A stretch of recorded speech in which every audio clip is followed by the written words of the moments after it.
I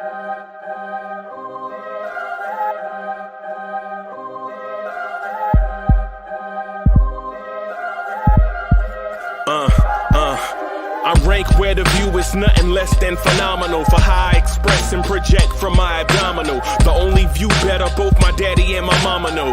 No living parents, my sons give me balance. My wife is my serenity, this mic is my identity. The world is foul enough, that's why I write without obscenities. Provoking danger with broken language and spoken anguish. Begging to get hurt, why would you ask to go through changes? Yes, Lord, life's a chessboard, master the angles.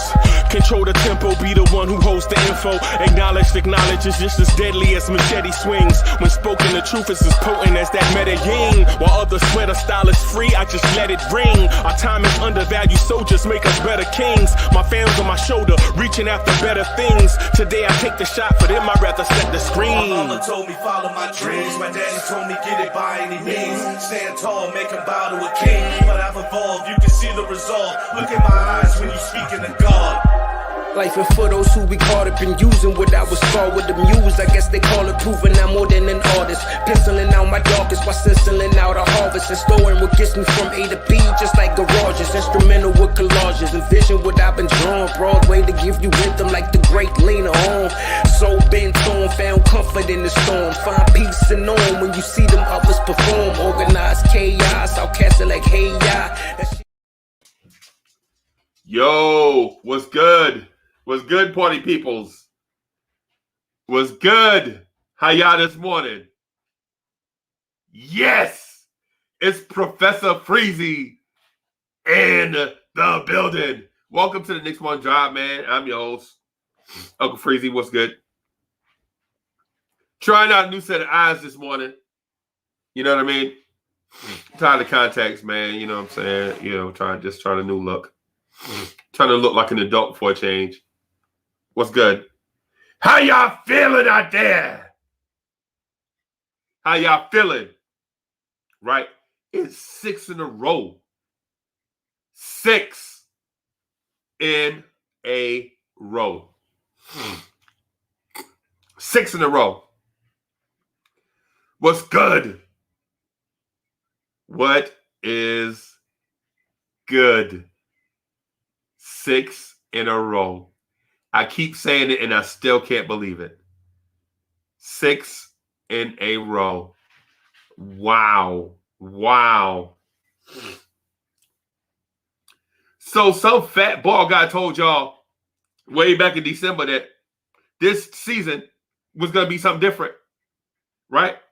Kept saying, don't listen to the haters. The haters are going to disguise themselves as, I'm a realist. You're a realist, okay. Right. Where the realist at right now? The realist told y'all 22 games. The realist told you don't get your hopes up. The realist told y'all that we not gonna have a shot in any game, right? The realist told y'all we ain't gonna have a shot in any game and we'll be lucky. You know what I'm saying? All that talk, man. But here it is, April. And here we are. The realists, the haters disguised as realists also said, hold on, let me do something real quick. Hold on, y'all.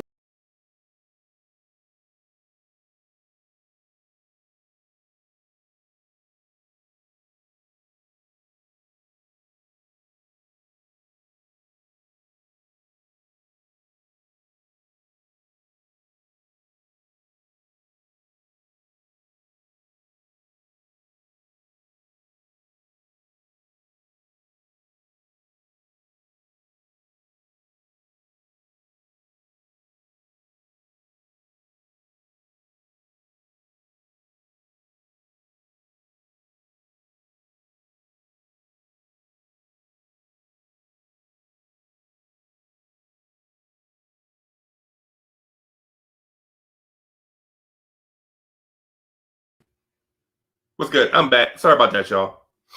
That coughing attack, man. I don't know what's going on, man. These coughs are crazy. So anyway, got the new spectacles. They make me feel smarter. I don't know how much smarter I am with them.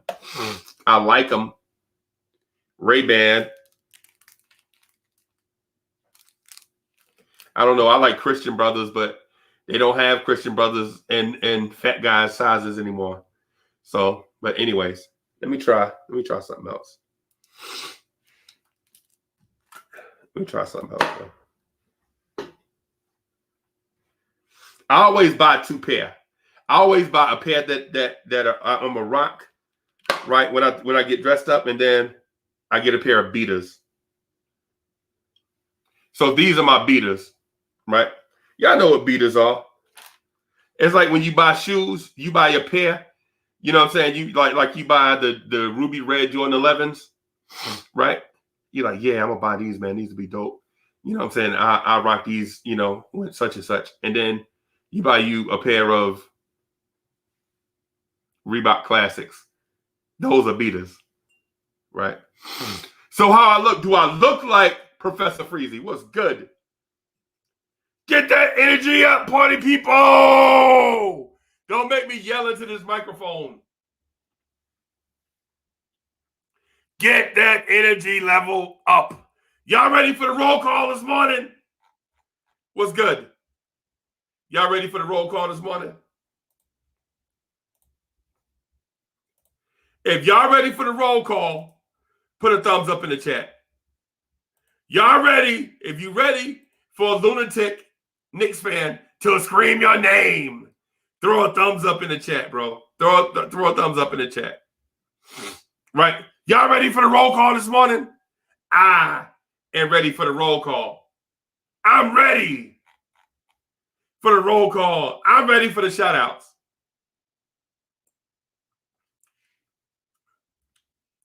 So test number 1 failed. I try to drink some hot tea and steam fogs my glasses.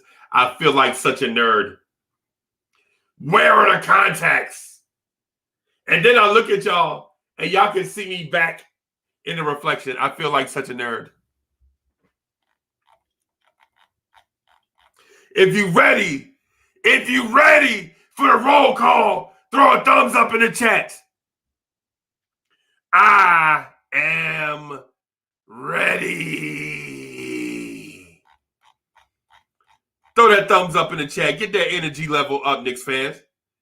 Knicks fans, don't be bougie. This ain't Brooklyn.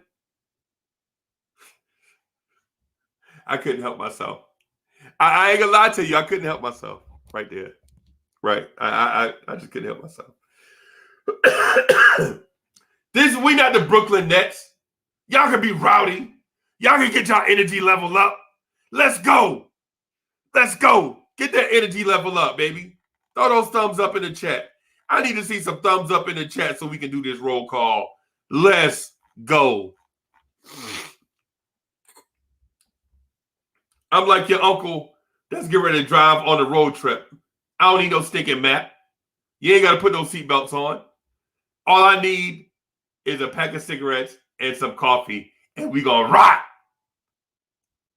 I don't smoke no more, but I'm talking about like your uncles that didn't need, they're always like, yo, I don't need no map. Man, I know where I'm going. All right, let's do the roll call. Y'all ready for the roll call? Let's do the roll call. Quiet Money is in the building. What's good? Quiet Money. Hadouken Sharon was good, my brother.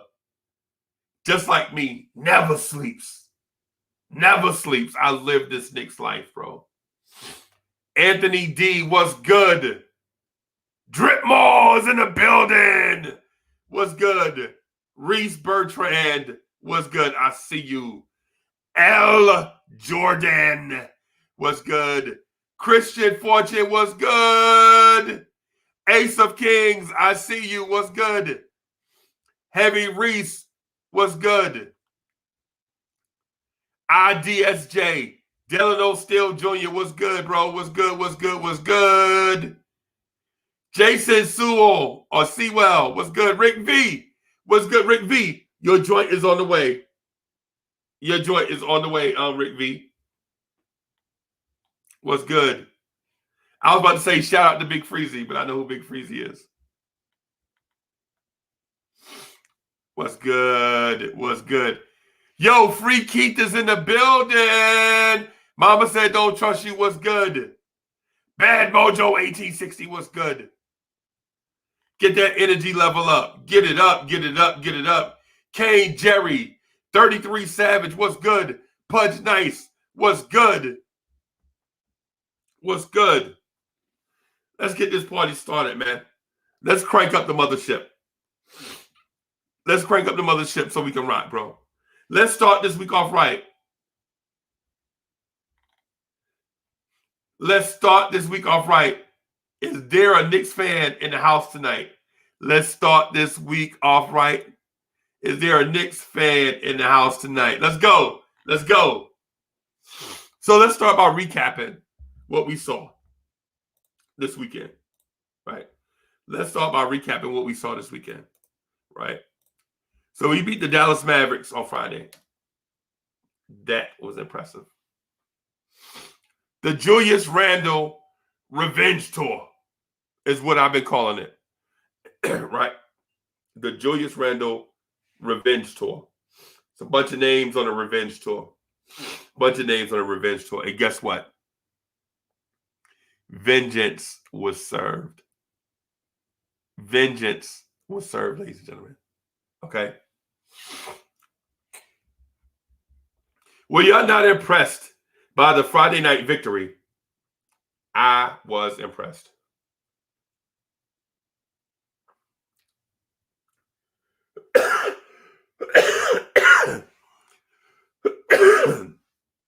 I was impressed because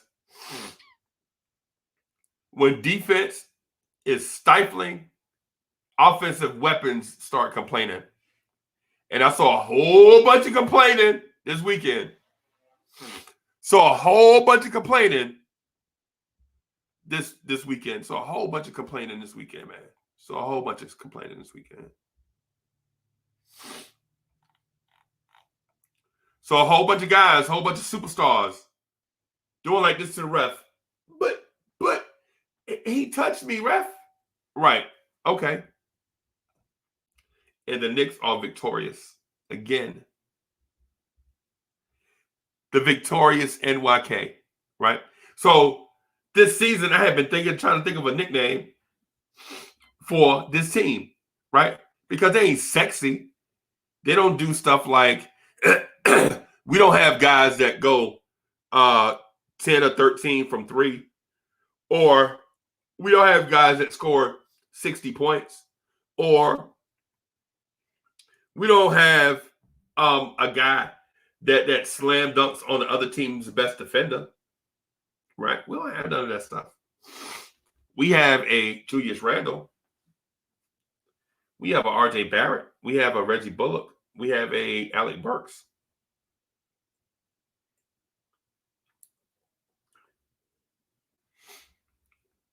So we have a Dr. CP the artist in the building.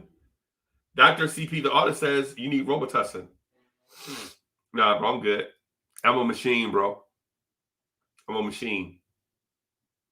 Machines don't need Robitussin, bro. It's not what we do. Okay?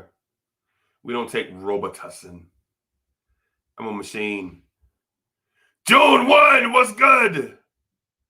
Jamie Peralta was good. Was good. Jamie Peralta says, salute Freezie. Peyton almost cost us in the third and fourth quarter, but the second unit always does its job. LOL.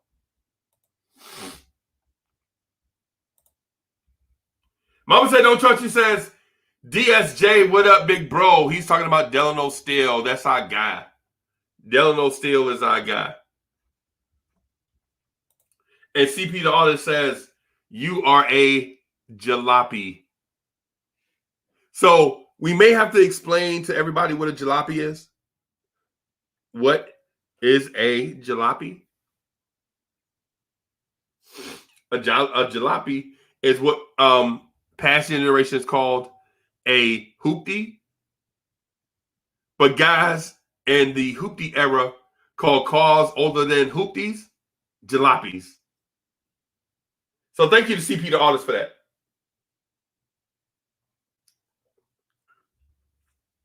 CP the Artist, I noticed that you got 14 rebounds the other night. Right? I noticed you got 14 rebounds the other night. You did your thing.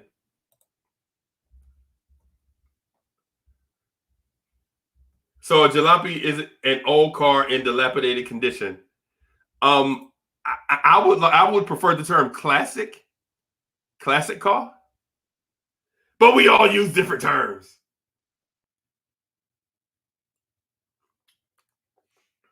Man, this tea is amazing. Miss Mocha must have put her foot in here or something. Hey, did you put your foot in here? I'll take that as a yes. I'll take that as a yes. Kane Jerry says 18-10 at home. Bro, what I want to do at this point, I want to gloat a little bit. Knicks fans, are we allowed to gloat a little bit? Right? Are we allowed to gloat a little bit? Right? I'm asking you if we are allowed to gloat. Your team after 58 games is 31-27.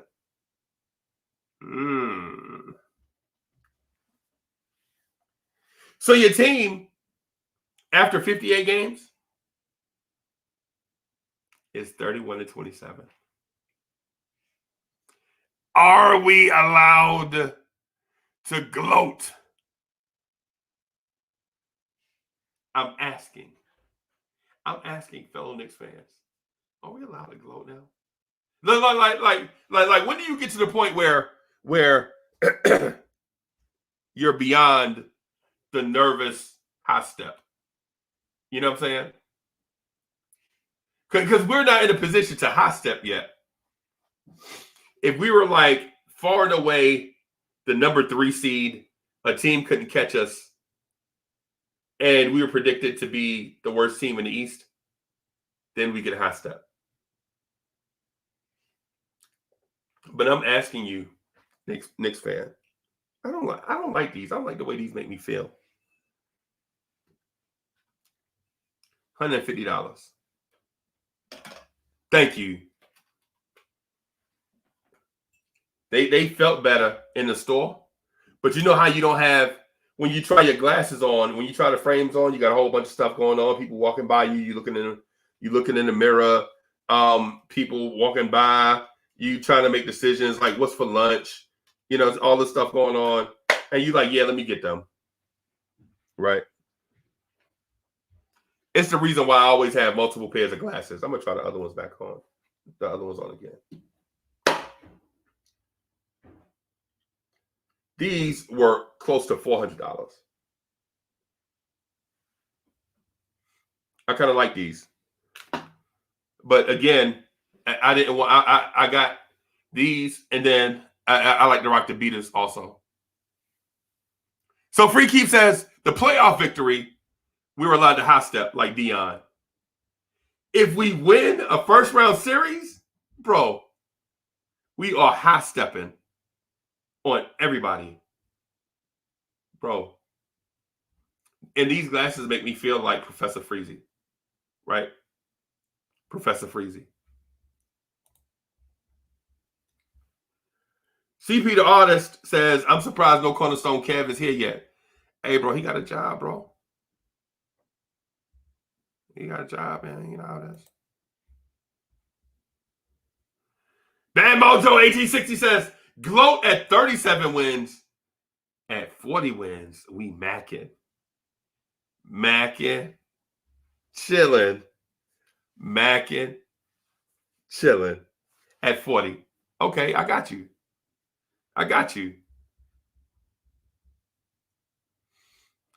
Kane Jerry says, ESPN give the Knicks biased commentators.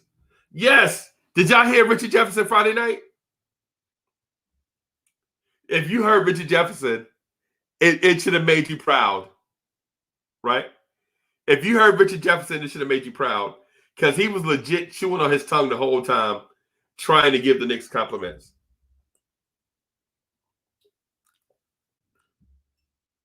Right? Chewing on his tongue the whole time. Yo! Look who is in the building. It's the holy Freezie.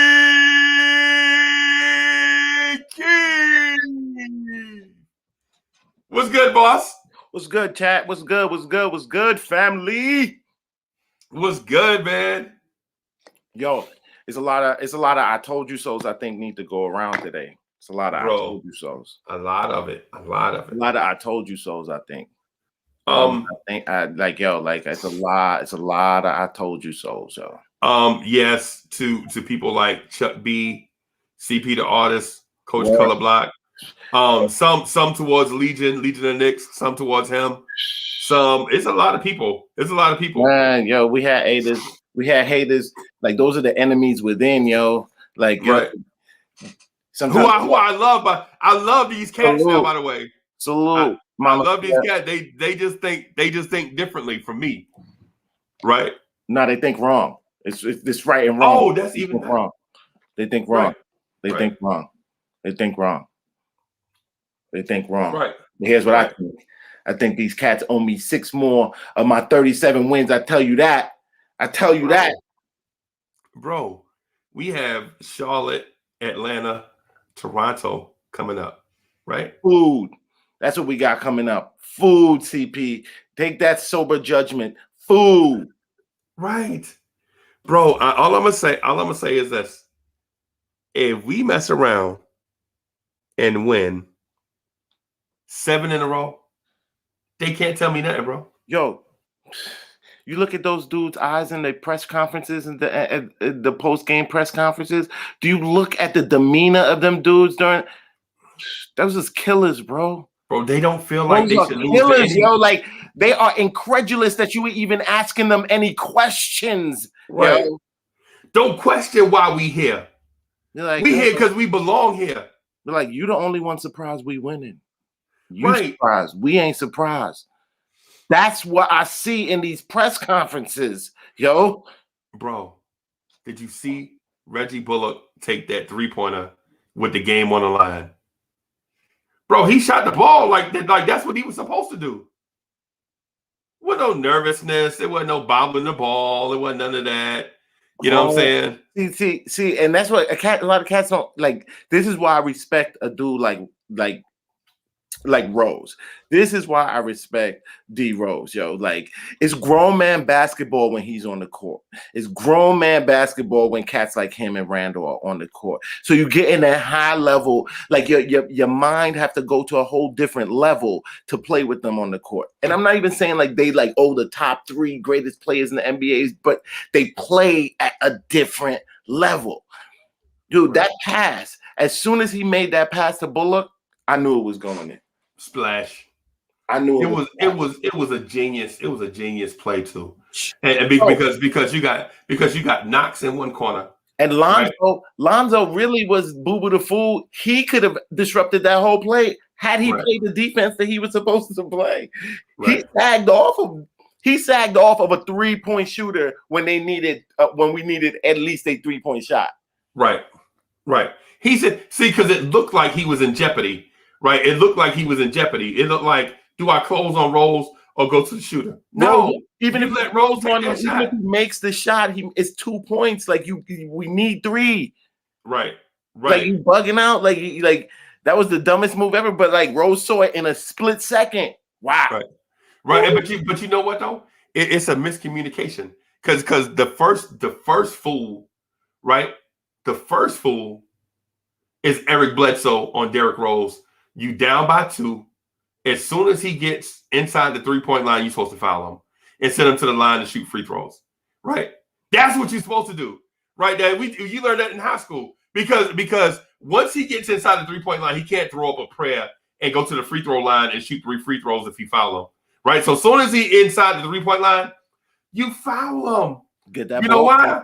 You know what? Because because you get is 2 points. Ain't no difference. You win by 1 point or if you win by 3. Ain't no difference. Right. Right. So he's supposed to foul. As soon as Derrick Rose gets inside the 3-point line, you supposed to cross body, but you supposed to Jamal Adams him. You know what I'm saying? You supposed to come hit him like Ronnie Lott. You know what I'm saying? Mama Shay, I think you might be right though. That's what I thought too at the end of the game. I was like, yo, Lonzo might have gave us that game, yo. He might have gave us that joint, yo, because like that was the stupidest play ever. I think like he gave us that, like on some like I'm gonna see y'all next year type joint. No, I don't know, man. It seemed like it. Welcome home, Lonzo. Welcome home. Well, hey, thank you, Lonzo. Merry Christmas, right? But the thing is, it's communication because Lonzo was home on a 3-point shooter, and Eric Bledsoe didn't foul. So now it's like in the split second, and in the moment, you're like, why didn't he foul? And then you by the time you scramble back to your man, it's too late. It's too late.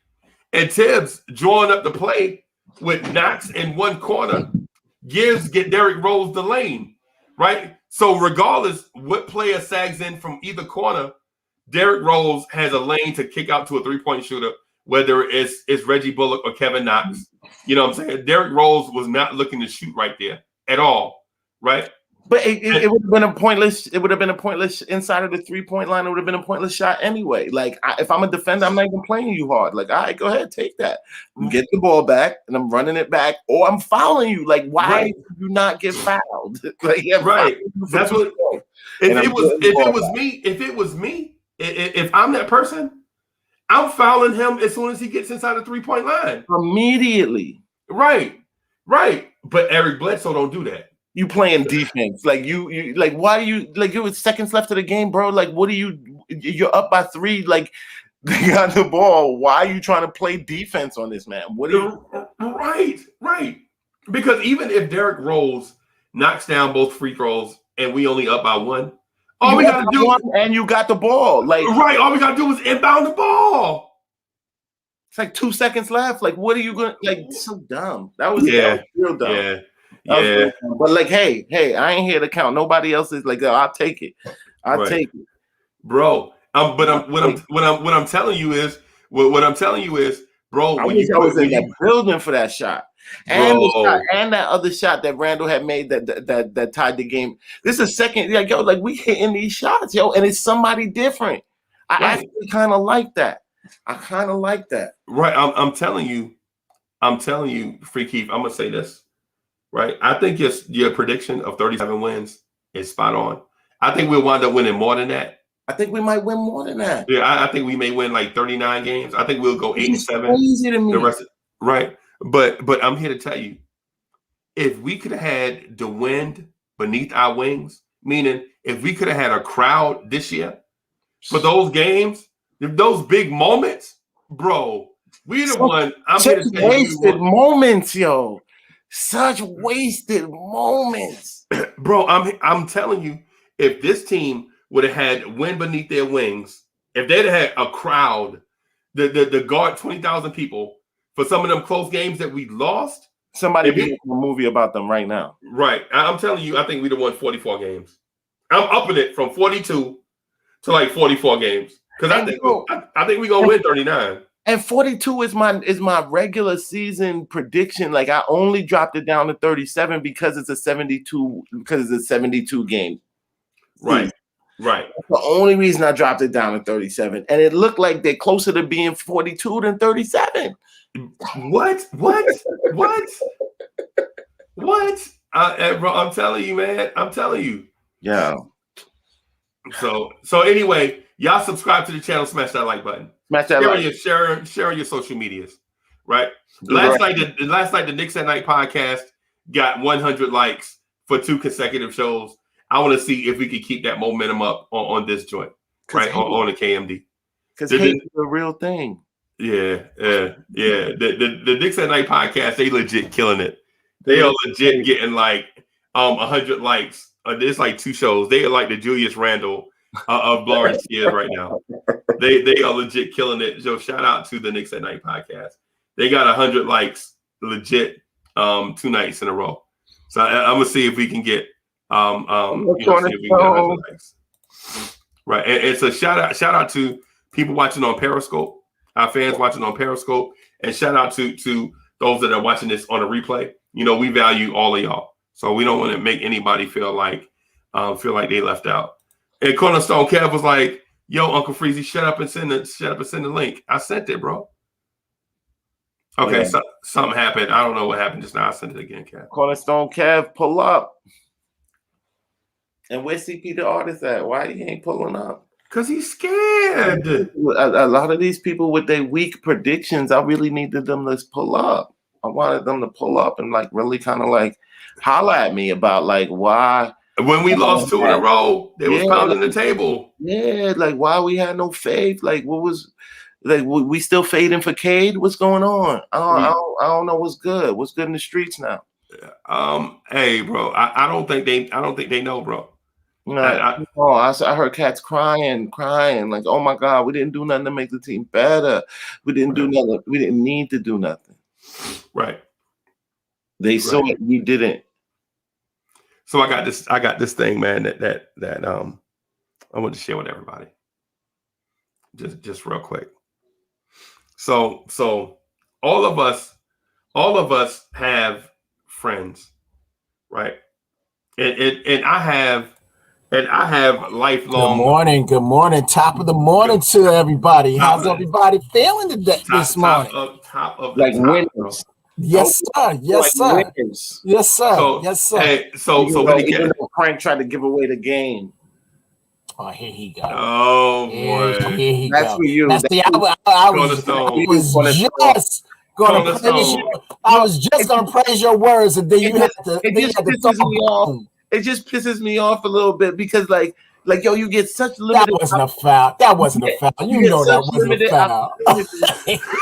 You get such limited opportunity. You come out off the bench and you immediately foul. That wasn't a foul. Even the coach knew that wasn't a foul, man. Even the coach knew, man. He can contest it. So Cornerstone. Your man is trash. Whatever, man. Whatever. You ain't gonna get Aries City for real. Go ahead. Go ahead. So Cornerstone. Let me tell you. So I go to the eye doctor like 2 weeks ago, right? I'm buying some stuff, right? Some stuff that I need, man. I've been needed some shoes.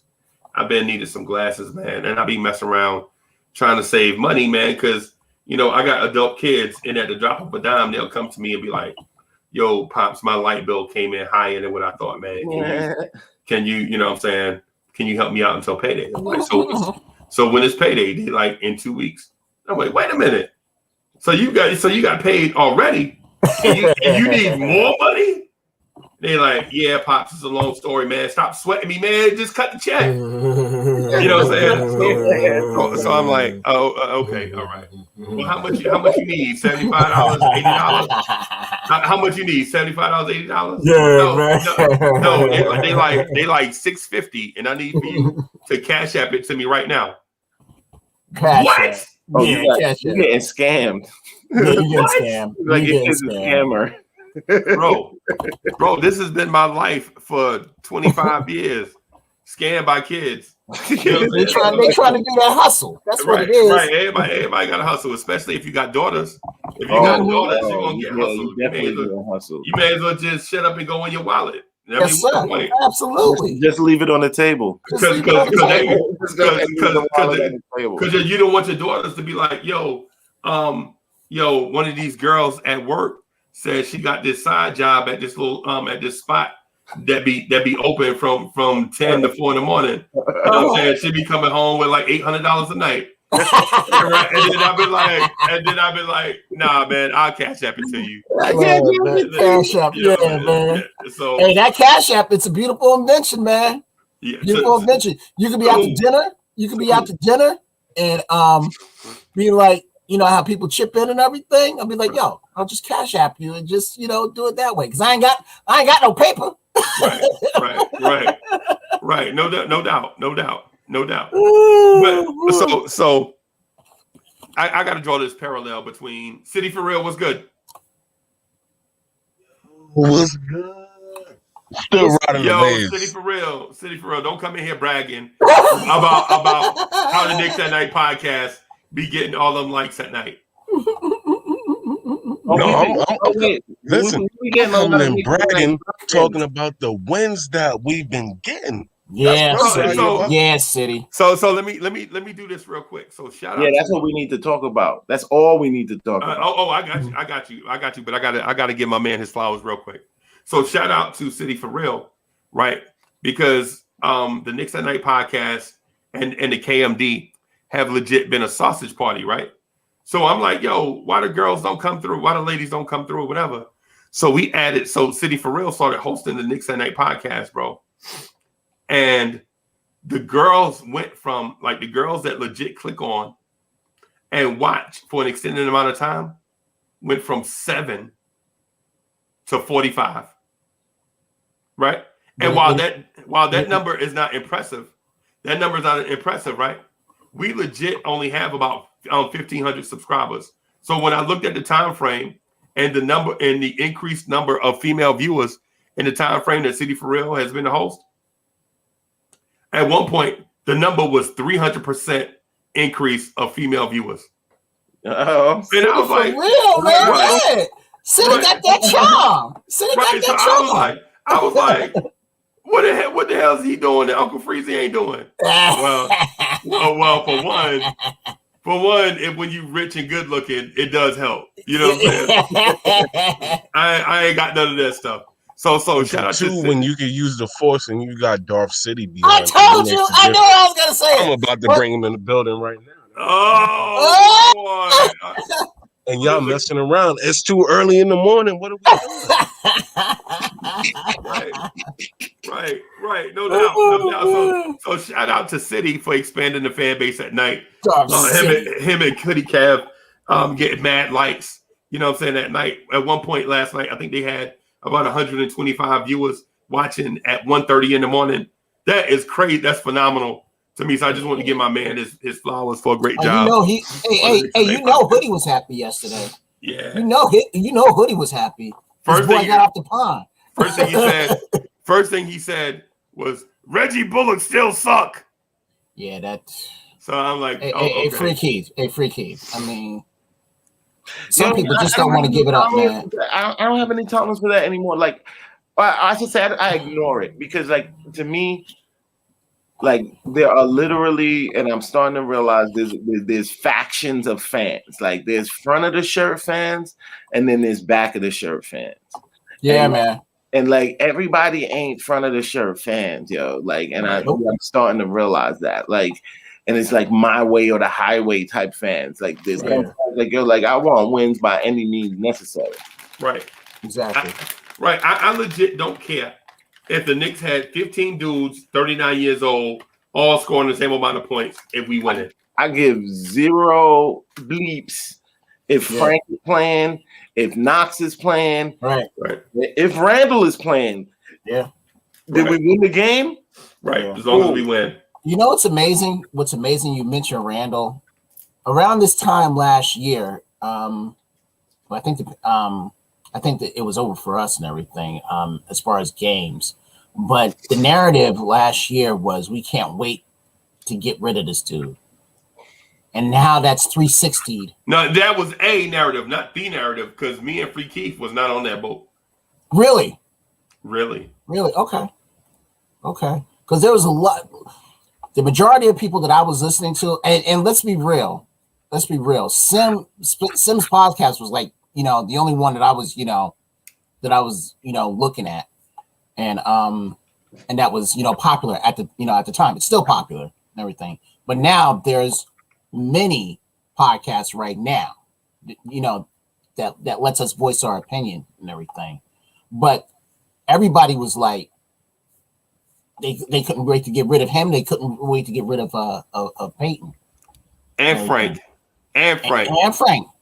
Yeah. Who couldn't? Nah, Frank there was still a faction. There's still a Frank faction. Yeah, I mean. Nobody. Frank, they wanted it all young, and they wanted to get rid of these two guys right here. Nobody had riders. Right. Randall ain't have riders like no, Frank he didn't. Riders. No, he didn't. No, and now on the team got riders like Frank. And now I gotta say I haven't heard one iota of a fan say that they want Randall off the team. Are you serious? Oh my gosh. They're still there now. I'm saying right now. Yes, yes. Freaky, are you serious? I'm Really? still having debate online with friends talking about like he this is highest value. This is highest value. Like we should go ahead and trade him. So like we could go ahead with this youth movement. Cats is still I'm sorry. like they are dumb. They're like, oh, let's get rid of Randall, like, and just build around RJ, like trade him for his value right now. They are dumb. They are dumb. Right. And they're the same ones. And Freaky, they are so dumb. Listen, so they are so dumb. They're like, yo, we need to trade. We need to trade for a young star. Why do you need to trade for a young star? So we already have one. That's so like why are you talking about trading for Bradley Beal? Because we didn't draft Randall. Right. That is so dumb. But Freaky, we didn't draft Beal either. We didn't draft Zach LaVine either. We didn't draft Devin Booker either. But if you let them tell it, you'll be like, yo, we need to trade. We need to trade for a young star right now. Or just a young vet, somebody 25, 26 years old. Dumb. Totally we need to trade for a young vet all-star. Dumb. And then when you tell them, bro, you already have one. They're like, oh, no, not him. You need to trade him for his highest value. When you're invested in hate, it's hard to turn that around. It's just hard. Like you ain't lying. A lot of people already set their opinion about Randall. Yeah, they set their opinion about Elf. They set their opinion about like whoever plays, and like the dude Randall damn near has to be Michael Jordan. Yeah. To get he has to come out this season with a chip for some players, for some guys to really believe it's real. There's people still waiting for him to come back to earth. Right. Still free. Still freaky. Like still right now. Still freaky. It's not like that we're 20 games into the season. There's Knicks fans mad that we've been winning so much that we're not fading for Cade. And that's why I say, right now. That's why I say that they cannot accept what's going on. They cannot accept. And to your point, I was going to go 40 games that we could win. But I was like, scared. You know what? But you were scared. Was I scared? I wasn't scared, but the trajectory I was looking at. You were nervous. Yes, I was nervous because I said 35. I wasn't giving them 40 yet because people that said 40 and up was like, you would be looked at as someone who's crazy. I am the only one that said 40 wins and up. I said 42. Nobody, and I mean nobody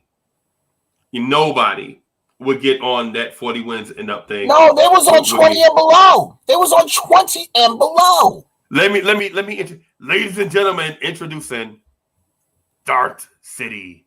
Dart City. I like that. Dart City. I like that. But he's got. But see, the problem is. There you go. That's what I was waiting for. That's exactly what I was waiting for. That's hard though. That's what I head to the helmet. What's good? What is good, man? KMD crew. Hey man, we doing our thing, man. Y'all got Dart City in the building in the morning. Yes. And real quick, I want to give a shout out to the chat and to the panel for everybody on Saturday wishing my wife a happy birthday on Twitter. I missed it. Man. It's all right. Don't even worry about it. But I just want to, acknowledge that y'all guys are family, man. In the chat, and on here, man, y'all family, and I really appreciate you. I started to send you a slow jam mixtape and some candles. I could have rolled that. But I know you're an old man. I didn't want you to hurt your back. I want you to have to call out of work Monday and be like, boss, I thought I was 17 again. Hey man, if I called out from work, they would look at me crazy because I'm working from home as it is. So there you go. Right. I need a day off. They'd be like, man, you working from home. How the heck you need a day off? Well, boss, this weekend I thought I was 17 years old. 17 years old. I invited the old lady to the back seat of my Jeep. I invited the old lady to the back seat of my Jeep, Yeah. So we've got the real evil person in the building. It's CP the artist. What's up, CP?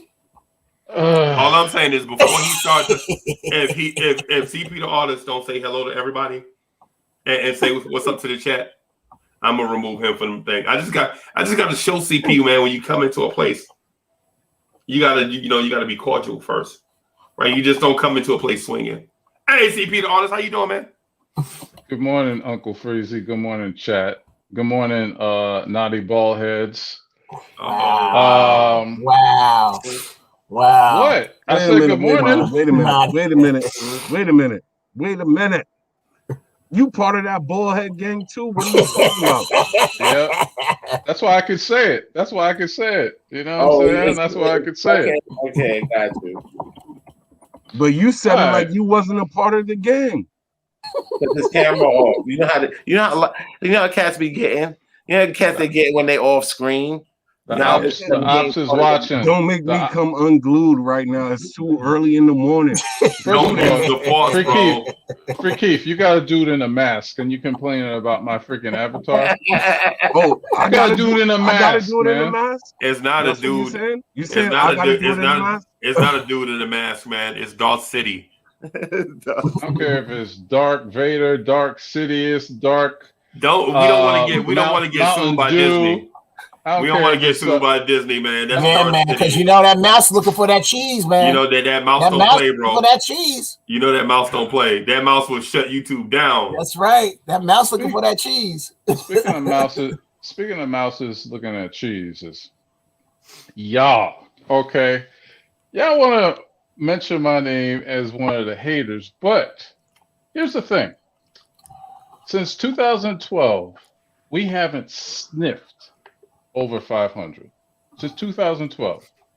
We entered this season with starting backcourt, of Alfred Payton with the reserves of DSJ and Frank Ntilikina at point guard. Okay, we had a right to feel as Knicks fans pessimistic. Starting the season, we started off kind of slow. We were tinkering around over 500, which was cool. But we had stretches where we lost Alfred Payton, where we lost Mitchell Robinson, and we did nothing at the trade deadline. So of course it was natural to be pessimistic about this season. And plus, the East gotten a little bit better than we did. So don't give me this. I wish I had a smirk emoji. Wait, let me find the smirk. Let me find the smirk emoji. Look at us. We were so optimistic. Look at us. Oh my gosh, we were right all the time. Boo, you pessimistic Knicks fan. No. Yo, it's not that. It's not that. Yo, be a gentleman and just be like, yo, y'all was right. Salute. What? Just be a gentleman and be like, yo, y'all was right. Salute. It's all right. It's okay to lose. I said that on Friday. Didn't I say on Friday? I said, you know what? I was wrong. He did but say don't that. be like, you were wrong for not having faith. That's what. No, I know we're wrong. You were wrong for not having faith. My predictions were not even based on faith, though. Like it's like if you're an unbiased observer of the energy, like you got to see like the energy in the ways things were pointing. We had a front office. We have a front office. A coaching staff and what you call that are 100% in line, and the team is bought in that situation. Hold on. I got to tell the old man something about this emoji. Brother, me and my girl use this emoji, and it's not what you think it is. What is it? Freak. It's sort of like, hey, you're turning me on. That's what that emojis is. Is it? So yeah, that's what that emoji is. It's you turn me on. Me and my girl use it all the time. Hold on. Hey, so CP learn your emojis. Learn your emojis, Freezie. So Wow. CP. Wow. If Wow. a smirk emoji turns you on, then That's you a are problem. some kind of dude. Do you and Miss Mocha text? Yes, we text, but you know don't what? use that? You know what else we do though? I talk because I have game. I don't have to. I don't have. Yeah, I but don't you have. guys are around the same age, though, right? Yeah, we around the same age, bro. Well, you guys don't understand the internet. So I date Oh. younger women. She's my queen. She's 17 years younger than me. You know, You what I mean? robbing the cradle, bro. Ooh, all right, yeah, man. She's legal. She's in her prime. Wow. She's in her Wow. prime years, baby. I told you, I like them young and dumb. But anyway, yeah, that's the wrong emoji, man. I learned that. I learned about that emoji. And I had to start using it. Now getting back to these Knicks, right? What? Wait, hey, Free Keith, can you please help me? Did y'all take a turn somewhere and I just went straight? Wait, what? I don't even know. Yeah, I'm just listening. I mean, I'm lost, bro. as Bootsy Collins says, what you got now, player? Yeah. All right, getting back to us pessimistic Knicks fans. Didn't in mid-January, right? We lost 5 straight games. 5 straight games to from Oklahoma City, Denver Nuggets, Charlotte, Brooklyn, Cavs, Boston. No, we won against Boston. And nobody on this panel lost faith. Actually, did we lose 5 straight? Yeah, in January. Yeah, we did. Yeah, from the 8th to January 15th. I remember that. I remember this because that was my birthday weekend. My birthday week in Dominican Hey, your birthday is Republic. January 18th? 15th. Your birthday is January 15th? Yep, like the king. The Get out of king. Yep. Anyway, I remember that like it was yesterday because I was in You wasn't on the Dominican show. Republic. You wasn't on the show doing that January 15th? I don't think so. No. I probably wasn't. You know how Right. I know? You know how I know this, right? You have me in your calendar? No, because January 15th is my birthday. Oh. You're lying. You're I'm not. lying, bro. No. I'm I telling don't want you. to share that birthday with you, man. I'm telling you. She laid down. And She laid down. on top of that, odd men's quarrels. on top of that, I had Legion of Knicks podcast on the Knicks Morning Drive that day, and we had a star on the show. We had Orlando Hudson on the show, 4-time All-Star, 2-time All-Star, 4-time Gold Glove winning That's second baseman. That's Orlando right. Hudson I was remember on that. the show Yes. on that day. First of all, I would not. That's great, and I would not be on anybody's show during my birthday week in Dominican Republic. You know, I turned 45, and you know, me and the señorita, we had a beautiful and blessed time. Señorita.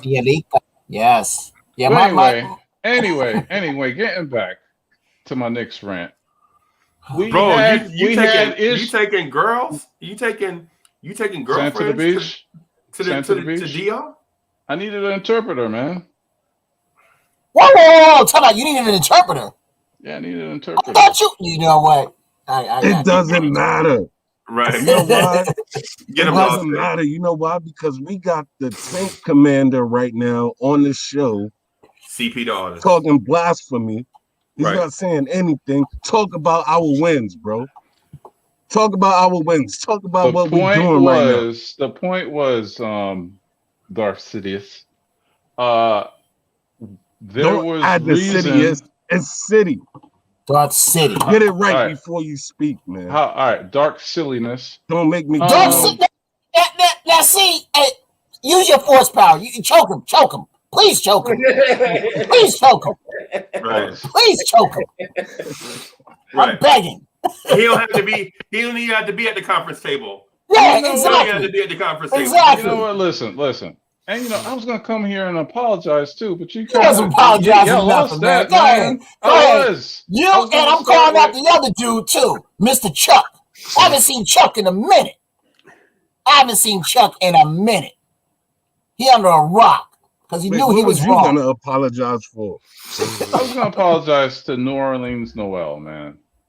You know, Okay. I Yeah, said he balled, I man. quote me, and I said this right a while ago on this show. I said he belongs in the WNBA. He doesn't belong in Wow. the game. And Yes, he said that. He said it. Wow. and I'm eating those words because I think he's gonna be forever a Knick. I mean, how he stepped in, if you ever hit your hand on the rim, I know Kevin, you'll never hit your hand on the rim. Maybe not even one of those. Those days are over. Those days are over. Yeah, those days never happen. Yeah, it did happen. Yeah, it happened. I can get up now. That is a painful thing, right? And he came back, gutted it out. You seen him getting tossed to the floor. He battled against Steven Anderson. You know what I'm saying? Yesterday, I gotta give Adams. Sorry, I gotta give him his kudos, man. He legit is the worst. You are the worst with names, bro. Hey, Noel. Only the important names. Noel, watching everybody's joint. Come on. Noel make me kind of feel like Noel's playing. His play right now makes me feel like he was a little bit falling back, like he was really falling back to let Mitch shine.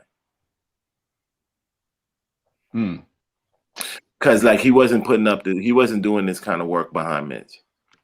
He was good, don't get me wrong, but like I feel like he like this dude right here, like all these cats is looking like value contracts. I'm gonna say something. I believe I learned the other day what my twin brother Taj said. He said nobody wants to get chewed out in the film session. So I believe, to your point, Free Keith, is that Tibbs probably chewed his behind out, and that's what made him step up his game. Yep. And man, I hate you don't want. but I'm eating pride as a mother. You don't want to be that guy every damn night. Right. Yeah. Right. Yeah. And I think that's the reason why you see like Obi afraid to make a mistake. You know, he's living with fear. Frank lives with fear. Frank lives with fear. Yeah, that me and like Frank came in and immediately fouled, yo. Listen. He almost gave away the game. Like, listen. I think though, when you play basketball and you've been sitting so long and you haven't been playing, and look, it was Brandon Ingram. It wasn't like a sorry player. And these things happen. You can't tell me that no player on our team has ever fouled somebody, that they weren't supposed to foul, and it didn't cost us the game. I'm not saying that, but I am saying that, you're 4 years in. There's some things that you need to realize. Like, you got to be ready for your moments. You see that your moments are dwindling. Like, you got to be ready. I'm sorry. He was ready. He was ready. You're asking somebody to play perfect. Not There's perfect. no such thing, man. It's not bad. Not perfect. Not bad. He wasn't bad. What are you talking about? Free Keith, you got to give a dude some time to get in the rhythm of the game. Sometimes if you're situational, and if you know, like I know, I'm a fan, but I know that Frank is going to get very few moments. Like Trier did great with the little moments that he got. Like, you got to be ready. Yeah, and yet he's out the league. Yeah. Next thing. Good point. Yeah. But here's the thing, though. I want you to look at that. But what about Friday? What about Friday night? Friday night versus Dallas. He came in the game, did a step back three, boom, hit it. I think he was like, and then he took it to the rim, got a foul, made one out of two. So he wasn't ready on Friday. These things happen. these things happen. Nobody I mean, goes yes. into an intense game, because yesterday it reminded me of the 90s. That game last night, yesterday, reminded me of the 90s. You can't come into a game. You can't listen to me. Listen to me. My man. You can't come into a game like that's that intense and not expect to do something wrong. It just happens. Hey, I do expect it from him. Yes, I definitely expect it. So you're right. But yeah, moving along, because I really don't like. I'm trying to talk about the positives and the wins. Thank you. Let's go. Let's move along from Frank. He's not. Hey, real quick. Don't be part of that. Listen, conversation. Listen, real quick. Don't be surprised if Stan Van Gundy isn't here. Isn't coaching? Because that was wrong. That was wrong. He just inched our boy a little bit closer to coming to our team. You see that, Freeze? Wait, what happened? What did he do? He threw ball under the bus last night. He threw the whole team. He threw the whole team underneath the bus. Yeah, he definitely tried to spin that L off on it. Like, yo, he tried to spin off from that L. He needs to be fired. I ain't gonna lie. He's not right for that team. But off onto his players, bro. Yeah, that wasn't good. That's not bad. Cornerstone, what he said was right. What he said was right. Yeah, but you don't do that. You don't do that to the press. You don't do that. I'm sorry. You don't do that. You don't do that. Yeah, he was wrong. Stuff. You don't say that in the press. Right. Ball was wrong. Ball was wrong. Ball was wrong totally. But you don't do that in the press. You don't do that in the press. So Ball is gone. Stuff like that make me want to pack my bags. Thank you. But he probably was going anyway, though. Right. We talking this talk, but he probably knew Lonzo was going anyway. Right, and so what he said was basically was as soon as Derrick Rose crossed the 3-point line, Eric Bledsoe should have fouled Derrick Rose. Right? He should have fouled Derrick Rose, and Reggie Bullock would have never got the opportunity. Dude, he was 100% correct about what he was saying. Right. He did not have said it in the but he shouldn't. He said it at. Okay. You don't say that to us. You say that to them in the back room. You throw a chair. You mad, but you do not say that to the press. Like, how you gonna give away a game when the stuff that you did is stuff that you learned in high school? Yo, your man Lonzo almost made me not want him with that. Right. But now made me not want him with that. But for the record, everybody has to play perfect for Free Keith. Wow. Here we go. No, you ain't gotta play perfect. No mistakes allowed. There's a difference between I'll be back, perfect and not bad. No. You take a time out. There's a whole like universe of things in between perfect and just not bad. Like, yo, like what Lonzo did was a bad, boneheaded, like my godson on his 5th grade team wouldn't have made that. Like, that was a dumb. Why would we need a 3-point shot? Why are you sagging away from the very good 3-point shooter that you're guarding? Right. So I agree. I couldn't agree more. Like that's like let Rose hit the 2. So what? Let him hit it. Even if you don't foul him, left, you're not gonna win. Even if you don't foul him and he just goes to the basket and hit the shot, you still get the ball back. No difference winning by 1 or by 3. No difference. Hey, what's up? Hey, what's up, Josh? How you doing, man? Can you hear me? Yeah, I can hear you, bro. No, I was asking the question. Was it as bad as what Bullock did against the Celtics when he left Marcus Smart wide open? Thank you. Thank you.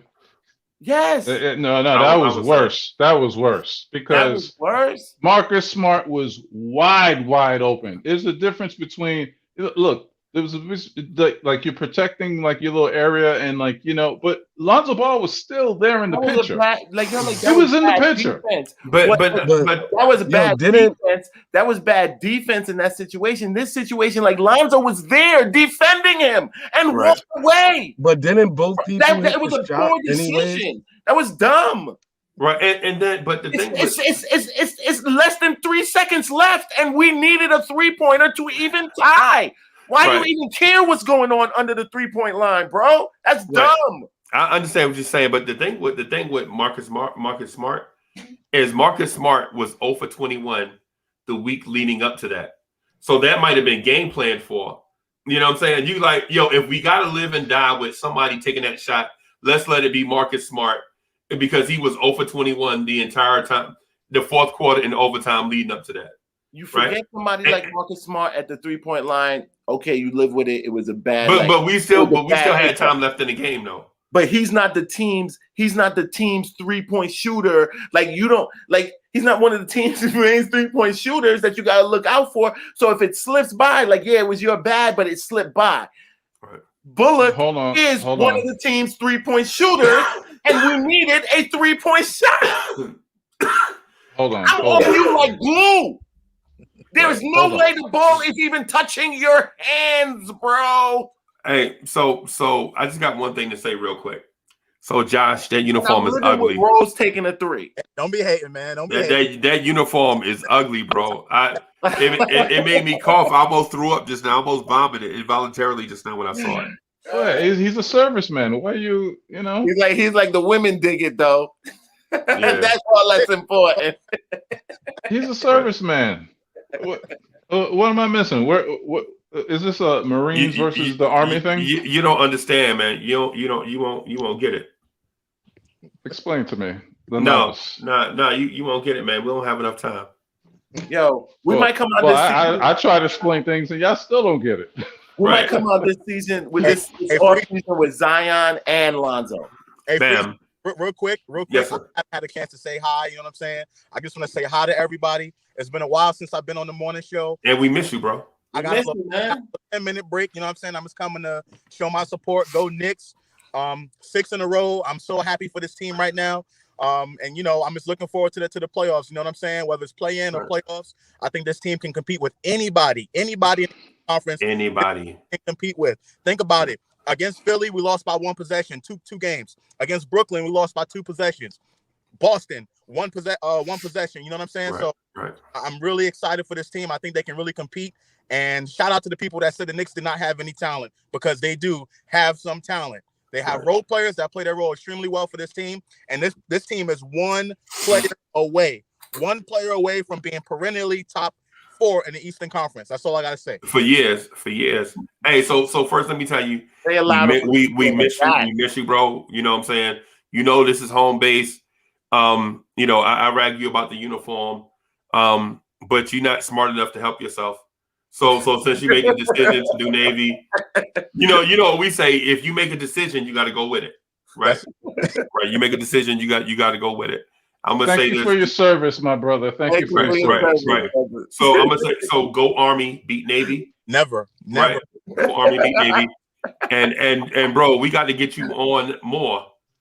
The thing you said about Oakley, I think set the internet on fire. It did, man. I pissed off a lot of people, but hey, man, that's why we talk. That's why we talk about this. Listen, man, I'm all about the New York Knicks. Whatever makes me happy is the New York Knicks. You know what I'm saying? That's what makes me happy. Right. So I just was speaking my opinion on that. People are upset. So be it. You know what I'm saying? The Knicks won 6 in a row. I would love to know what he said. What did he say? I would love to know what he said. Where have you been, CP? You got to follow us. I don't live and die because of Blorange tears. Stop it, man. Dog, it's not just. You think me and my senorita? You think I got shared time with you and my senorita? But yeah, here he is talking about it. Yeah, my senorita. Because I gave my senorita time. CP, just put us on the big screen in the jet. When y'all jet setting somewhere, just put us on the big screen in the jet while y'all in between places. She gonna be like, "Could you turn this off, please?" Oh, bro, come on, man. And she watches the show too, so she watches the show too. Like she probably on here or whatever. I told her, like, you look, be careful in the chat, because if I gotta go at somebody, you know what I'm saying? They're gonna be ugly. Nah, we family, bro. We don't do that. Hey, but no. Your woman comes first, right? Your woman, like Miss Mocha, she comes first, right? I'm trying to tell us something, bro. Hey, no, I was saying I only got 10 minutes. You know what I'm saying? I just want to come show my love and show my support. Freezie, I appreciate you. Thanks all of you guys. I keep doing what y'all doing, man. I'm gonna keep watching y'all from the office upstairs. But thank you. I only had 10 minutes, man. Hey, appreciate you. Hey, Josh, we love you, bro. Be safe out here. Be safe, brother. Thank you. Be safe out here, bro. I would love to know what he had said.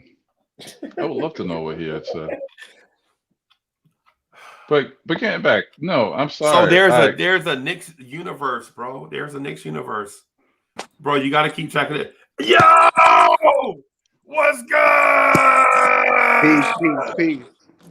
Peace. Oh, this is Listen, military day. hold on.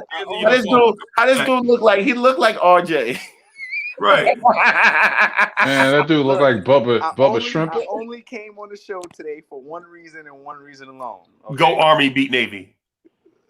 Well, I can't. I was in the Marine Corps first for 8 years, so I can't really jump on that just yet. But I feel you though. I understand. I don't watch football no more. If that makes you feel better. Right. So the only reason I came on here is because I got to call Josh out. Uncle Fulio said he was going off about this team. People, shout out to all the people that said this team didn't have any talent. Guess what? He was one of those people that said this team didn't have any talent at the beginning of the season. We need to make changes. We need to make changes. We need to make trades. Now he's on. That's the only reason I jumped on here because I was like, "What a hypocrite! What a hypocrite!" Wow, he's point shaving. Y'all act like during the off season, y'all were hooping and hollering like, "Oh my gosh, we got Alec Burke, we got Austin Rivers. No, we're going to the playoffs." Yeah, man, stop it, man. Y'all disingenuous. Wow. This is what CP does. Watch. So I'm gonna call it like it is. Go ahead, call it what it is. And I'm on record saying this hundreds of times. I don't care if you're on record. I don't care if you tattoo it to your skin, man. Go ahead.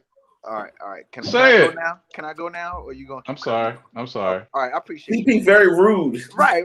Just rude. Right? Hot today, man. He not even man enough to show his game right now. Just rude. All right. He's watching, man.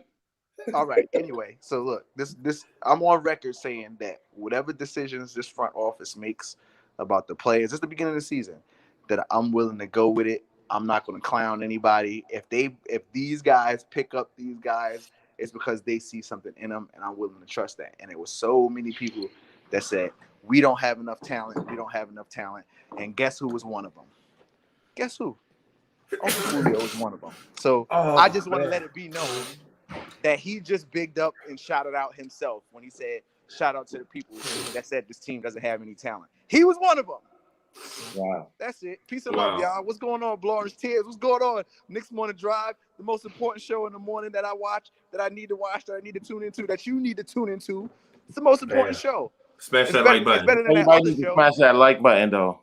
Smash the like I don't button. like the love the night shows getting. It's better than the other shows. Better than the other evening show that nobody watches.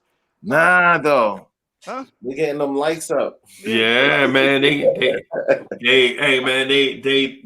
expanding their audience, man. They legit are, you know what I'm saying? They went from 7 females watching, and then when City took over, they got 45 that watch like 35 minutes every time they click on. They click on it and they watch for like 35 minutes. Oh, okay. Whereas before they would like 7 girls would click on, and I don't know who they are, but 7 women would click on and they would watch for like 28 minutes.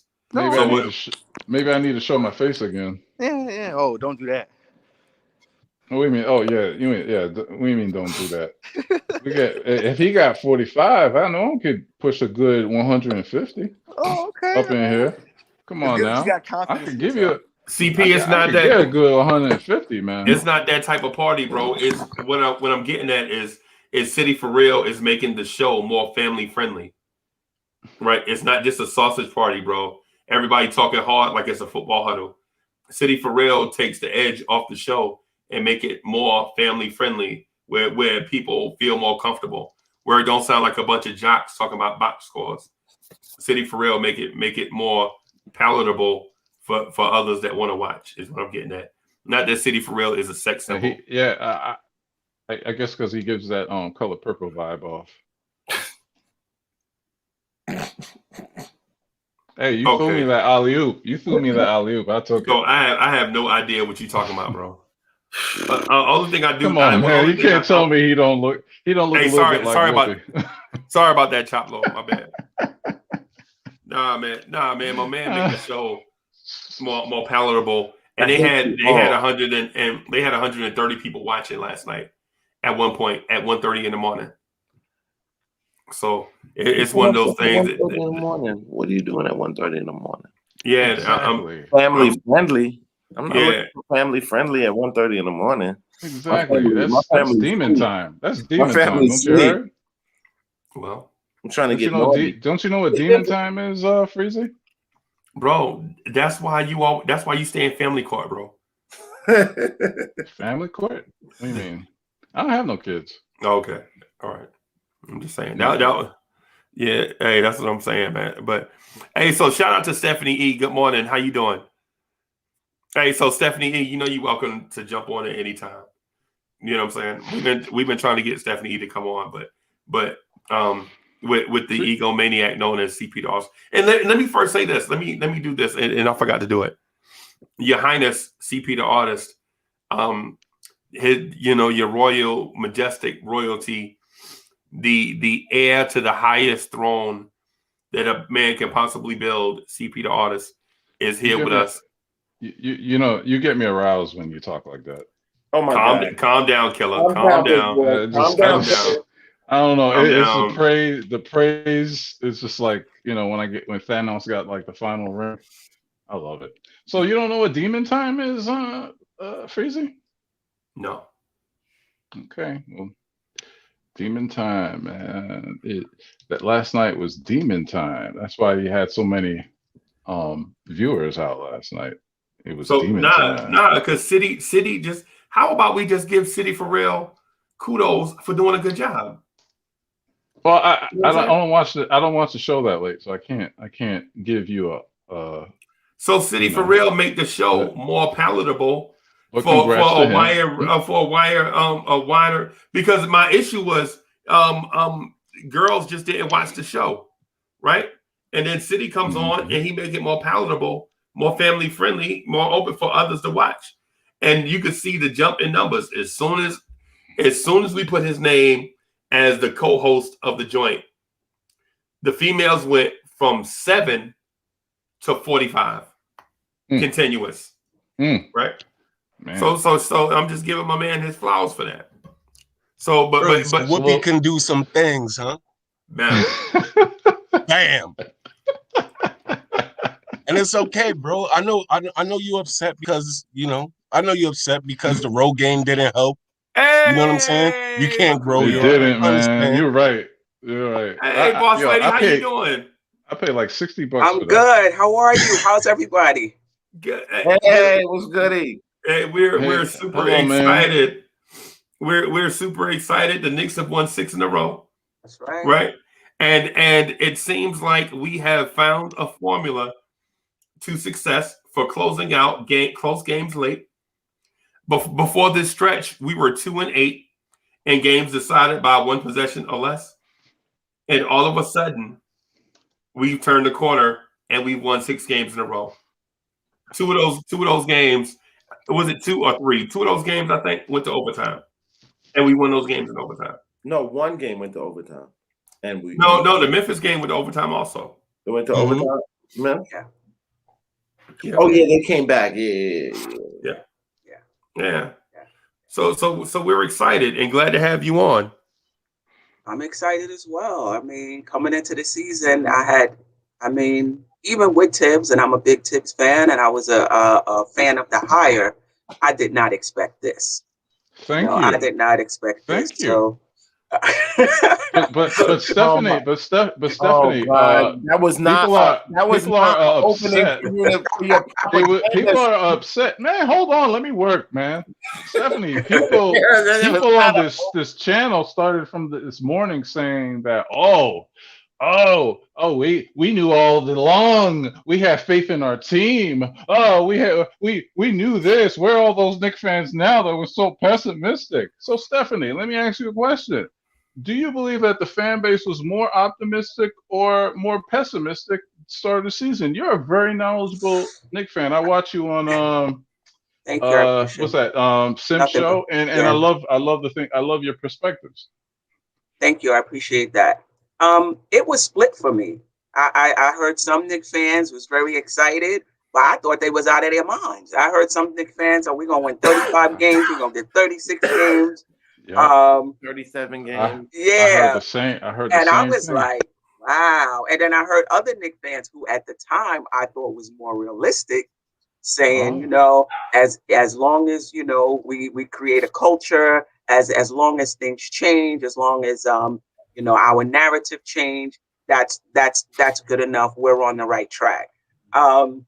I thought we were like maybe 24 games, you know, 24, 25 games. But for me, you know, if we were able to come in here and establish a culture, not be a joke, play to win, I would have been okay with that. And we've exceeded that. Thank you, Queen. And Uncle Then Freezie, improve your the point. Ladies and gentlemen, the introducing defense your rest. host. Ladies Ladies and gentlemen, introducing your host, The CP the defense artist. rest. Ladies and The gentlemen, your defense host, rest, Your CP the Honor. artist. So the thing about perspective and the Knicks experience is throughout our experience, we draw certain conclusions or we project certain conclusions based on experiences and our feelings on how certain things have happened in the past, right? So I felt like the team from last year with small improvements and tweaks could be a 42-win team, right? You thought that at the beginning of the season? Yes. Man, stop lying. Stop lying. Yes. Stop lying. No, You're lying. No, he's not lying. Like He is lying. We're He on only the won 29 games we're on the last same year. threads. Like he said 42, which is my normal number for a 72-win for an 82-game season. And I said 37 wins this season. And what those numbers are predicated on is that a winning season is one game above 500. Right. So that's where that 37 number came in this season. And First of all, like he had said above that at 42. Right. I said that. So I said that way as far back as September. Right. And the reason why I said that is because I felt like the level of coaching that these young guys were going to get from Tom Thibodeau versus the level of coaching that you were going to get from green assistants or retread coaches. Thibodeau is a cut above those guys, right? I felt like Tom Thibodeau was a cut above your Mark Jacksons, your Kenny Atkinsons, all the candidates, everybody that wanted to get the job. And I felt like Tibbs is an elite coach, right? He just needed to be in the perfect situation, a situation where all he had to do was put his imprint on a team and not worry about front office moves, right? A roster that he could help build from scratch in an extended offseason. I got to shoot back at that because he never did that before. When he came to the Bulls, they were in a rebuilding process, and when he went to Minnesota, yeah, he had two hats to wear, and he messed that up, and he got fired. Yeah, he had no record. How did he mess it up if they went to the playoffs for the first time? And I don't. Well, respectfully, when he came into that he was both was it GM and a president. He couldn't do both at the same time. He was way over his head. If he focused on coaching and not being a GM, he probably would have had more success than he did in Minnesota. But the problem was like he wasn't great at being a GM, but he was kind of divided. His time was too divided, and he couldn't focus. No. The problem is that the Minnesota Timberwolves don't value winning. Period. That's the problem. The Minnesota Timberwolves franchise, they do not value winning. Period. And they never have. Right. And I actually have to agree with that. You can't say during their entire existence that there has been a stretch of 7, 8, 9 years where they've been actually good. Never. They've had 3-year stretches, you're not going to 4-year stretches, but they've never been good 7, 8 years. As a matter of fact, they had a coach who had the worst winning percentage in NBA history, right? And you know what they did? They brought him back the next year. You know what his name is? Kurt Rambis. Kurt Rambis, yes, they did. Okay. The dude had the worst win percentage in NBA history. And not only did they not fire him, they brought him back. They brought him back with different talent. Right. And I will say, even if he could have did a better job, if he only had one hat, look what he did with both hats. So I wouldn't say it was a mess. If you want to say he could have did better, I mean, we can argue that. But I wouldn't say it was a mess. And as soon as he left, because they could have, and maybe they did, they could have offered him, look, just a coaching job. You know, we want to bring in a GM. We just want you to coach from here on out. And maybe they did, and he didn't accept it. But as soon as he left, where have they been? So you can't disregard the impact he's had on that organization the time that he was there. And look at what he's done to the Knicks. He elevated them when he was there. You want to say they could have done better? Okay, fine. And he's elevated the Knicks in his first season. I think the Tibbs effect is real. He's good. He's good at what he does. Now, if you want to say he's somebody that's just going to take you so far and he may not be the guy that's going to take you to the championship, we can argue that as well. Right. That's a whole other story. That's a whole other. Okay, listen. Everybody's entitled to their opinions, but you're not entitled to your facts. The fact of the matter is, this is written that That's a cute saying. You must have saw that in the Chinese place. But you were like, let me get a number 7 and some of those fortune cookies, and you open up the fortune cookie, and that's what it said in it. And then we got that problem. This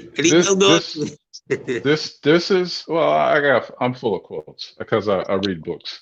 Yes, Your Highness. Yes, Your Highness. I forgot. There's written articles that said Tom Thibodeau had a struggle having 2 positions. If he was just mainly the coach, he would have had more success because we know he is so detailed. He's so detailed when he's coaching, and that's a blessing. But then when he had to wear the president of operations, I believe he was, also, it was a conflict because now you have to recruit, you have to analyze players, you have to deal with the cap situations and cap implementation, and that was a thing. So the Minnesota Timberwolves, yes, a bad organization, which was true, but there's articles written, and CP from Knicks Fan TV had a beat writer just to talk about what happened in Minnesota. So but we agree with you. We agree. I agree with you. If you're saying that he would have been better if he only had one hat, I'm not going to argue that. I'm not going to argue that. But what I'm saying is that he still elevated them with wearing both hats. Absolutely. You know, if you want to say they could have been better, okay, I'm not going to argue. But you can't say it was a mess. I mean, look. Since he's been gone. Oxymoron. But that's an oxymoron. Okay, fine. He didn't elevate them to be better because they didn't get better. They didn't get better. So how could if they made the playoffs his first year, then they should have made it every other year. No. They fired him. Right. What are we talking about? Yeah, like they didn't have the opportunity to make it the next year. They fired him. They fired him the next year. Right. And then also look at the young players that he had his hands on in Minnesota. Are you telling me a 15-point per game Zach LaVine did not get better after Tibbs had his hands on him? And this is my point. The argument that CP is making is actually another in my point against the whole I'm against trying to get Karl Anthony Towns. Absolutely. And I feel like actually CP is making the point even better than my rant about him being soft. Like he's not Tibbs got you to the playoffs. You should know how to win now. You know what I'm saying? Like you tasted it. You should know how to win. You should know what it takes. And okay, so Tibbs left, and your numbers haven't changed, Jimmy Butler also. You're still getting all-star numbers. How come you can't elevate your team? How come it's just you're not playing with a bunch of like scrubs? He's not that. One can argue that he's played with more talent than we've had on our squad. He's not that good. And so, boss lady, what up? And he was crying when Tibbs was there. Right. He's the only star that I know that complains about Tibbs. Right. He's soft, bro. I don't want him anywhere near the Knicks squad at all. Right. And so let me just expound on this real quick. What's up, AD? I just want to expound on this real quick with boss lady. So boss lady, look, when I said 42 wins, right? I meant that, right? I meant 42 wins. I projected 42-30, right? Because I know when Tibbs touches a young player, he molds those young players in his image, right? So all those games the year prior, last year is what I was referencing, that we got into a dog fight and we just laid down. Right. I knew that wasn't going to happen with Tibbs, right? All those games where we would have a 10-point lead or a 12-point lead and the team would go on like an 8-0 run, we would just lay down and let the team mop us up. We would still be up by 4, but we would just lay down and let the team just, ball us out the gym, right? I know Tibbs wasn't going to have that. I know Tibbs would have rather started. Tibbs would have took yank guys off the floor and played Theo Pinson if Cats was doing that. You know what I mean? So what I'm saying, and then plus in close games, games decided by 5 points or less. When you have, say, for instance, a Rick Carlisle versus a David Fizdale, you knew Rick Carlisle had the upper hand, right? And a Brad Stevens versus a Mike Miller, you knew Brad Stevens had the upper hand. A Doc Rivers versus a Mike Miller, right? You knew Brad Stevens had the upper hand. But when you bring in a Tom Thibodeau, those coaches don't have the upper hand straight away. Now they got to go in their bag and be creative. Now they got to try stuff. And that fits into what Tibbs like to do. Now you got to try new stuff in game versus a defensive scheme that Tibbs has been practicing since day one, right? So those are the type of things that I'm talking about. Like things like you legit can't quantify by looking at the roster, right? You for instance, when you look at the roster, you like, yeah, this team ain't gonna win 18 games. But what about the Tibbs effect? The Tibbs effect is real, right? Jesus. Like we saw ACP. I hear you. You want to pass that collection plate around? I got some food stamps for you. Hey, man, paper spend the same. All of it spend the same. But anyway, what I'm getting at is the reason why I said 42 wins is that we got circles coached around us by a coaching staff that was not the best coaching staff ever assembled, right? Now you go into a game against Brad Stevens, and I'm just saying at the beginning of the season, you go into a game with Thibodeau, Mike Woodson, Kenny Atkinson, but Kenny Payne, Johnny Bryant, and guys that actually know what they're doing, right? Correct. That's the reason why I said 42 games as opposed to us only winning 18 games and just looking at names on paper. We got we had assistant coaches that could legit be like head coaches in the league. Like that, like we had an all-star. I just knew that this year was gonna be different. Like we had an all-star background. Like our all-star pickup was Tibbs. We looking at the players, and I dig it, I understand. I was one of the guys from last season, Randall wasn't being used like he really could be used. I blame that on Fizz. I saw through to the power and the speed that he had. Like I felt like he was perfectly lined up for what Tibbs would want to do. Right. Yeah, but he was playing. See, the thing is, that part right there, I can't really give to Tibbs.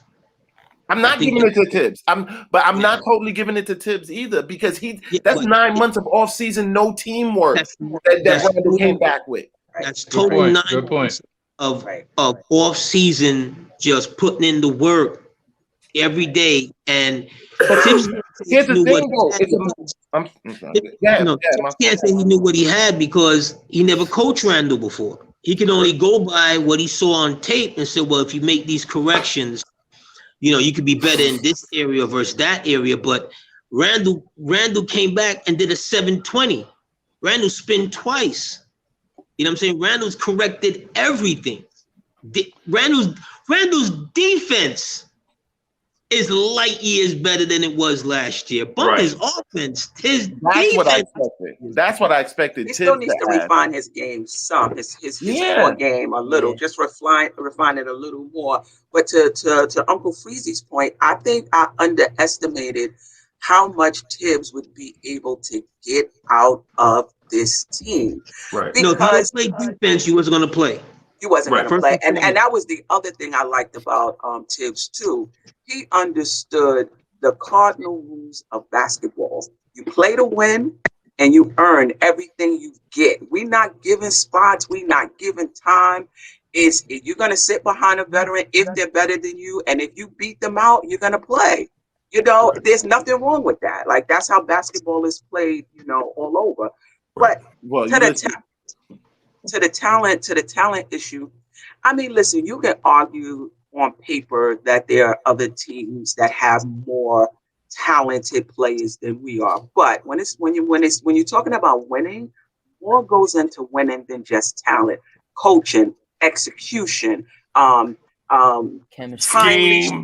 shooting, scheme. So much goes into winning. Chemistry. And we're doing that better than these so-called, talented teams, if you want to say. So we're bunched up in there with other teams in the standings, but we might be there for different reasons. One team may be there because of talent. We may be there because of chemistry and coaching. It doesn't matter. It takes more than one thing to win, and we're working all of the variables, so to speak. You guys make great points. But when you're in a beauty contest, the finest woman always wins. Let's just keep it real. CP the artist is a egomaniac. I'm just making thank you, Your Highness, for the weird parallel. That's fine. It's totally fine. That's totally fine. Look, in the beauty contest, the finest woman is always gonna win. So I thought the one you could talk about North Korea. If you're trying to say that the team with the most talent will always win, that's not true. That's not true, CP. That's what I'm saying. Tell me. Look at the Clippers in the playoffs last year. Then you don't have a 2004 Pistons then. Right, and look at all those Seattle Supersonics teams. 20 years. You had to go back 20 years for that one. I gotta go back 20 years. For us. Like, so what? Yeah, 20 years. Listen, Raptors won the championship the other day, and they didn't have the best talent. Who? Right. The Raptors won a couple of years ago, and they didn't have the best talent. That team was talented. Yes, it was talented, they didn't have the most talent on their team. Like, they weren't the team with the most talent. They were a talented team, but they had enough talent to be the most talented. Now you're saying enough. Moving the goalpost. That's a whole different thing than what you do. I ain't gonna talk to three people at the same time. Bro, but that's what you want, CP the artist. You said the most talent wins. CP the artist just said, I'm gonna pick a fight with 5 people, but I'm only gonna talk to 3. CP, what are you doing, bro? Well, I can't respond to everybody at the same time. But we too smart for that, bro. You got to come at a different angle. Like, if you legit want to engage with us, you got to make a smart take that's different from the one that we made, and then we can talk about it. Just because you don't understand, but you can't say that doesn't make it what it's not a smart take. It's not a. Just because you don't understand, that doesn't mean it's not a smart take. What I'm saying is that the overall talent and Toronto was a good team. They had Serge Ibaka. They had Marcus Saul. They were a good team. They were. You're not gonna let me finish my point. You're not gonna let me finish my point with facts. See, you said you could battle with your opinions, but you can't battle with facts. But you're changing it up. You're changing it up. I'm being consistent. Backtrack. I'm being consistent. I'm being consistent. Let me do something real quick. Hold on. Let me ISO. Hold on. Let me ISO real quick. No disrespect to anybody on the joint. I just got to ISO real quick. So CP the artist legit said Serge Ibaka is a good player. right? And then said, you can argue opinions, but you can't argue facts. But he said Serge Ibaka is a good player. Bro, that is an opinion. So don't opine, right? Don't opine and then be like, it's a fact. When you opine, right? You're like, Serge Ibaka is a good player. Wait a second. You cut off me to try to make that point. Okay, you cut me off. All right. Kawhi Leonard, Danny Green, Serge, Mark Gasol, Kyle Lowry. They had the guy that we Paul Powell, Van Fleet, who was don't tell me that team was void of talent. We didn't say they were void of talent. I said the best. Yes, the most talented wins. Usually, but they didn't have the most. Being good and having talent doesn't necessarily mean you're the most talented. Then name me a team in the East that was better than them. You can't. Philly had more talent than them. Yeah. Boston had more talent than them per player. Philly had more talent than them per player. And then CP, the point that I was getting at is you used an opinion, right? Before you said y'all can't argue with me with opinions. You have to bring facts. And then you went on to state opinions that were not facts. But let me give a fact. That is a fact. Let me give a fact. No. Let me give a fact. Danny Green is a good player is not a fact. Okay, hold on. Let me give a fact. Oh my God. Let me give a fact. Do I have to bring up the numbers? Kawhi Leonard traveled twice on his game-winning shot. That's a fact. That's how they won to get past a good Philly team. If you take a look at the replay, you'll see he traveled not once, but twice before his shot. I will say. Go ahead, man. I will say, all things being equal, the team with the most talent is going to win. However, there are other factors that are in place that if you work it well, you can beat a more talented team. Right. That Clipper team lost last year. They were up 3-1, and they came back and lost and lost that series. So it takes more than just talent. And one of the other factors is your best players have to show up when the light is the brightest, and they have to show up consistently. That's another factor. You know what, Stephanie? I wish the other men on this panel were just as wise as you, because you disagree with my point, but you made such a great point. I hope these guys learn from you. I want to see you more here. Such a kiss. Because can I talk to Stephanie? Golly, the queen has spoken. This queen has spoken. But CP, how it works is, so can I talk to a queen? CP, so what you're doing is 50-50. So you're stop it. Yes, it is. It's you get 50% of the time, and then the other 5 people get the other 50%, and you think it's equal. That's not equal. Can I talk to the queen and give her praise? L. Marshall, thank you for the super chat. L. Marshall says, CP the artist lost me. And Lawrence Mayberry said, I haven't felt this great as a Knicks fan in so many years. That was a box office performance yesterday by Randall and the guys. Hats in the sky, Knicks fans. Word. Hey, you lost me, but you only gave a $2 super chat. Man, shut up. Jamal DeGraff Reed, thank you. Get your money up, man. Thank you for the snacks and stats. Wow. All right, go ahead. Anyway, back to the queen, right? Thank you. Because you made me realize one truth. Look at Brooklyn. Brooklyn has so much talent, but they look shaky. They look really shaky. They got fragile egos and fragile bodies right now. Right. So you know what? Thank you, Stephanie, for making an eloquent point, and I thank you for coming on here and straightening me out. Thank you. All y'all should learn from her. I'm coming to show love. I do listen to you guys when I'm at work. I can't always hop on But today I was doing something on Amazon. I wanted to check out my headphones. I said, let me go on YouTube and click on the show and see how they sound. And you guys were on. And it's always a pleasure. I enjoy listening to you.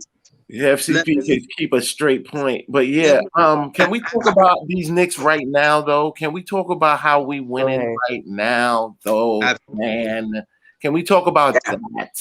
Yeah. How great that feels. Yeah. We're getting timely shooting. When you think about, I mean, from different people. And yesterday was Bullock. He hit 4 shots, and I counted them, that extended the lead, tied the game, brought us back. They were right on top. And that's what I was saying all season. We're down and we trying to make a comeback. Somebody get a wide open shot, they miss it. We up, we losing the lead. Somebody get a wide open shot, they miss it. That's burns me. We're getting those timely shots now, and it's helping us. Right. I'd rather a game not be close down the stretch, but hey, that doesn't always pan out like that. I agree. But it's those last second shots, though, like the ability to hit those shots with comfort. And like we'll be wide open, like our shooters will be wide open, and they can be hitting all game. Free key, but what's the difference between this year and last year, though? Is that a question? I don't know if we got enough time to talk about it.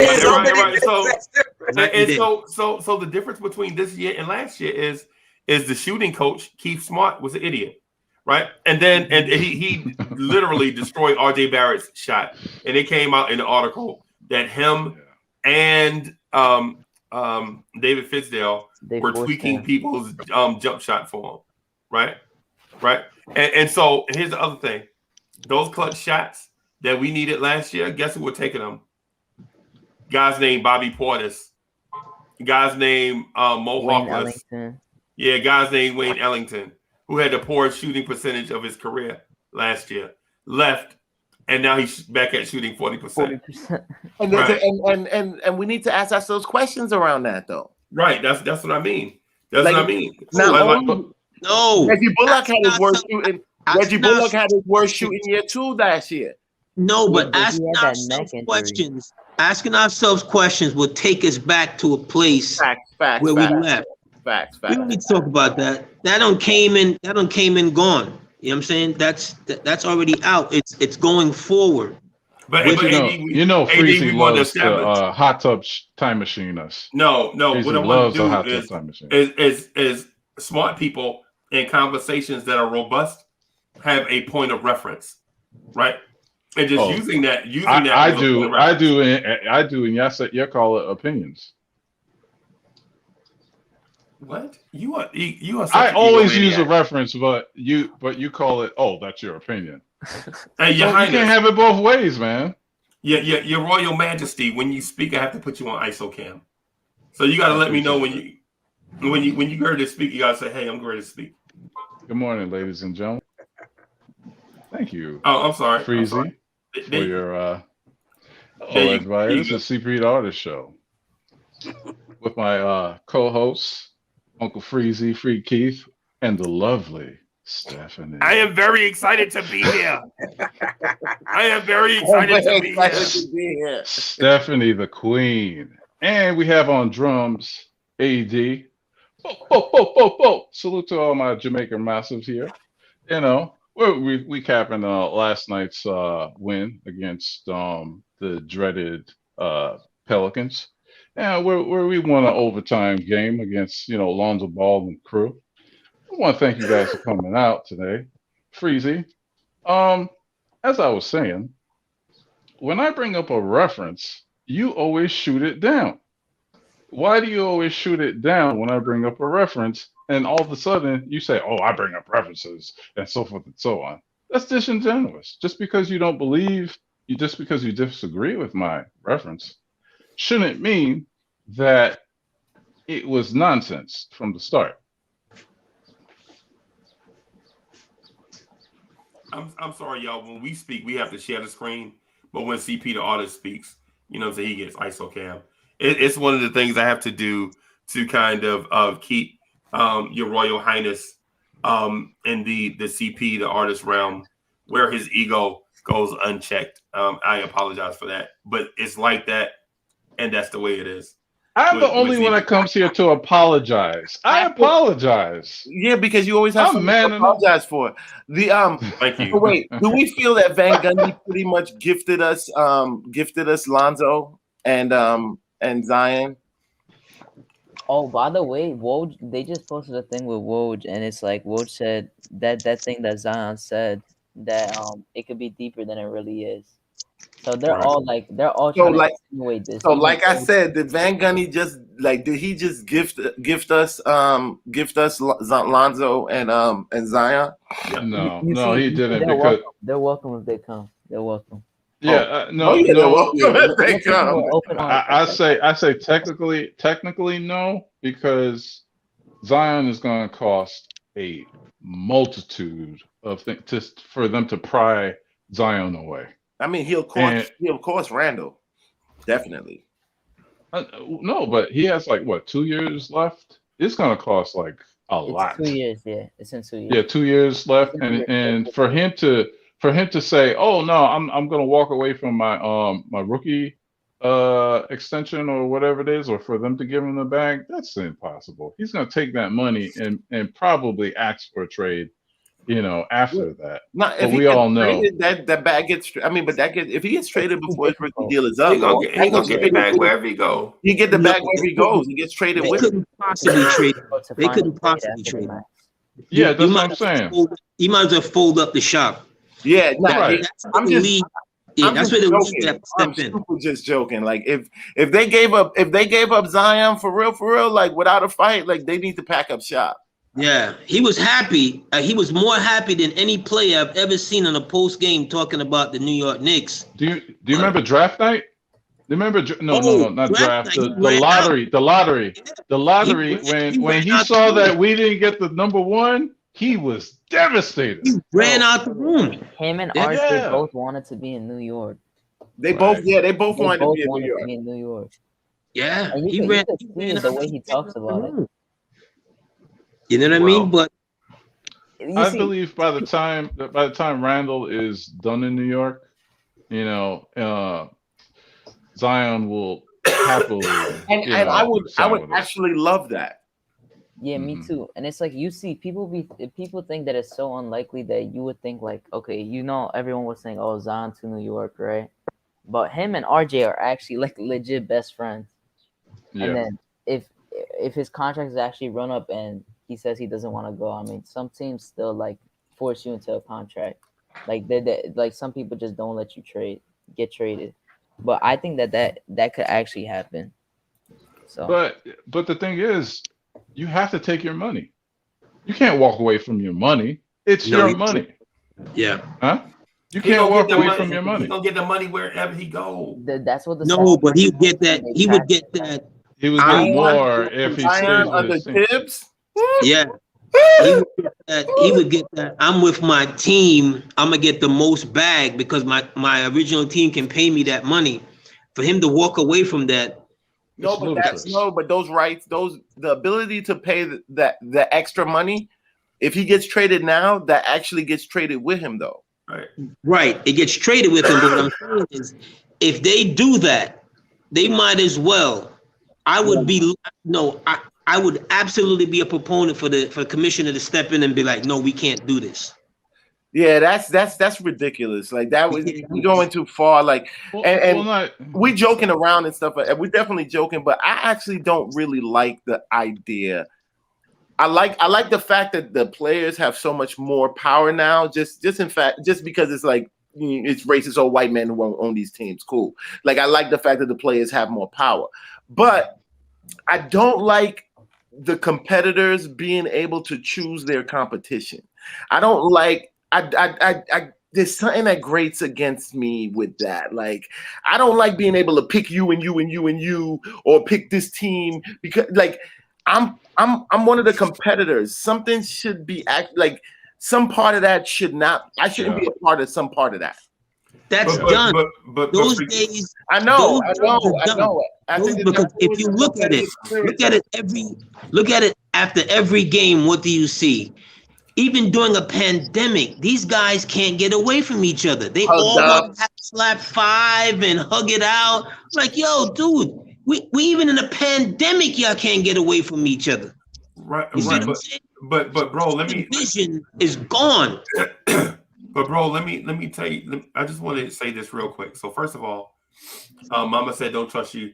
Thank you for the snacks and stacks. He says the Nets are not going to win. The team is destined for failure. We'll see about that, bro. Secondly, let me say what's up to LT. LT, what's good? What's up, y'all? What's going on, son? To my point, what I want to say is,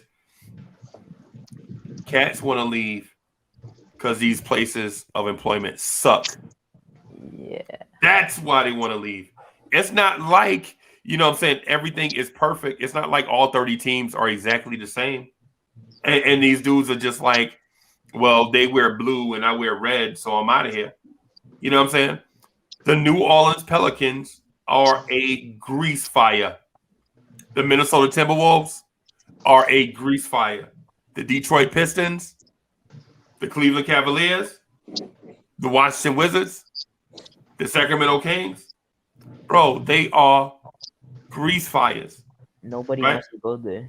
Right. And nobody wants to go to those places because historically, except for a little bit of sun at certain times, they are trash.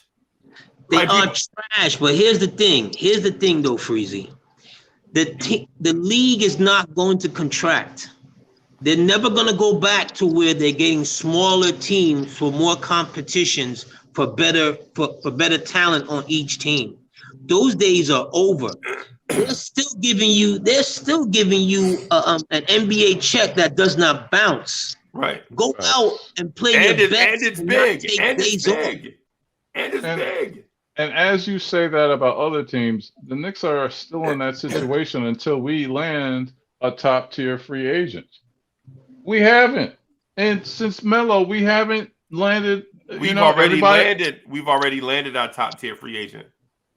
We've landed the first one. Julius Randle. First of all, we were the only one that were giving him that money. It don't matter. It doesn't matter. It does matter. It does matter. This is what he turned into. This is what he turned into. He was never an all-star. He was never an all-star until this he year. just turned Number into one. He was as CP, Kevin Samuels money, would say, he was a workable 8. That's money 6. Well spent by the New York Knicks, though. CP. Yeah, it was, but he was, but he wasn't. That's what you call hitting the lottery.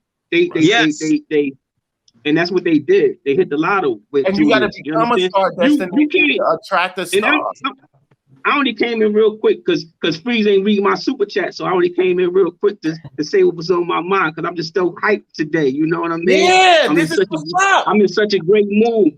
I just want you to CP. You gotta watch what you saw yesterday afternoon. That was box office. I said that. It felt like the 90s. Yo, what we saw yesterday, we usually see that from other teams, other players. We haven't had a player on our team that came out there and put that work in like Julius did yesterday. Did people realize you was watching like a box office movie with him and Zion going back and forth? That was special.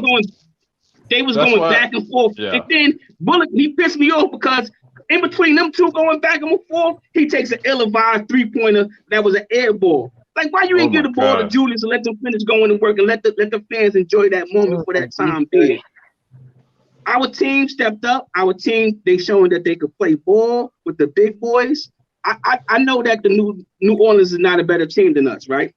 They're not a better team. They may have better talent, but they're not a better team than us, right? Oh. Wait a minute. Would you say? They got better talent. They got better.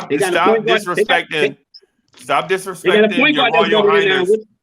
Hey man, stop disrespecting your Royal Highness CP artists like that. Not across the board.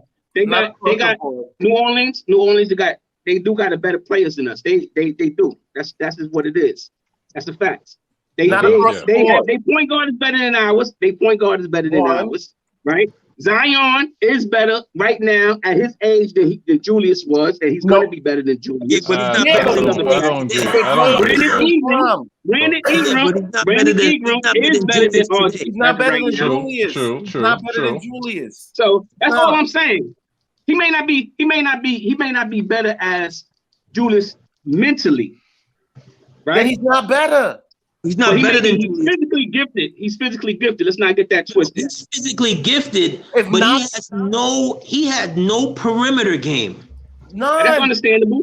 That's understandable. But he ain't the first. He ain't the first, and he won't be the last one without a perimeter game that'll be dominated. Shaq didn't have no perimeter game, and Shaq dominated the NBA. So he's not going to be the first, and he's not going to be the last. Fellas. We can go on and on, but I don't want to talk about. I don't want to talk about the New Orleans Hornets. I just want to talk about my New York Knicks. Hats in the sky for my New York Knicks. I haven't been this proud of the Knicks in years.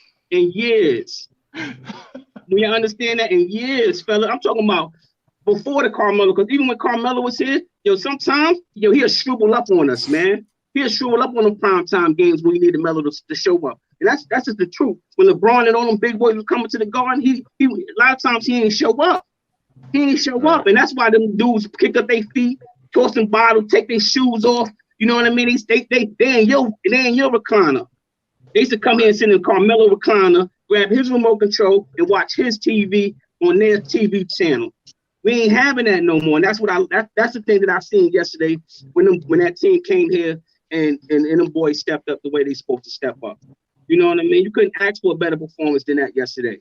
You couldn't ask for nothing. It was prime time. The world seen it. The whole world saw us yesterday, and they have to acknowledge that. Actually, and that was epic. That was an epic game yesterday.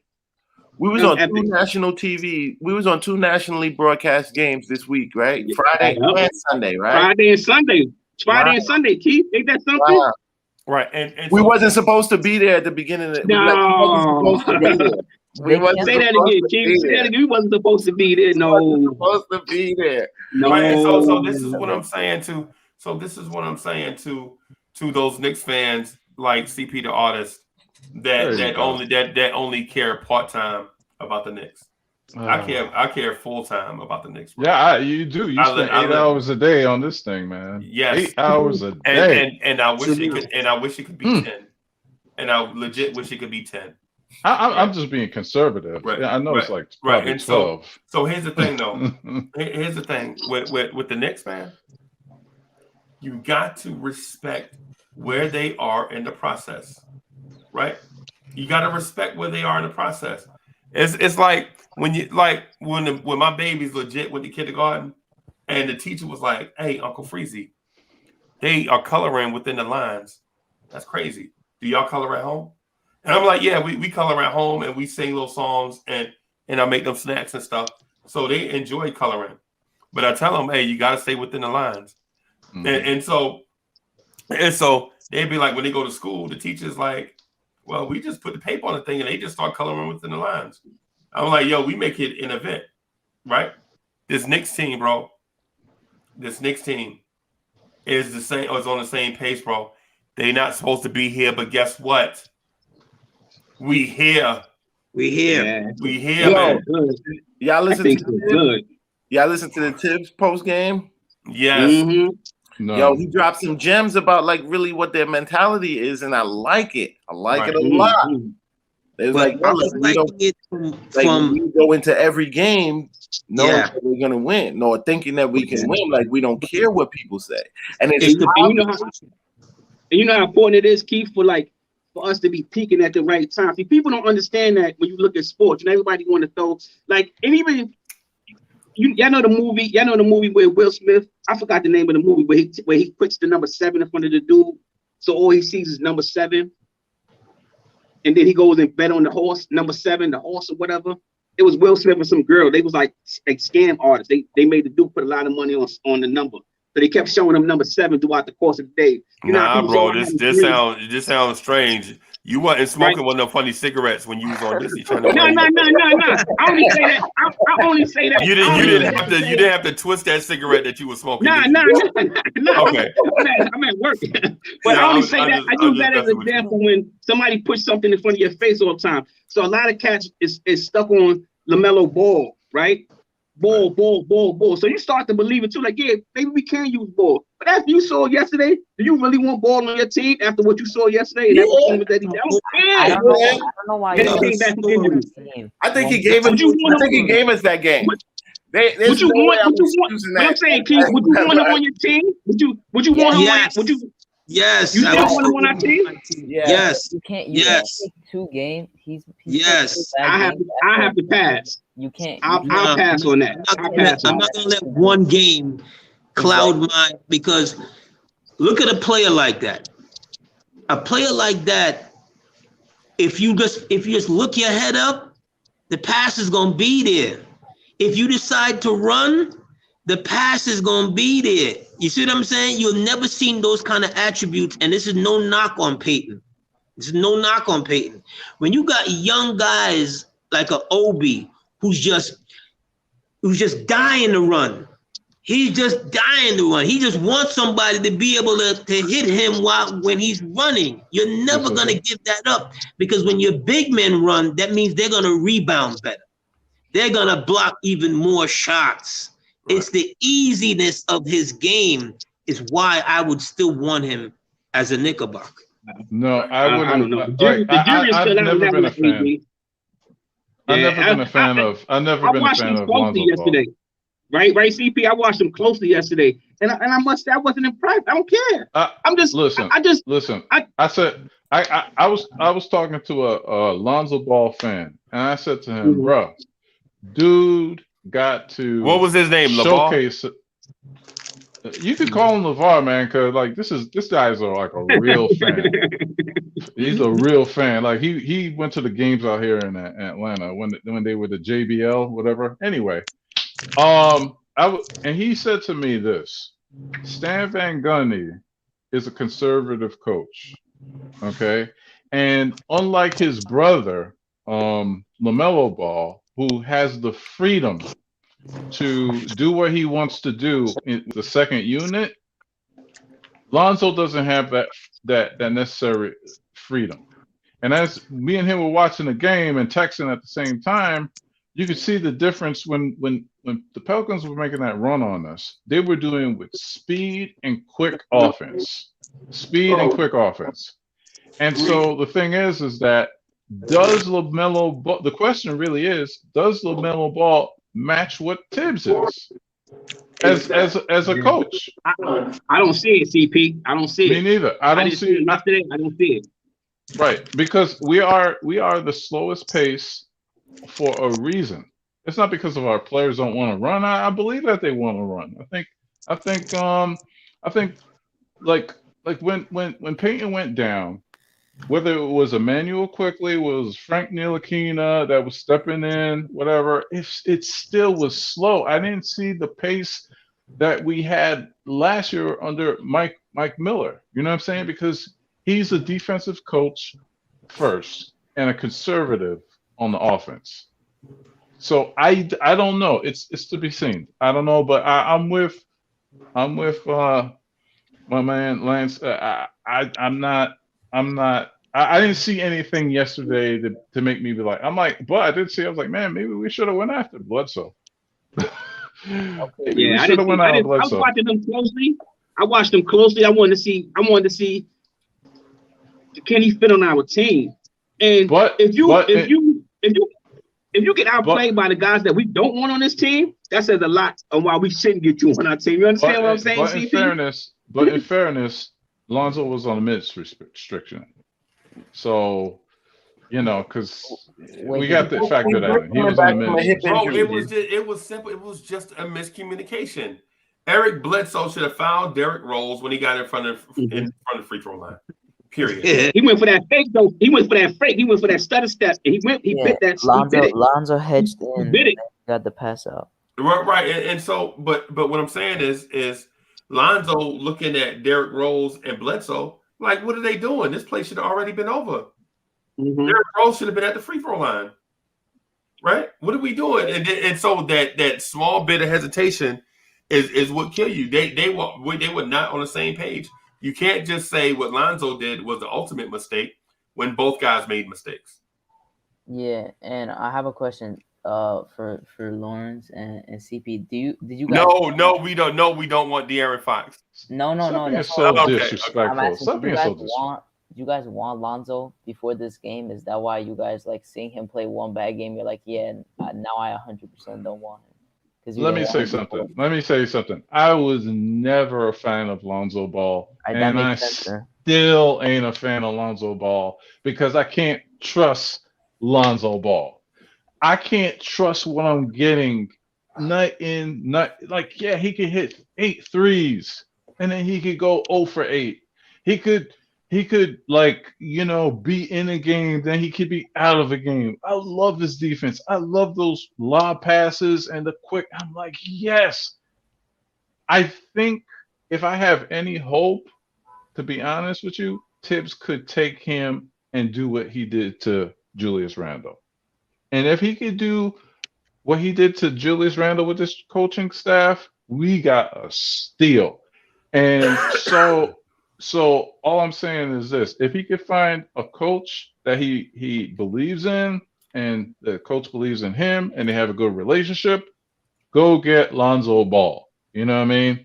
Mm-hmm. And I believe we do have that coaching staff that could get the best out of him. Work on his mid-range jump shot. Work on him finishing at the rim, because the dude got the defense and he has the passing.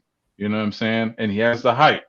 And he has basketball IQ that I would say, get him. But his motor goes on and it goes off. And that's going to start. I don't know about the Heck motor. yeah. Do you see dog in him? Lonzo? Yes. Do you see dog in him? Yes, and that doesn't even mean that you don't have a motor. I'm talking about poodle. I ain't talking about poodle. I'm talking about Rockwaller. I'm talking about, Not Pitbull. everyone has that. And you shouldn't be on the Knicks. Plain and simple. I want dogs. Don't look like no damn Pitbull. Say what? Come on, man. Stop. Who? Just say you don't like the guy. Cool. I just explained to you his weaknesses. It's not because it's nothing personal. It's just his weaknesses. I don't agree with you on his weaknesses. I don't think that he's like he has a problem with his motor. You're the first person that's ever said that. Yeah.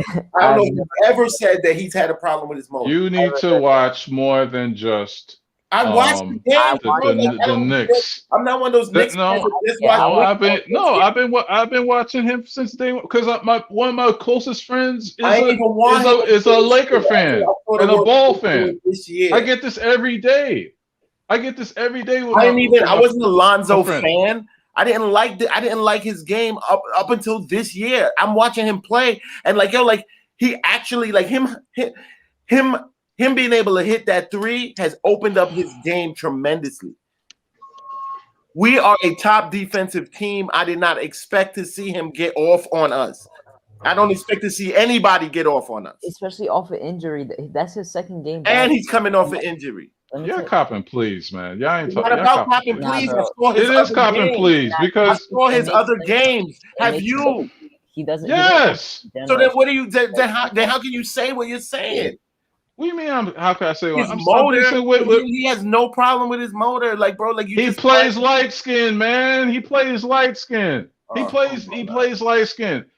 When he's in the game. Sorry for raising my voice, but he doesn't have that dog mentality that I'm not and that I'm not sure that is Tom Thibodeau X. I don't know if it's to motivate his team and get him over the thing, but he's a talented player. I'm not taking away from his talent, and I do believe because of his age, he still has a lot of potential. And I did say, but you don't want to pay attention to me. I said if Tibbs could do this with Julius Randle, go get him. We heard. Go get him. But technically, so why you down my neck? I don't really technically give as much as I give Tibbs props for. I don't really give him that much props. I don't give him that much props for what Randall is doing. Actually, it's an 80-20 for me. 80% Yeah. Randall, like 20%. Like I know Tibbs is good and all. Like Tibbs is managing the talent that Randall has just provided for him. Like he did not help make that. Lonzo got it on his own, and he's changed his jump shot 3 times already. Yeah, he changed it 3 times, and he's shooting this well this year. And I have never heard a problem about his motor until you and Parrish Duggar said it in the chat. I've never heard that That's before. the most wild thing I think I've heard. You guys don't watch basketball. You don't watch just I watch more basketball. basketball. No, you Okay. don't. No, you don't. You guys are fanboys, and I know you guys. You guys are How do you fanboys. know? You guys never give a realistic player opinion. after player, bro. I watch basketball. You don't watch anything. I don't watch just our Stop team. it. I'm not Stop like that, it. bro. That's disingenuous. No, I don't think it You're is. disingenuous. Your assumptions I'm not. It's not an assumption. It's a fact. What part of that What's game a yesterday fact? you say, Okay, it's a fact. oh, this dude You're is telling taking me it's over? the fact that I don't watch basketball when I watch basketball. You That's a only fact. watch the Knicks, my dude. I watch basketball, bro. I watch nationally televised games. Whatever I'm talking games. to dudes. I'm talking to dudes that look basketball, like they can't even get picked on LA Fitness. You're gonna tell me that you guys watch basketball? Get the hell out of here! I'm sick of y'all. Dude, are you a Frank? Aren't you a Frank fan? You're like to me, like yo, like y'all cats. I'm a Frank fan, but I told you. talk about scrub ass cats. You talk about scrub ass cats, and then like a dude talks about an actual guy who plays basketball well, and like I don't watch basketball. Get the hell I'm the out of dude here. that argued with you the other day that Frank won't be here. And you say, oh, you don't know. They're putting all this money into him. That he's an investment. Didn't you say that? I said he ain't going to be here because he ain't playing well. So who are you talking to about you? I'm not. I'm a Frank fan. Use your logic, man.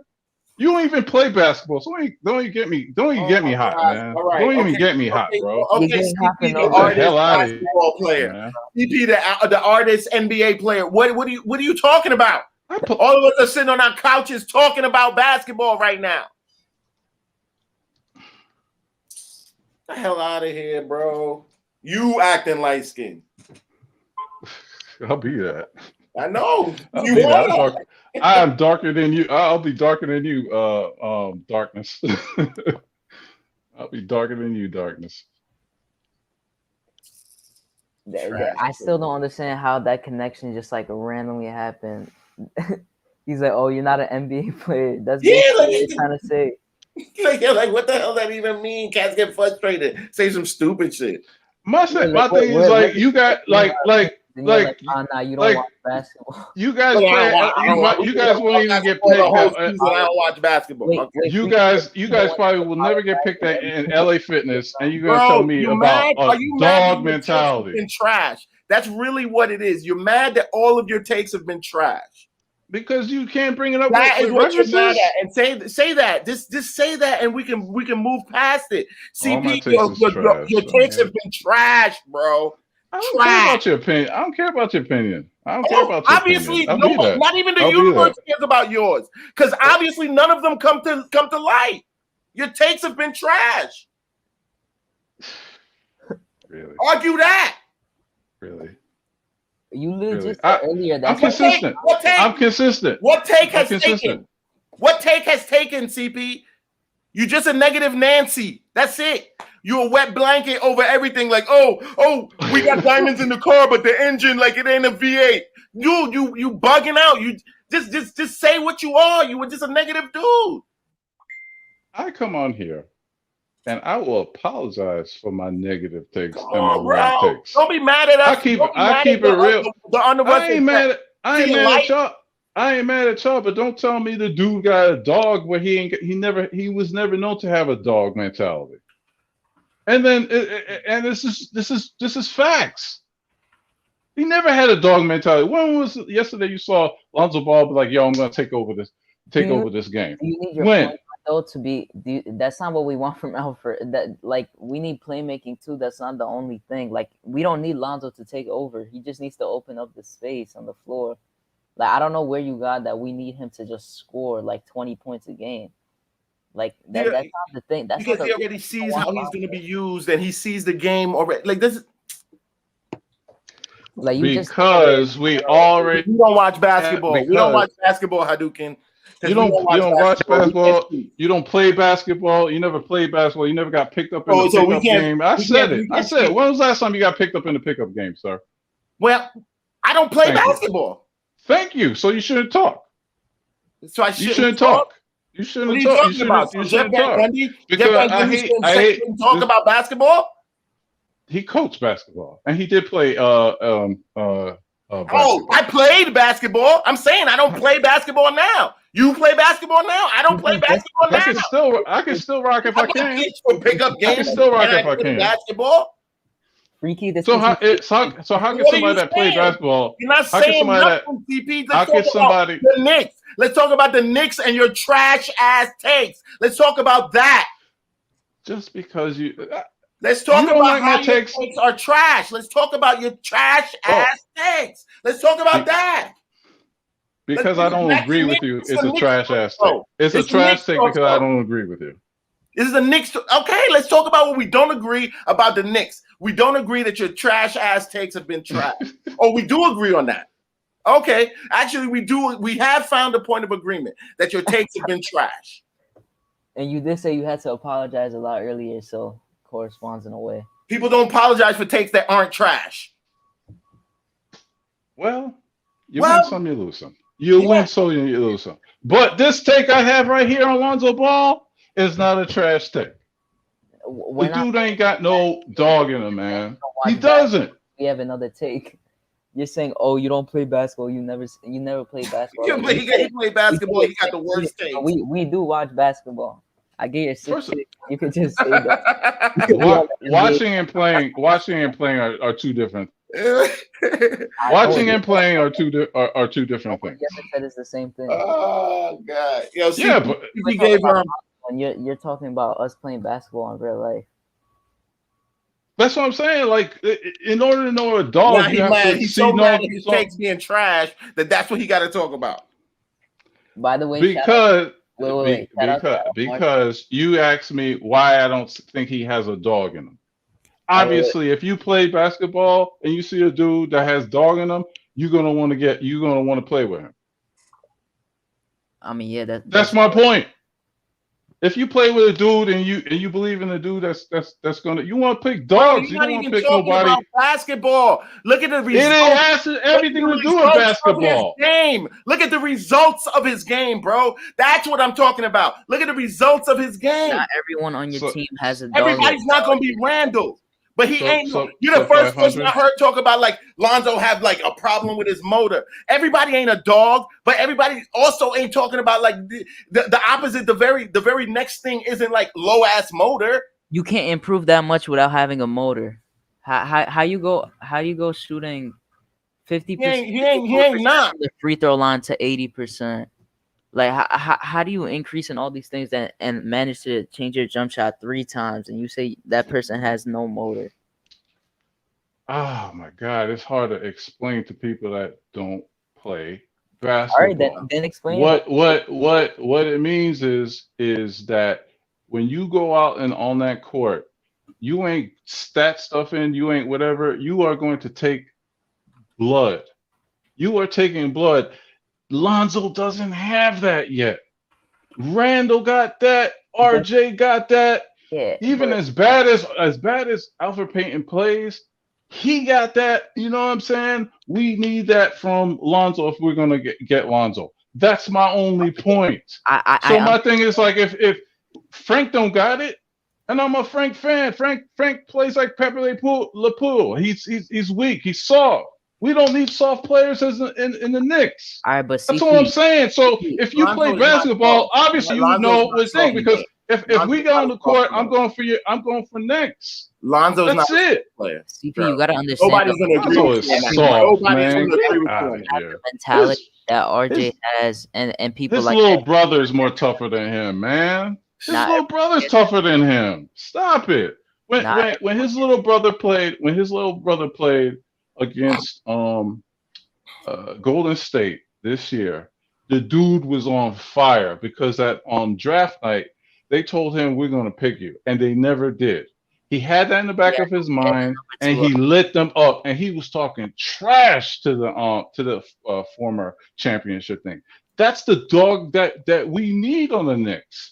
I mean, Alonzo did the same thing against Patrick Beverly when he scored over him, and he called him little. Like, I mean, you could give these examples back and forth. Like, I don't know what that's supposed to show. Patrick Beverly, my guy, really. Yeah, and Patrick Beverly was all over him. Pause, but he was all over him, and he made it like right on him. So I don't know what that had. When people are vested in dislike of someone, like generally, like the things that they look for, the things that they look for in them are literally geared towards those things that they dislike.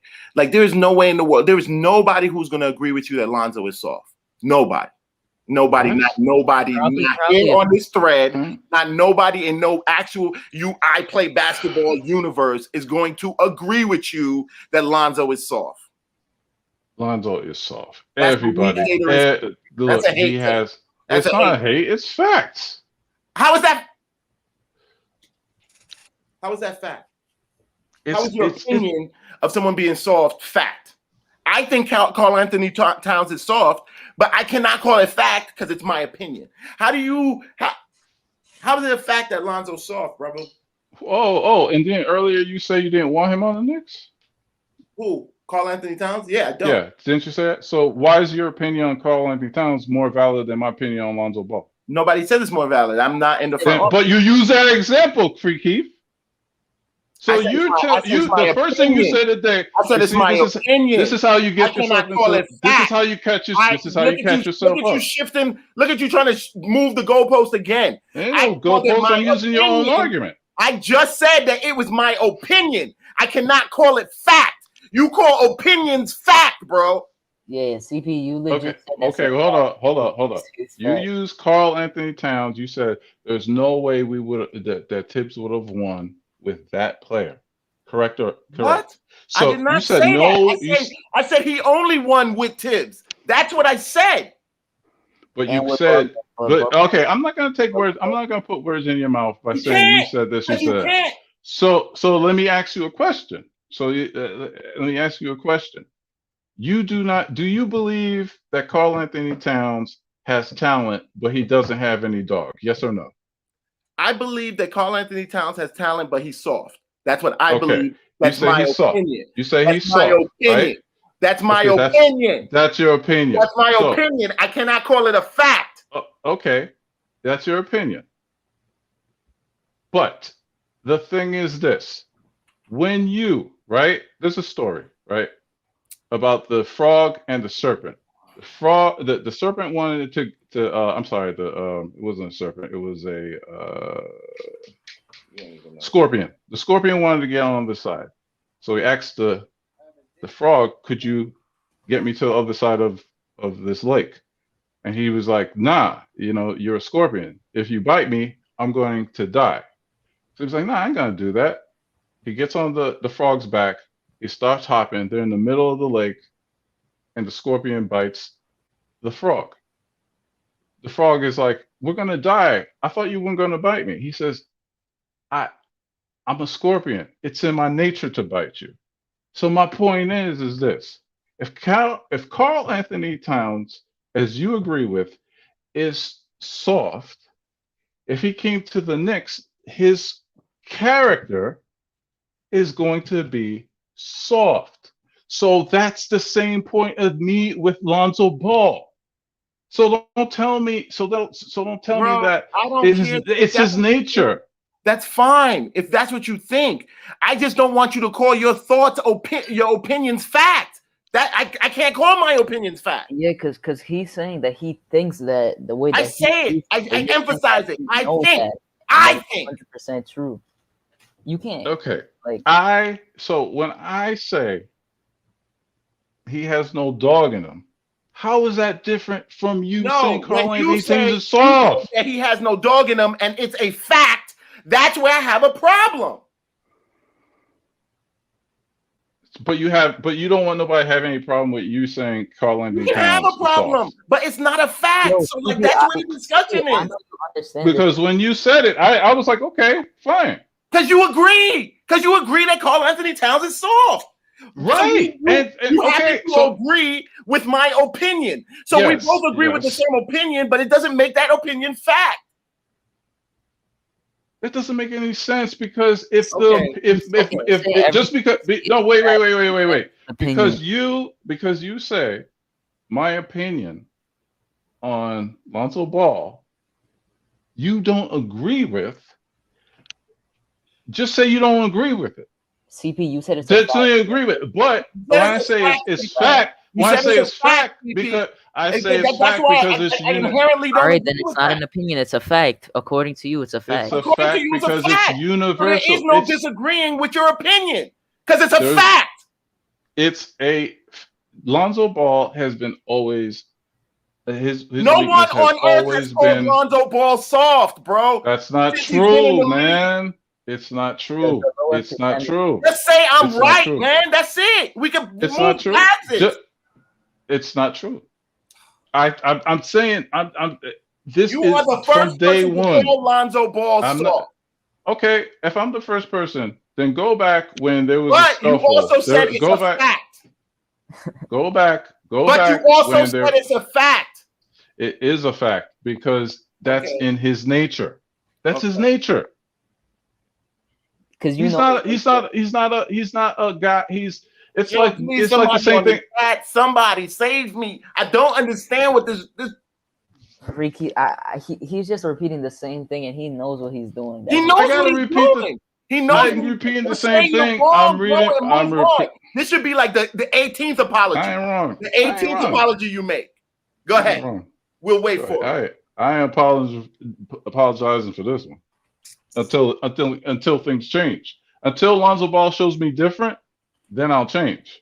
Until he takes over a game, I'm not even disagreeing with your opinion. Like, you can have your opinion. I can't argue your opinion on how you feel about a guy. I am arguing the fact that your opinion is in fact. Because at the point that your opinion becomes fact, I can't disagree with it because I can't disagree with a fact. I ain't gonna keep doing this. Come on, man. Stop it, bro. I ain't gonna keep doing this. Come on, I ain't gonna keep doing this, man. I'm talking to dudes that won't even get picked. Won't even get picked on the freaking. We all know Fitness. They call it out in the chat, and I'm a hater. knows what he's doing. Forget the chat. They ain't paying me. Forget the chat. Forget the chat. I think I care about opinions. Right now, it's falling on deaf ears. Exactly. I don't care. I never came on here to be right. I come on here to be right. Am I getting paid? Obviously. Am I getting paid to be right or wrong? You're never right. I'll be there. You obviously don't get paid to come on here to be right because you're never right.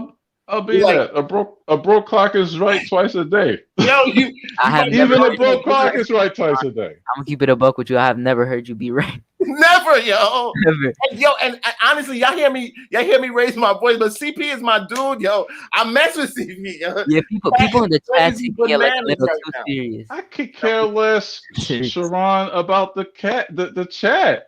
You think I say things because I care about what people think? I'm just saying. I'm an individual. I can live with being right and wrong. I live with that's who I am. You clearly can. You can't agree that he's. You can't because you lost this one, bro. You really can't. That's my opinion. It's based on fact. That's why. What fact? What fact is your opinion based on? That he's soft. He don't have no motor. Well, he's soft is a fact. He's soft. It is a fact. It's What's a public empirical evidence that points to this fact.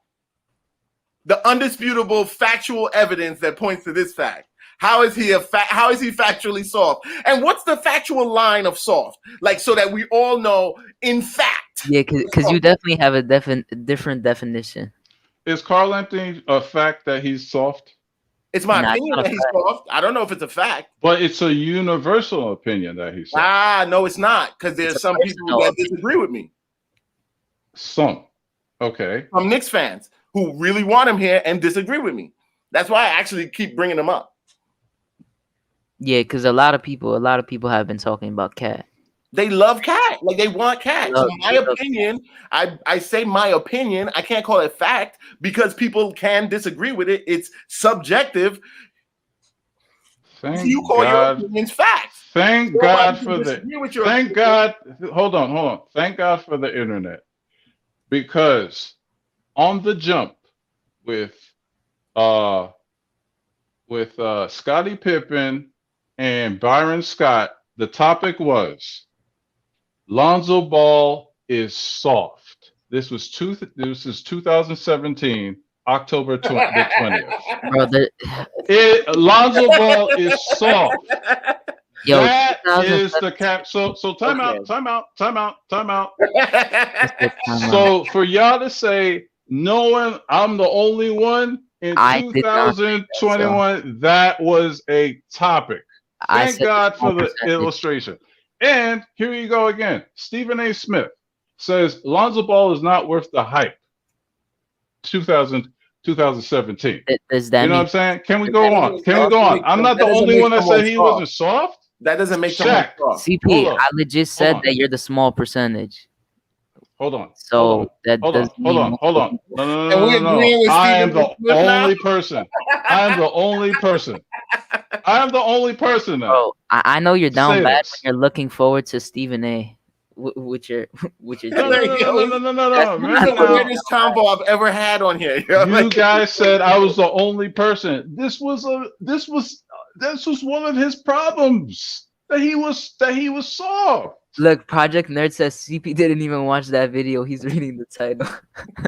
No, I remember it because, like I keep telling y'all, one of my closest friends is Alonzo Ball fan since he was playing in Chino. Yeah, The guy is crazy. The dude is crazy for the Ball family. And and every day he sends me Lonzo Wire, this and that, so forth and so on. So that's So I can colored your anti-Lonzo bias. No. You're missing the point. You're missing your point. But that's where right? that's where the fruit of this seed. That's where the seed of this this tree was planted, though. Much like us, much like the people who hate who Frankers say hate Frank when they really hate Frankers. So you don't really dislike Lonzo so much as you hate the hype that he got from people who overhyped him. But that's cool. Yeah. That's fine. Because here's why. Here's why. I'll explain why.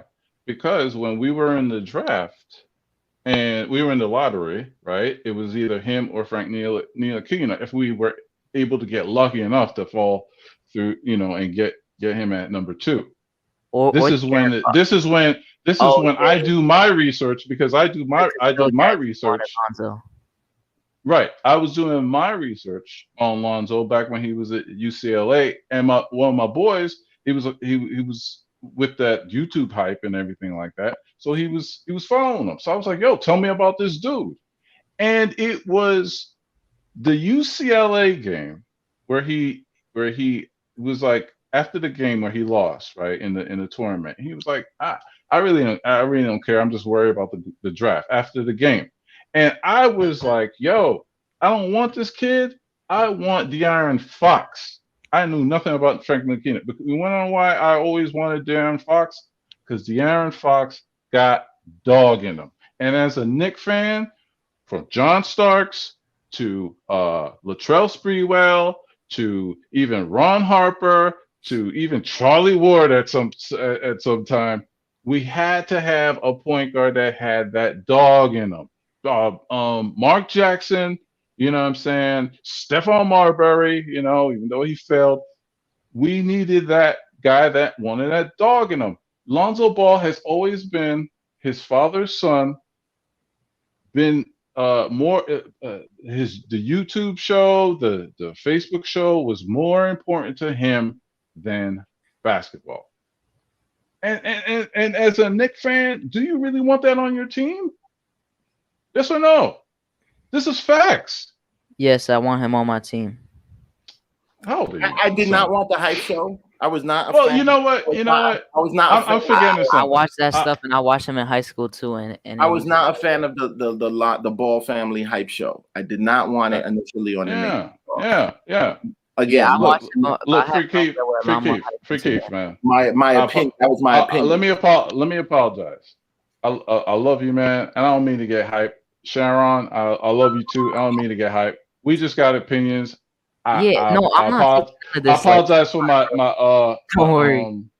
my take on you know, the LA Fitness and anything like that. You know what I'm saying? But if we ever get on the court, I hope y'all guarded me. I hope y'all guarded me.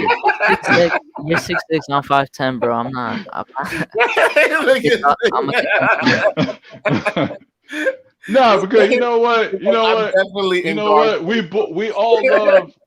all love this Knicks thing, man. We all love this Knicks thing, and we could go, especially me. I could get the R word. You know what I'm saying? I'm not gonna use that word, but I could get that sometimes, and I could like jump out of the thing. But yeah. You know what? I got garbage takes. You know what I'm saying? I'm gonna keep on making garbage takes because you know what? As long as we talking Knicks, somebody gonna have a garbage take. You know what I'm saying? But I ain't gonna beef with black men, man. I ain't gonna. Well, I don't know what Sharon is. You know what I'm saying? But I ain't gonna beef with you either. You know what I mean? Sharon. Yeah, All right, we can. But can we talk about this basketball that's going on though? Like. Can we talk about that though? I'm very much interested and very excited. I wake up very excited today, yo. Like I feel like we should all be. I've been waking up excited every day after a Knicks game, even the next days. I feel like we should put together. We should put off our collective differences and understand what's going on right now. Yesterday felt game win streak.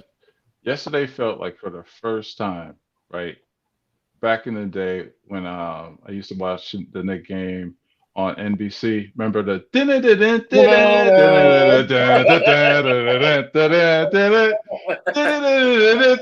man, like yesterday felt like that. Like I mowed the lawn. That was an old school game, man. Oh my God, I missed those days. I don't know if you guys saw the video of Obi and RJ like dancing to "Go New York, Go New York." Yeah. I saw that. And they were so on beat. They were bopping. Yeah, and it was during too. That made me happy. Dude, like, there was nothing better in basketball for this week than that Zion Randall battle, yo. Yeah. Yes, that felt like. Ewing. I shouldn't say Ewing. I can't go way back there, you know. I can't. Yeah, I mean, it almost sounds. It sounds blasphemous. It felt 90s. It sounds blasphemous. It sounds blasphemous, but like Alonzo, I feel like it felt to me like one of those Ewing Alonzo Mourning battles. Yeah. Yes. It did. It seemed like it was like a friendly but competitive battle. And you saw Zion laughing when he got Randall called every time he was smiling. Because he was willing. Yo, he wants to be a Knick, yo. He definitely wants to be in the building. I even like their first matchup. I like their first matchup too. That was what was it, last week? Their first matchup was good. Week. The first matchup was building. He wants to be an MSG, yo. I hope he does. I hope he does. He had to make sure to say he was like, yeah, I'm glad you asked me this question, and then he was like, yeah, but obviously behind New Orleans, MSG is my favorite place to play as the Mecca. And you already know when he has to use that caveat. New Orleans, he didn't want to get. But what Cornerstone Kev was saying earlier, Stan Van Gundy ain't lasting long on that team, man. You don't think so? I know so. I hear a lot of. I really didn't like that. Like that was a weird call out. Like I just. Yeah, that just seems weird to me. You could lose a locker room really quick, especially like to me, like you want to lose the locker room. Like, why would you do that? Like you can't do that. You can't be like, yeah, they play like some high schoolers. Like, you can't on TV. That's the stuff you tell them in the locker room. You want to know what? And you know what? What too? That's been his problem since Miami Heat and Orlando. They got him out of the Miami Heat because they were like, yo, this dude screams too much on us and so forth and so on. He's like irrational. You know, Dwight Howard to Dwayne Wade. You know what I'm saying? It was like, yo, this dude, he's just too much. You know what I'm saying? And I think he lost people in Detroit. You know, he lost them in Detroit, and that doesn't work in today's NBA.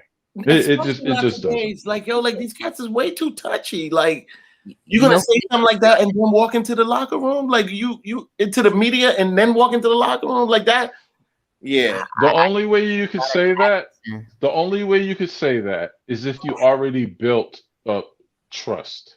You know what I'm saying? Like, I'll give you an example. Like when Zion asked Frank Ntilikina, I was like, yo, why you ain't playing? Frank was like, well, you know, the team, blah, blah, blah, blah, blah, blah. He bought in. He bought in. They were saying, I just saw that. He was like, yo, he bought in, man. Man, if that was me, I'd be like, yo, this coach sucked, man. Da, da, da, da, da. Cause I was that type of guy. Like, yo, he don't know what he's doing. I'm out of here, man. Like, I'm really like Jordan, but they hating on me. Yeah. Yo, Pinson, bro, Zion got a lot of connections with our team. If you looked at that whole conversation, and then you know he has a little part of Knox because of how he. Oh my god. I feel bad for Knox. I always feel bad for Knox. I feel like it was that moment that things changed for Knox for real, actually, though. I think it did in the slightest way because that because it was the first RJ versus Zion matchup, and you know that was hype, and then you have that happen to him, and it became a meme forever, and then people brought it back today, yesterday when it happened. Like, yeah, like if I'm Knox, like I definitely my whole career, I gotta get that back. I gotta get him back for that. Yeah, like, after that, I would be like mentality after that. Like I'm never letting that happen again. I'm never letting that down. You know, like I'll tell you that I forgot about it, and I will never forget about it. Oh my god! Like for him to get ragdoll again. By the way, like, got tips. Well, let's be honest. Look, what? I said about Atkinson. You remember for the Nets they had Atkinson. Did you guys ever want him? I did. I did, but honestly, I wouldn't have been mad at that. Just real quick, I was saying, how about if the Pelicans got him? I feel like if the Pelicans got him, they could have developed Lonzo still quicker because he's a point guard type of and a young developed. I feel like Atkinson would have been a better coach for them. 100%. I think he would have made that fit so well, and he's a good locker room guy too, according to everyone. Like I don't know, Steve Van Gundy. Like you know who we forget to give a shout out to? Project My guy Free Keith. How's everybody doing? CP the artist, Hadouken. Free Keith, salute to all the socialists and free the proletariat. How you guys doing? I enjoy the conversation. CP the artist, he's coming with the hot takes. No, I'm serious. Like the last thing when he pointed out about like Lonzo, I understand what he's talking about, like not having all that effort, like in the last thing when he was in college. I get what he's saying with that one. And the problems I have with Lonzo is the same thing that we say about Kevin Knox. We see a talented player, but where's the motor? See, and when and everybody knows I'm light skinned, right? I can't compare him to Knox though. I can't compare him to Knox. We ain't gonna get into it again. Yeah, let's not revisit that. Go ahead, my brother, man. Let's go ahead. Why you gonna disrespect Lonzo like that? I'm light skinned, man. Look, you know what it was too, man. Quick story that nobody wanted to listen about. I remember playing light skin in the 8th grade, and my coach was like, "Yo, you always gotta need you light skin when you talk." Yeah, because I know it's a running joke. I mean, it's a running joke. Man. Salute. What's going on, I gotta shut up because the man is here. Yeah, it's his time now. It's his time. Now you ain't gotta shut up, man. I'm enjoying the entertainment. I'm the captain now. I'm enjoying the entertainment, man. Shout out to everybody on the panel, man. Hector, please, yeah. Hadouken, CP, Freaky, you already know, y'all know what it is, man. Hey, all I gotta tell you, man, we got 6 of them things. You heard me, and that's They might as well be. They might as well be chips.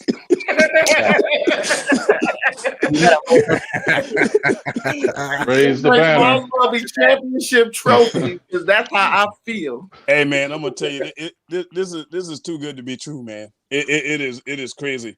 This is stuff dreams are made of, man. This is movie type stuff, man. To go from where we were to where we at now, it's crazy, and they still don't want to talk about it, but that's okay because we gonna talk about this. We don't need them. You know what I mean? Who is they? Who is they? Like we just came off of 2 nationally televised games this weekend, bro. And they still have that. That wasn't in the works last season. That wasn't. I know. That wasn't there. That wasn't slated. That wasn't ready to go. Hey, Free Creed, in 1 weekend. You know it's the bigger question we need to be asking, man. How far we think this thing can go, man? That's we need a discussion that I wanted to have today. That's what I want to hear people say. These are takes I want. The win total, the playoff prediction. I mean, it is pertinent to the situation. You know, it ain't no more NBA Finals. We going NBA Finals. What's up, I knew partner? Freezie was gonna come on and do that. I knew he was gonna. What's going on, partner? Hey, what's good, y'all? It's an obvious question to have now, man, because all the shoulda, coulda, we in the playoffs. Period. We go into the playoffs. We know we are. It ain't a doubt in my mind. I don't even want to hear no play-in talk. Nah, we going playoffs. Playoffs. Yeah, we going straight playoffs, man. Well, So if we go ahead, CP. we're five in. Are we in the 5th seed or we in the 6th seed? We have half a game out. Like if we could go and get the 5th or 4th. Oh, Atlanta and what's the name don't want to see us. Atlanta or Charlotte doesn't want to see us. Not the first. That's exactly the situation I want us to be in, so we could at least get to the second round. And the beautiful thing, we could at least get to the second. The beautiful thing is we face those teams down the stretch. Mm-hmm. We face Atlanta this week. So that's we got Charlotte tomorrow. Mm-hmm. So we beat them. We gonna knock them down a notch. You know what I mean? Because we definitely gonna put something on them tomorrow. You think Tom Thibodeau forgot about that beating we took? Yeah. Yeah. So when I look at us, man, I'm telling you, in my opinion, on this thing, man, I think we gonna win. Boy, I had predicted 30 games early on in the season. People was laughing at me. People was laughing at me. You got your number. You got your number. I'm running up into mine. I'm gonna tell you. I hope Freezie get his. After we hit 30, I said I feel like we're gonna blow it out of the water, man. I think we're gonna hit 40 wins, man. 40 is not far fetched. Not the way we play defense. Nobody wants to play us, man. Nobody. I'm telling you. That's what I was trying to tell them the whole time. Ron, listen. I'm gonna tell y'all something, man. People think I'm crazy, right? That's nothing new. That's nothing new. People think I'm crazy, right? But bro, I'm telling you. Cats are legit quitting in the middle of the game, complaining to the refs. Mm-hmm. Right. The defense is smothering them so bad that they can't continue with the defensive play. Luka crying. Once I saw Luka start crying, I knew we was on the right track. Bro, when I saw John and them, I'm like, bro, what's going on? And the rest I never felt like this starting to lean our way because they know that we're a physical squad now. So, like, say that again, Keith. They ain't heard you, and I love that because I said that the other day. That is what makes the difference. We had to convince the refs that we was real. Now they know that we're a defensive squad. Like, they not gonna call those little ticky tack joints. Right. What we right because yesterday, and I don't know if y'all noticed this or not, but yesterday. Halfway through the third quarter, the Knicks starters had 15 personal fouls called them. The starters, right? True. I already know. The New Orleans Pelicans had 5. Right? Yeah. 5 fouls. So you like, bro, what is going on? Right? But the whole time, the Knicks were playing through it. You ain't heard nail complaint from the Knicks. You know what I'm saying? But the Pelicans were like, oh my God, I'm about to faint out. What's going on? Brandon Ingram running beside the referee down court. RJ Barrett going to the basket. Right? Teams are getting outside of themselves. They can't help it. The defense is smothering, bro. Yeah, and you know what it is. So I You know what it love is when to you see it, yo. when you look at us, we're a team that's breaking teams' will to play. Yep. And the thing is, the reason why we're so effective is because if you look at the league, teams really don't play defense no more. Right. They don't play it. True. So when teams are seeing this kind of defense, they're like, hold up, whoa. What is this? And the beautiful thing about it is that our defense, you got some teams that play defense and they're considered a dirty defensive team. Right. We're not The a Clippers. dirty. We play clean. Exactly. Yeah. We play clean defense. And people are respecting it. We got players on the other team talking in the media unsolicited about our defense, i.e. Edwards, i.e. Kyrie Irving going to the coach during the game. You got these boys playing hard. You know what I mean? Little things like that, man. It's resonating through the league, man. And the New York Knicks is no longer a laughing stock, ladies and gentlemen. And we can enjoy it, and ain't nobody gonna take it from us. You know what I mean? Right. Don't worry about who's in the draft, because that'll handle itself. We ain't worrying about that. We worrying about what we're doing right now. And to that point, Dallas gonna help us anyway, but that's a conversation for a whole nother day. You know what I mean? Let's just worry about what we doing. We continue to handle our business, man, and let them chips fall where they may. And I know one thing: we ain't going to no game where we feel like we can't beat nobody. There's nobody in this league that I'm afraid of for the New York Knicks. Nobody. And I'm gonna tell you this, Free Keith. And I said this. There's two guys on this team, and everybody have heard me from time to time talk about these two guys that I wanted to get up out of here. I've come to appreciate what they do, and to be objective, totally objective, and look at what they do opposed to what I want them to do. Let's hear it. First person I'm gonna start with, Reggie Bullock. If y'all know what I call him Mr. R&B. Let's hear it. WKNI-CKS Radio. Salute that man. Reggie Bullock, night in and night out, is asked to play defense on the best opposing wing. Look what that man got to deal with in the East every night. So what I started doing, I said, you know what? I'm looking at him from that side of the ball because that's what we're asking him to do. Right. Points that he gives me, I'm looking at it now as like a bonus. But I'm looking at what can he do off defensively. And I've watched this man 2 games in a row, actually 3, because even Luka, he slowed Luka down. Luka didn't have a great game against him statistically. If you look at it, shooting. If you watch the game, he wasn't that impactful. He wasn't impactful. Same thing with Brandon Ingram. Shut Brandon Ingram down. Big time fast. Last game, Brandon Ingram had 19 points. He averaged 24, almost 25 points a game. Yeah. Was a non-factor, disappeared. And he gave you points to go along with it.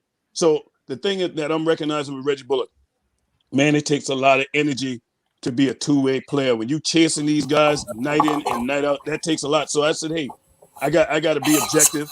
I got to be objective. I got to be fair. and I got to recognize these guys for what they bring to the team and what Tom is asking them to do. Second person. Say it. Y'all ready for this? Alfred Payton. Alfred Payton. Wow, this just took a weird turn. Alfred Payton, I'm going to tell you. I said it yesterday. Alfred Payton, what we're asking Alfred Payton to do is play defense.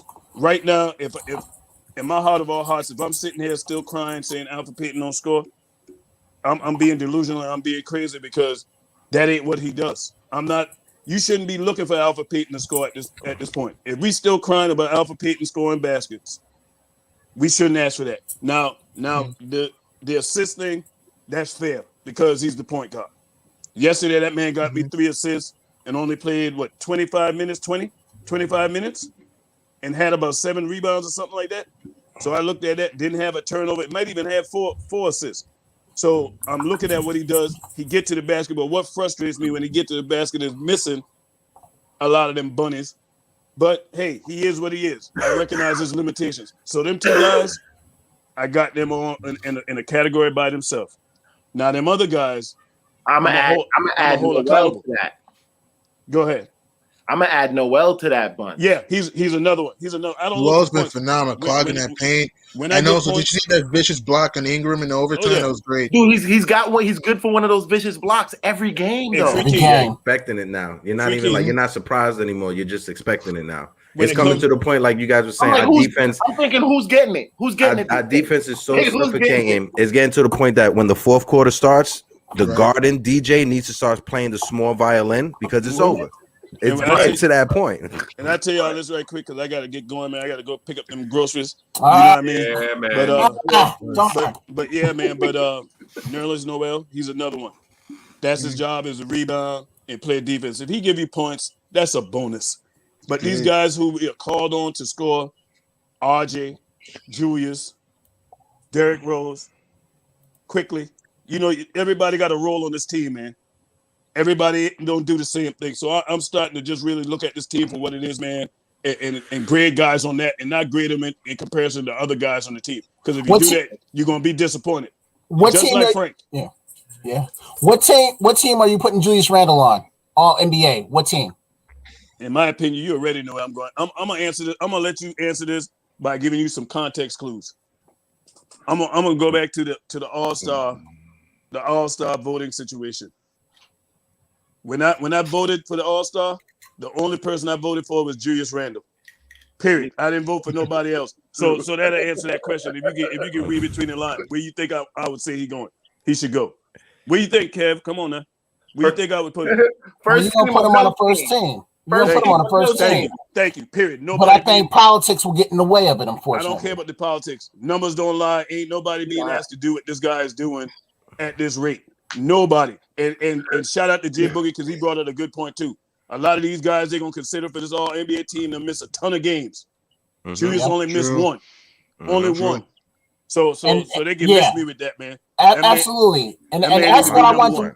Yeah, and that's what I wanted it to be based on.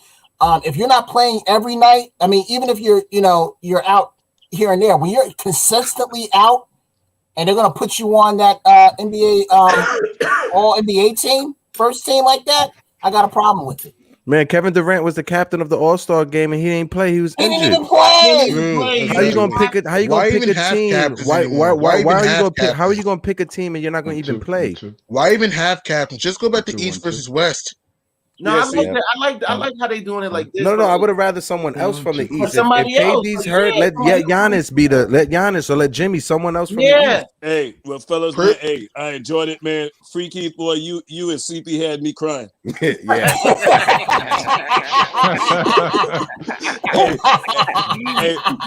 it's all love though. Like I don't want nobody getting twisted. I know. At the end of the day, man, it's about that blue and orange, man.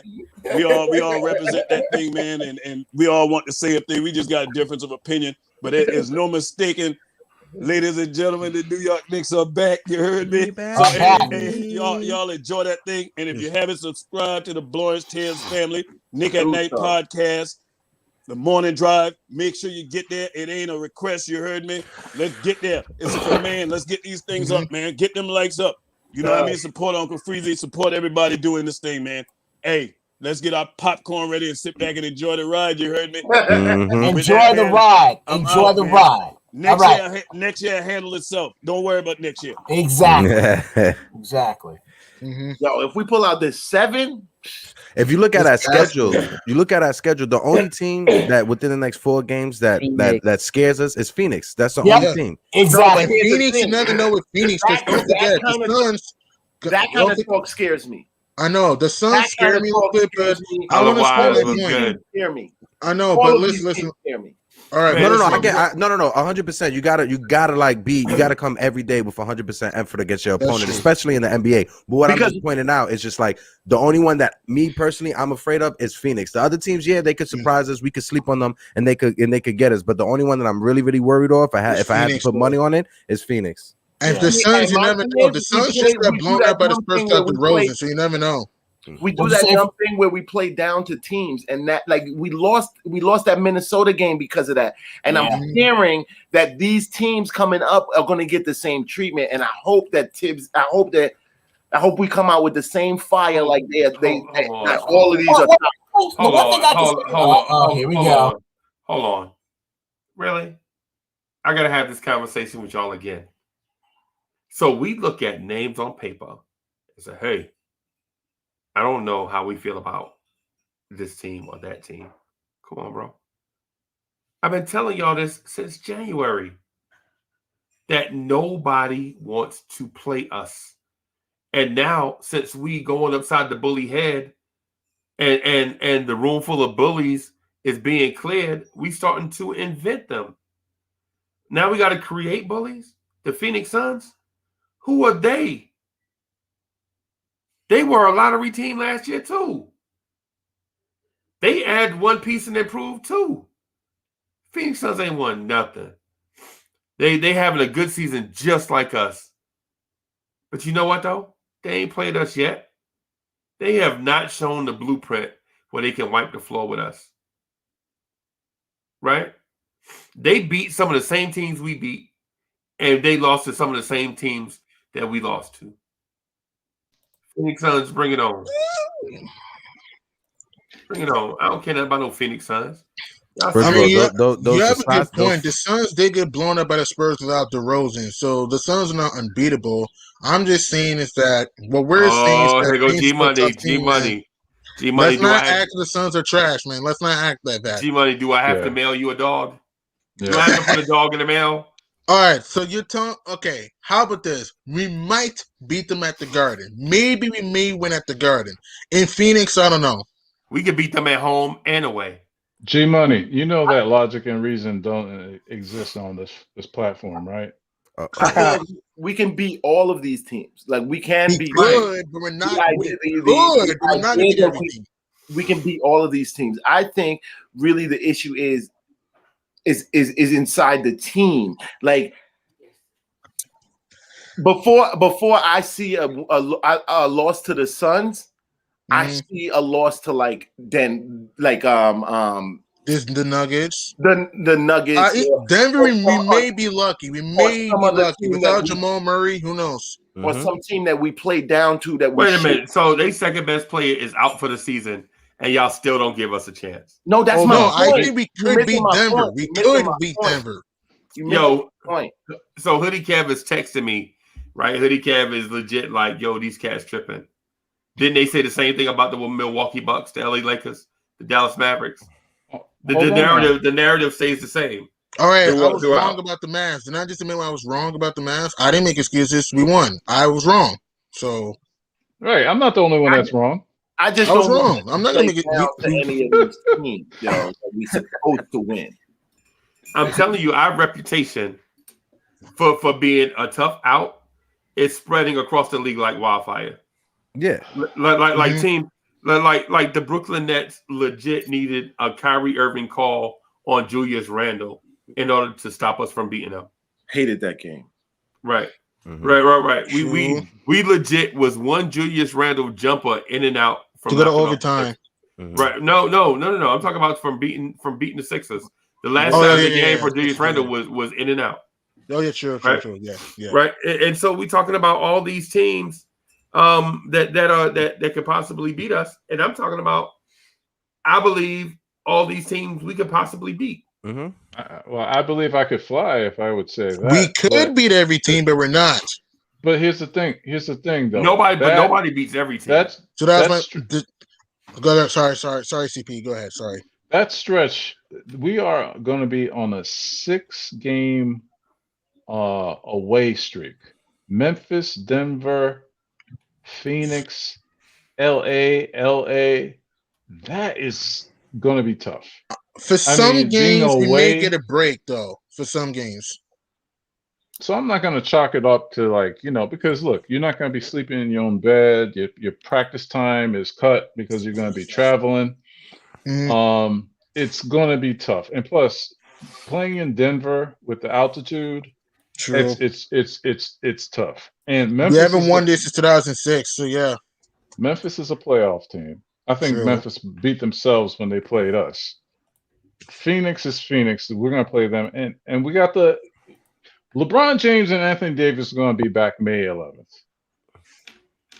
They're going to be back May 11th because they're going to want to play and get fine-tuned with their team. So we're gonna see Anthony Davis and LeBron. So I'm not that. I'm pessimistically optimistic. I say we go 3-3 in a road trip. I say 3-3. Yo, that's hilarious. 3-3 is probably good. 3-3. We're going to beat Houston. Houston's trying to lose. We're going to be Houston's trying to lose. Then Denver, I think we may get a break with Denver.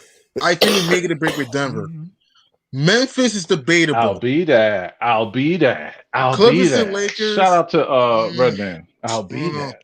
Go ahead, man.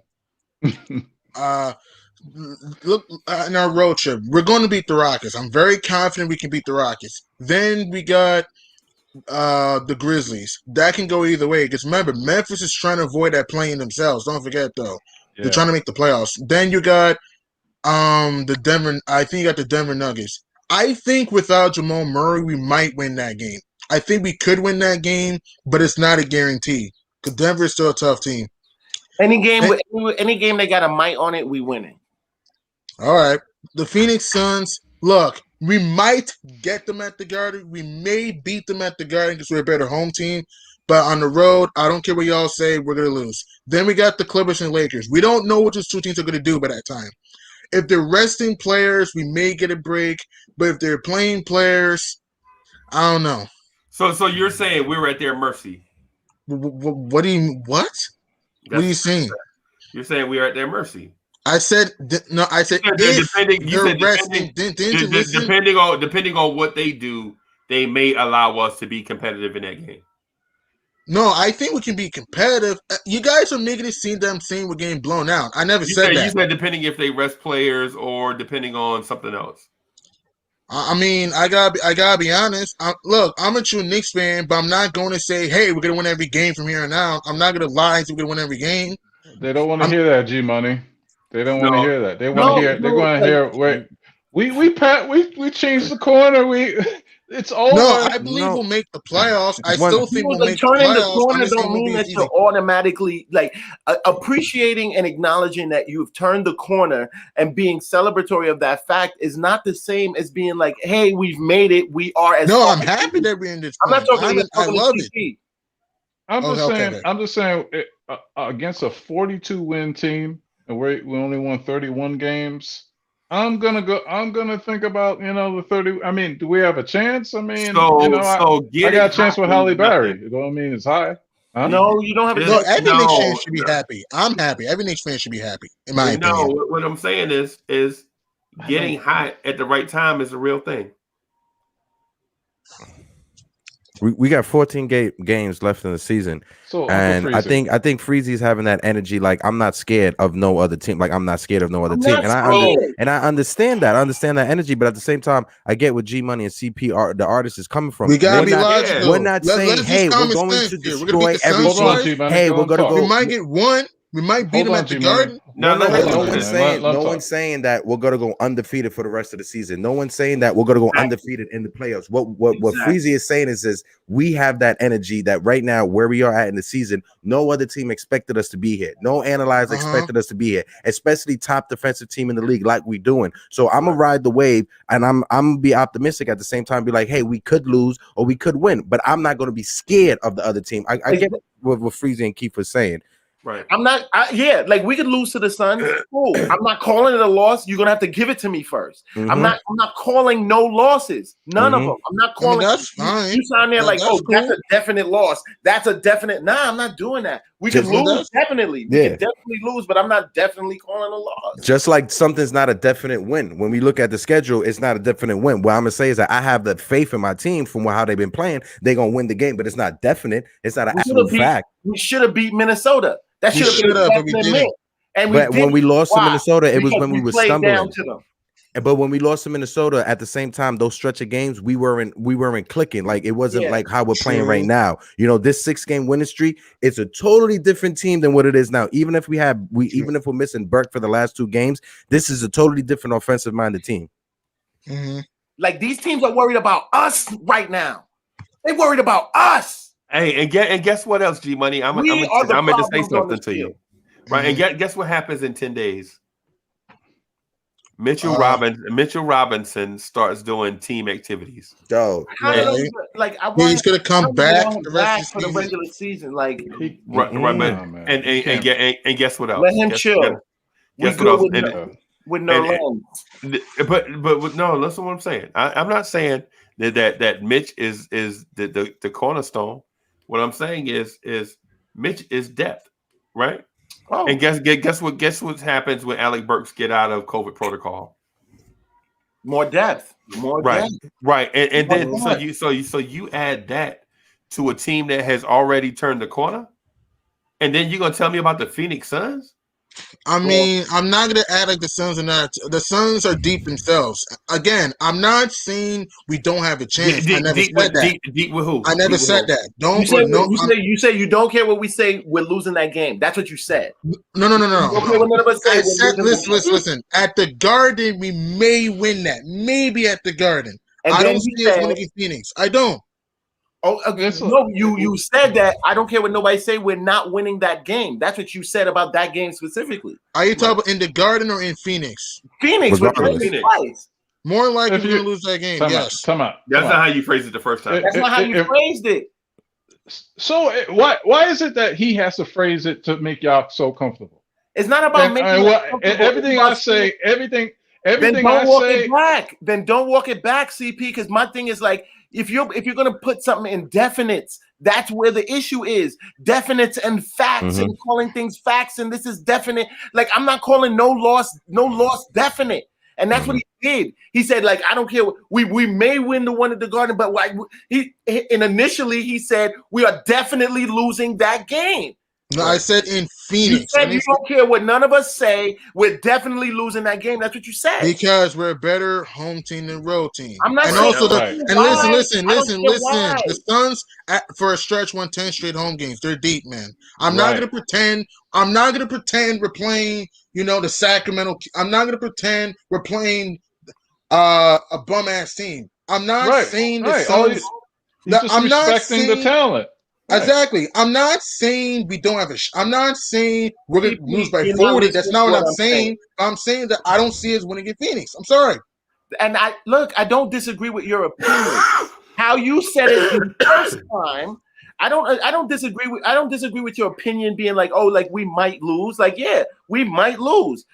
And that's fine. But the first time you ran through this, there was no opinion there. There was no might. You said we're definitely losing that game. Because we're a bad road team. The Suns are a good home So, team. That's what I'm there saying. is no opinion there. You say we're definitely losing that game. So CP, you agree that we're definitely losing that game. There is no question that we're losing that game in Phoenix. That's my point. But I'm not going to knock him for having his I'm not opinion if knocking he nobody. says I'm knocking definite. Wait, no. If you were knocking him, then this wouldn't be an issue. No, that's If he fine. said- I don't care. At the I end mean, of the day, I mean, I thought I'm this was free definite. speech. I thought this was free speech. Definite. That's what I'm knocking. We ain't definitely gonna lose nothing. Wow. Period. Yeah, but period. That's a fact. We might lose. Yeah, we ain't Wait a definitely minute. Time out. nothing before we lose it. What's the name of this channel? Blorange Tears. It's not Blorange Smiles. Blorange Tears of Joy. How about that, Dan? Oh, get the Tears ain't heck. always sadness. Tears ain't always sadness. How about Come that? on, man. Oh, there's a million different ways. Tears ain't always sadness. Man, we're What's it Knicks gonna fans. be? That's all we've been We crying win- for we win the 51 first round. years. We win the first round of the playoffs. It's gonna be tears of what? What's it gonna be tears of? I ain't crying. I'll tell you that much. Only thing I'm No, crying I'm just about saying, is I just heard a baby crying somewhere. I didn't know what was going on. But I feel you. I'm not saying there's no reasons why you should think that we may not win a game or this, that, and the other. But when you bubble on stuff and say like, "Oh, like we definitely lose," I gotta be honest. I don't care. I gotta be honest. No, with what I see in but the don't schedule. walk it back. Don't walk it back. Own up to it. Cool. So you said that we definitely losing. You don't care In what Phoenix, we say. yes. So then there is no possibility of winning there. Is what you're Yo, saying? G-Money. Tell Because that that's old what man. definitely means. All right. Did I So see there what is get no blown out? possibility of Did winning. I see what there. get blown out? Did I see what get blown out? No. I never see what get blown I out. don't So give what a we damn if talking? we lose by 1 or 20. That's a loss.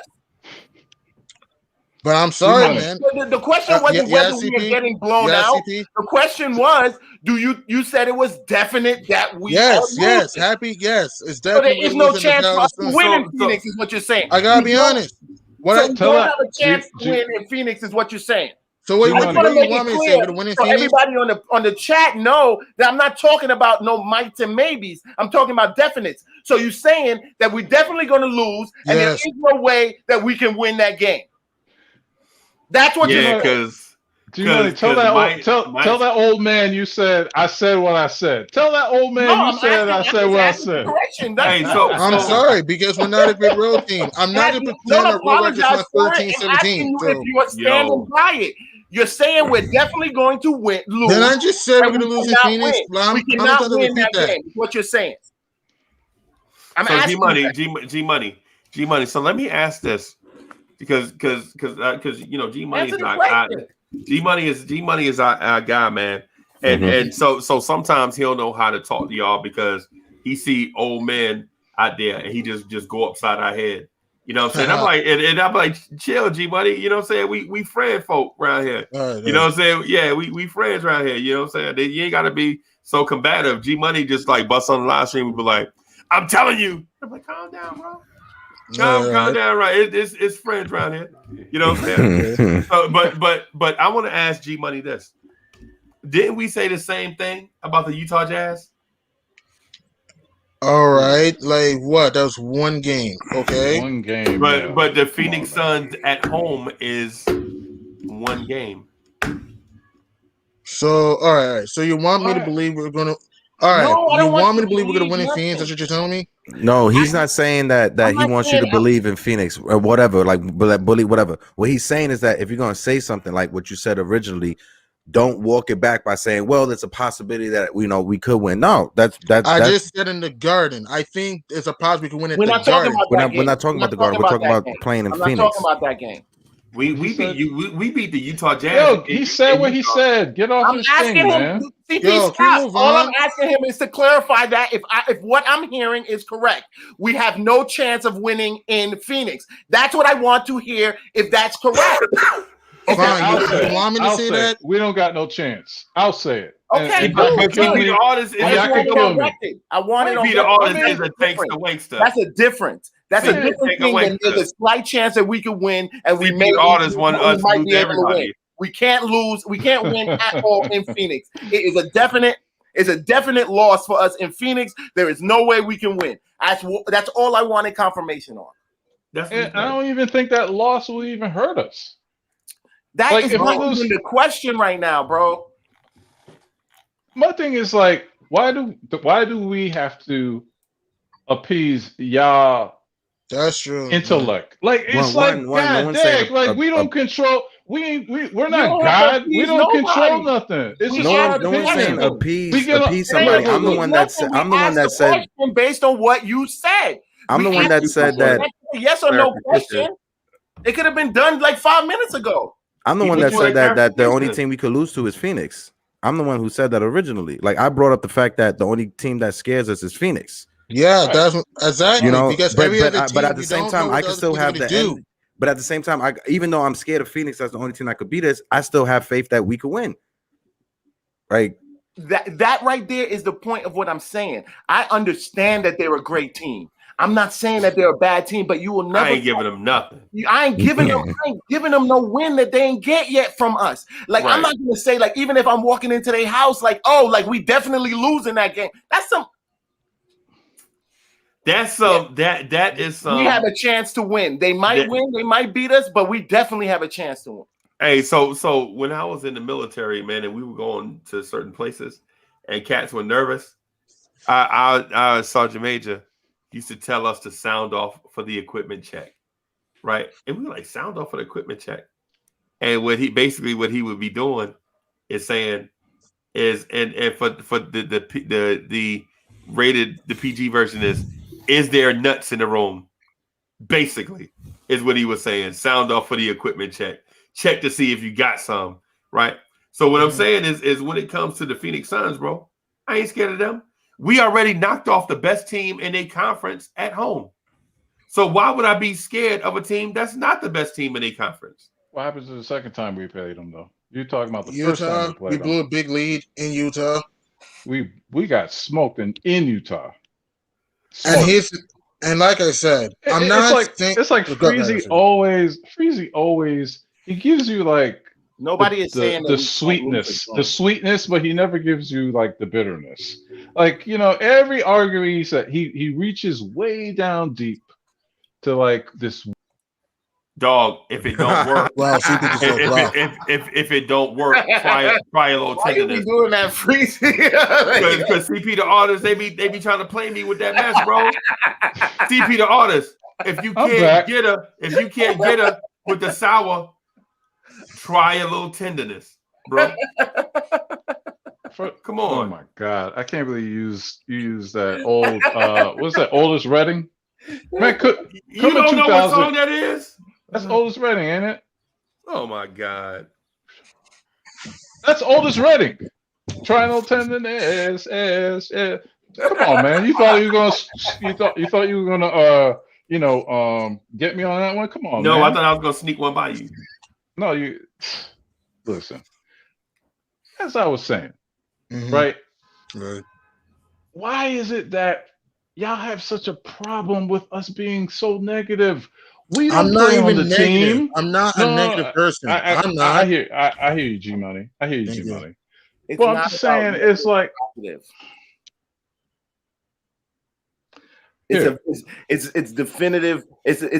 Like we are just guys giving our opinions. Like No, you I don't are. care. We don't have a ounce of universal. We are not Thanos. We can't speak nothing into existence. We come in here. We are wrong on every single one of our takes. Every single one of us have been wrong about a take. And we admit we're None wrong. of us. And we admit we're wrong. I was wrong about the Mavs game. Right. I was wrong. I did not make excuses. But Hey, hold beat them. Hold on, G Money. Hold on, G Money. Sorry. Hold on, G Money. People have said. I remember when people were saying we were going to win that Minnesota game. I was one of them. I remember that, and we didn't. Yeah. You know, I remember when we had that 3-game losing streak. I remember. Oh, well, yeah, we're number 4. We're number 4, and then boom, just like that, we dropped down to number 8. So it could go both ways. I'm tired of arguing with y'all over like opinions. Nobody getting paid for this. That's the part that we argue is when you call your opinion fact, bro. Right. Like, see, this is how you snake out of your little, like you snake out of the actual reasoning for the argument. Like nobody's arguing your damn opinion. It's your opinion. I can't argue what you feel or what you think. But when you say your opinion is fact, that becomes an argument. That becomes a thing that can be argued. Right. And we told you that 3 times already, CP. Yeah, he know that. He's just being difficult. Right. We already told CP all this 3 times. I even ISO Cam. I asked G Money for the same thing that I asked you. Just clarification that the point that he was making was a definitive one. Fine. Happy definitive loss. Happy definitive loss. Excellent. All right. And that's what I'm saying. Right, yeah, me too. I'm on second move on. that. Can we move on? I'm second that. So let me say this about G Money. I don't jump on G Money because many times I said on the same platform that I think G Money is a star. Thank you. Right? You guys are first, and I admit when I'm wrong. I don't make excuses. I admit when I'm wrong. I don't jump on G Money. I feel like, and Hoodie Kev has been texting me the whole time. Hoodie Kev is like, yo, we got to continue to groom G Money because he's a star in the making on platforms like this. Because he's an walking almanac. I've told G Money plenty of times he need to start his own subreddit. I should Sunday at mine. I'm gonna consider that because the way that you use your words and the way that you type stuff out, bro, you need to start your own subreddit. Right. Thank you, man. Right. And so, what it looks like, and so CP the artist is so desperate for alliances. Yeah, you so desperate for alliances right now that you reaching out to everybody. That's my man's. Thanks, CP. See what I'm saying? Thank That's you, my CP. man's in there, man. You right. You know what? I am not. Wait. Everybody knows, and everybody knows Mr. Vince McMahon. Vince McMahon, aka Dr. Freezie, right? Wrestling. He that's Professor Freezie, bro. I'm certified. That's Professor Freezie. I have glasses on. So I'm a professor. Versace lace glasses. Let He didn't go to Uncle for 4 extra years for no reason. For no reason, bro. You got a PhD. I didn't use, bro. And that's a hater degree. Hey, CP. I did not use food stamps in a Puerto Rican store for 10 years in order to be called Freezie. I'm an uncle, bro. I earned that right. And bro, Leo Freezie. Number one, it's called a bodega, not a Puerto Rican store. No, bro. Bodega. It depends on what era you come from. When you're a young whippersnapper, bro. When you're a young whippersnapper, it depends on what era you come from. And what part of New York you lived in? Right. And then for us back in the late 60s, early 70s, the store was based on your nationality. Like I used to legit go get Lucy's from the Arab store. From the Arabs. Why we would racially call them that, I don't know. But I don't know. These days it's not politically correct, but that's what it was back then. And what I'm saying is we called them that, and everybody were friends back then, and we knew each other, and we all got along, bro. You know what I'm saying? Racism was palatable. Yeah. It was prejudice is palatable. Right. The dude was the Arab store, and the dude wasn't even Arab. He was Indian. He was Indian, yo. Right. Yeah, and that's what people got to understand. Like a bodega, right? Or like where you go to your bodega, that's like the communal gathering. You know, like a bodega could be your grocery store, could be your apartment store, could be your discount store, right? Yep. You know, but a grocery store can never be a bodega. It's certain things that a bodega has that a grocery store can't have. Like if you go to like 96th Street and see one of those, that's a grocery store. You go to the Bronx or Crotona Ave, that's a bodega. Right. You ain't sitting down in the grocery store, bro. You're not sitting down in the grocery store. I'm sorry. I mean, you technically not sitting down in a bodega either. Well, no, but you got some bodegas that they have it set up in the back, little table, dominoes and everything, right behind the beer freezer. Right. You know those special freezers that they keep just for the beers and nothing else. Right. Right. You go, bro. Y'all making me miss home, man. You come back home, really CP. Miss home, bro. Come back home, CP. Right. I can't afford it. And I hated it. Yo, the bodega is such the center of the hood economy, yo. Like, it's so much more than the store business going on in that store. Exactly. Like, you buying weed, you know what I'm saying? Like, it's all kind of stuff going on in that It's store. not just that. You got relationships with the owners of the bodegas. You can have credit or whatever. Like, they'll let you run credit for the whole month. You know, they'll look out for people. I've seen the bodega. I've seen you grow up, like right. They legit. I mean, in the bodega, I used to go cash third-party checks. You remember how hard it used to cash third-party checks? They stopped bro. that. Yes, right. That's what I'm saying. That's what I'm saying. Time out. Remember. No, why is it that every place in the hood had a Poppy's liquor store? Poppy's liquor store. because the hoods right where we are at, they're like food deserts. You know, you have like the bodega, but you don't have like that fresh organic restaurant. You know, you'll have like the Popeyes fried chicken, but you won't have that whole food or whatever. So it's kind of hard. That's one thing that I work with, like a Bronx community aid organization. My girl does as well, giving out bread. But there's different food organizations that like they'll set up a community fridge and fill up the fridge for people in the community. Right. People may have heard that term. You said Popeyes. I remember Crown Chicken. That's back in the day. Yep. I'm telling you, CP. Yo, I remember Roy Rogers.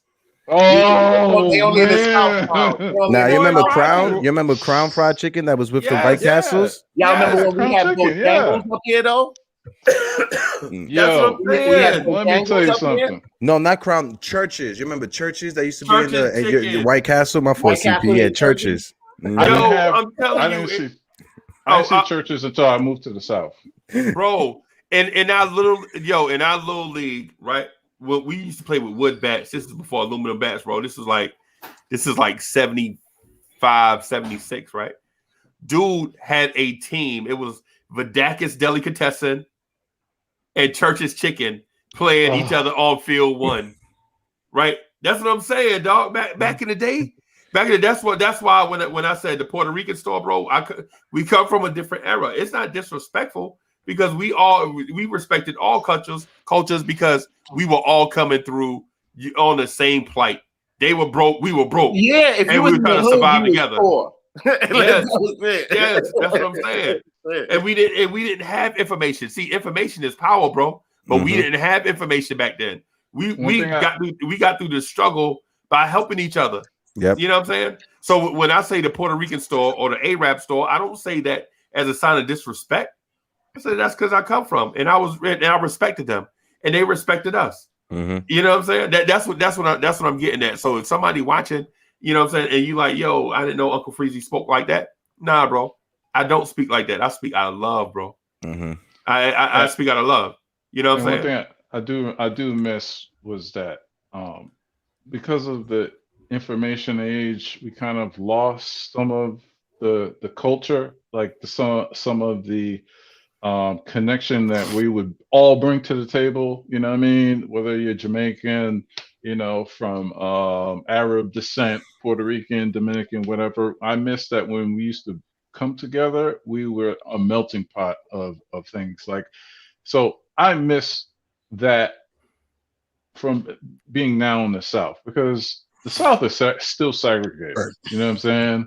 Like I live in a black neighborhood, you know, you go down the street, you know, there's white neighborhoods and so forth, so on. There's not that melting pot thing. So if you up there in the north and you go into bodegas and places like that, appreciate the culture, because you don't know how it is when you move outside of it. That's the only thing I miss, is that.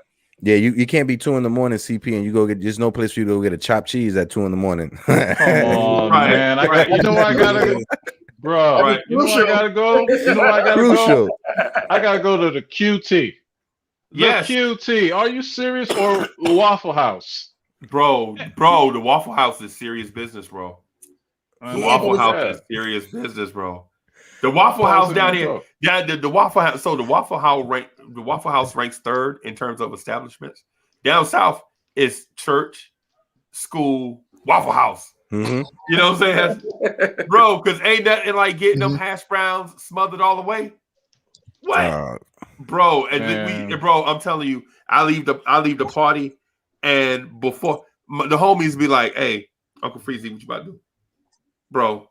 You know I'm leaving the club. I'm mad wet because I've been dancing. Because big girls, I mean, well, not big girls, but girls like big guys that can dance.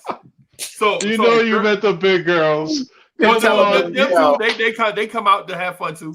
But I'm saying, girls back in the day, you would dance with the weather girls, man. Come on now.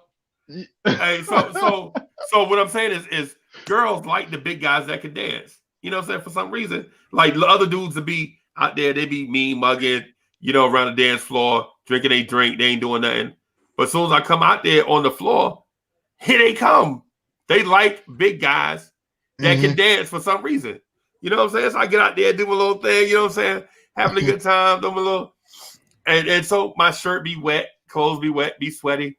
I'm like, yo, they be like, what you about to do? Dog, you know the routine. Once I get outside this door, I'm going straight to the Waffle House. Meet me over there. That's another hour and a half we hanging out. You know what I'm saying? Whatever. Before I go home. You know what I'm saying? So the Waffle House down here, yo, it's crazy. That's just what we do down here. So to all the midnight bodegas up top, yo, I got mad love for them. But we got us some hidden gems down here too. And if Miss Wilhelmina blood sugar ain't too high, and she opened up the kitchen and be selling them fried leg quarter sandwiches for $2, bruh. Hey, if Miss Wilhelmina taking her medication and she opened up the kitchen right after the club, because what she'll do is she cook breakfast. She start breakfast at 6:00, right? But if we leave at the club like 3 something, she'll be in there already cooking, bro. Them fried leg quarter sandwiches, bro. You ain't heard nothing. Now I know it ain't no chopped cheese, bro. But them leg quarter with some hot sauce, and it'd be 200 people using the same hot sauce bottle. Everybody outside. The South got a kind of a food appeal. Yeah, man. I'm Like telling you. there's some spots in Dykeman and Washington Heights, if you guys don't know, that legit open from like 2 a.m. to like 6 a.m. just for the let out of the club and like the people hanging out at the bars and the lounges. Seriously, like I used to go stumbling drunk with my homie to this one spot. It was called Doña Edie's Kitchen, old lady Edie's Kitchen. Literally go from 2 a.m. till 6. Literally the best food ever in the city, bro. I'm not sure if it's because I was tipsy, but that food And it was cheap, bro. And it was cheap. And I go with $15. I'm eating like a king, and I got leftovers. And I got me a white box. I'm taking home. Facts.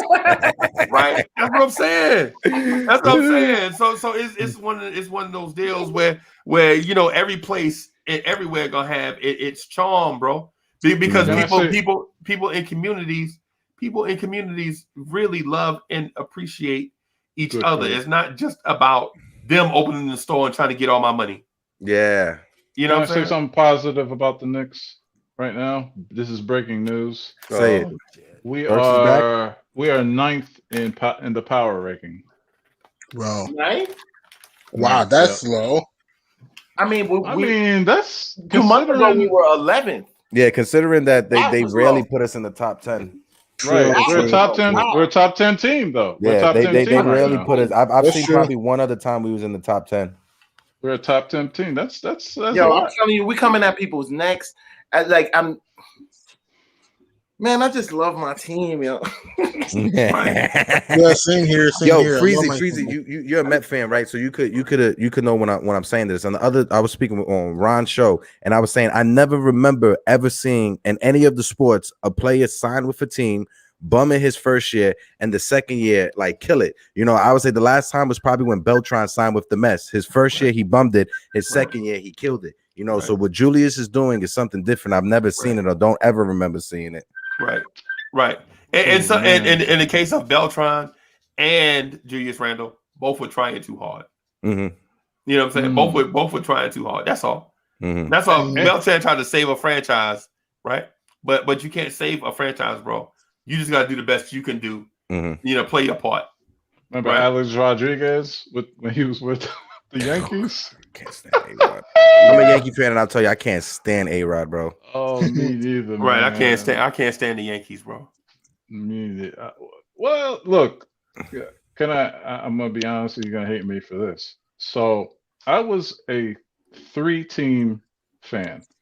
Mets, number 1, the Jets, and the Knicks, right? Mm-hmm. But the 2000s were so hard on me, I had to give up 18 for my sanity. And I gave up the Mets. And when I came down here, right, I came down to Atlanta, I was like, I can never be a Braves fan. I will never be a Braves fan. And then when I knew I was never going to be a Met fan again, is when I bought an all navy blue Yankee hat, and I put that on.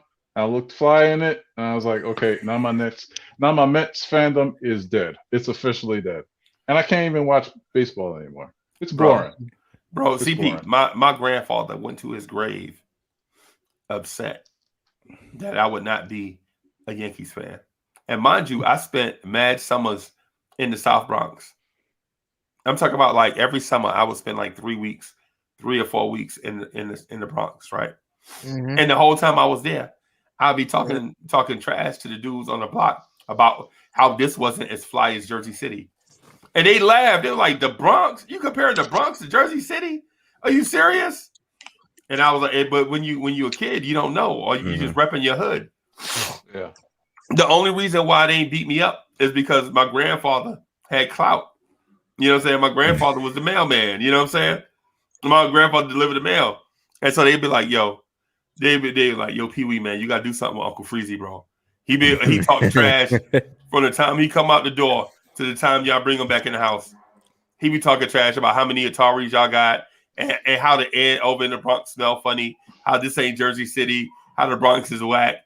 And then the older I got, the more I started to appreciate the Bronx, because you got to understand where your roots are. Like my grandfather legit came from South Carolina and moved back to the South Bronx, and he was trying to get me on winning.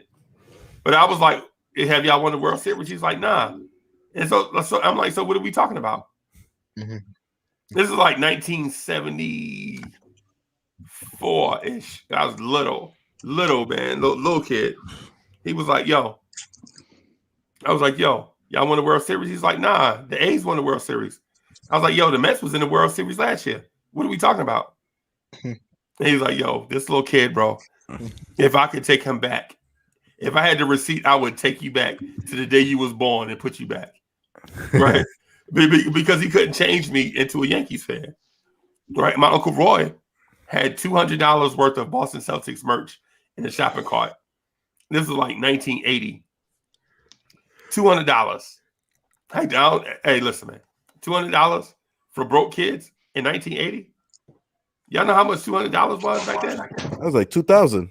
Yes. Yeah. Yes. He was like, yo, Uncle Freezie, my Uncle Roy was like, Uncle Freezie, all you got to do is say you're a Boston Celtics fan, and I'll pay for all this stuff. He had the money in his hand. And I was like, man, you may as well put that money back, bro. I love the Knicks. Are you serious? Dog, I was like 12. You know what I'm saying? Like, bro, you can't play me like that. You know what I'm saying? What are you doing? Are you serious? You trying to bribe me with Celtics gear? Bro, nah, I'll never be a Celtics fan, bro. I'm from Jersey City. What's wrong with you? Right? Mm-hmm. So, I mean, I've never been a front runner like Yankees fans. Yankee fans are front runners, bro. They legit like just get on this thing like, I'm a Yankees fan. We have 38 championships. Really? How many of those championships did y'all win since you've been alive? 5. You know, being in Jersey. hey, Hector, that is not funny, bro. That is not funny. Love you, Freezie. No, I always say that I would like if I could, if I had the power to, I would trade in all those Yankees championships or whatever that I saw in my lifetime for one Knicks one, because I know that would just hit the city differently. Right. A Knicks ring will bring the city alive. Differently, because Yankees can say that they own the city or whatever, blah, blah, blah, but everybody knows down in the heart of the city, this is the basketball city. You know, from the tournaments, from Rutgers to Dykeman to West 4th, down in Brooklyn, down in Queens, Far Rockaway, Coney Island. This is the basketball city. We don't have those tournaments for baseball. Right. WFAN is not putting baseball tournaments in New York City. They're doing it in Long Island. Let me ask you something. Listen, I've been living in Atlanta for like 16 years almost, right? Mm-hmm. Why you didn't mention the Rucker? What happened to the Rucker? Well, the Rucker to me is no. I should have mentioned the Rucker. You're absolutely right, CP. Okay. No. I should have mentioned the Rucker. No. But this day and age, like the Rucker's not. No. The Rucker is not like pushed that much. The Rucker needs to be pushed. The Rucker needs to be pushed. You know, Dykeman is where everyone goes nowadays, but the Rucker definitely needs to be pushed. My apologies, CP. Historically, no apologies needed, because I don't know. Like, yeah. It's foreign to me. I haven't been to Jersey in 7 years. You know what I'm saying? So there's a lot of things I don't remember. Yeah. So. Right. No, but like the landscape has changed. Like when you were saying the Rutgers was the street tournaments. Now it's Dykeman. Now Kennedy High School, like Bodega Wi-Fi just brought up in the chat. Right. And in terms of and I don't want to start an argument about basketball, but we all know when it comes to basketball, New Jersey is better than New York. Right. No. Don't do this. Don't do this, man.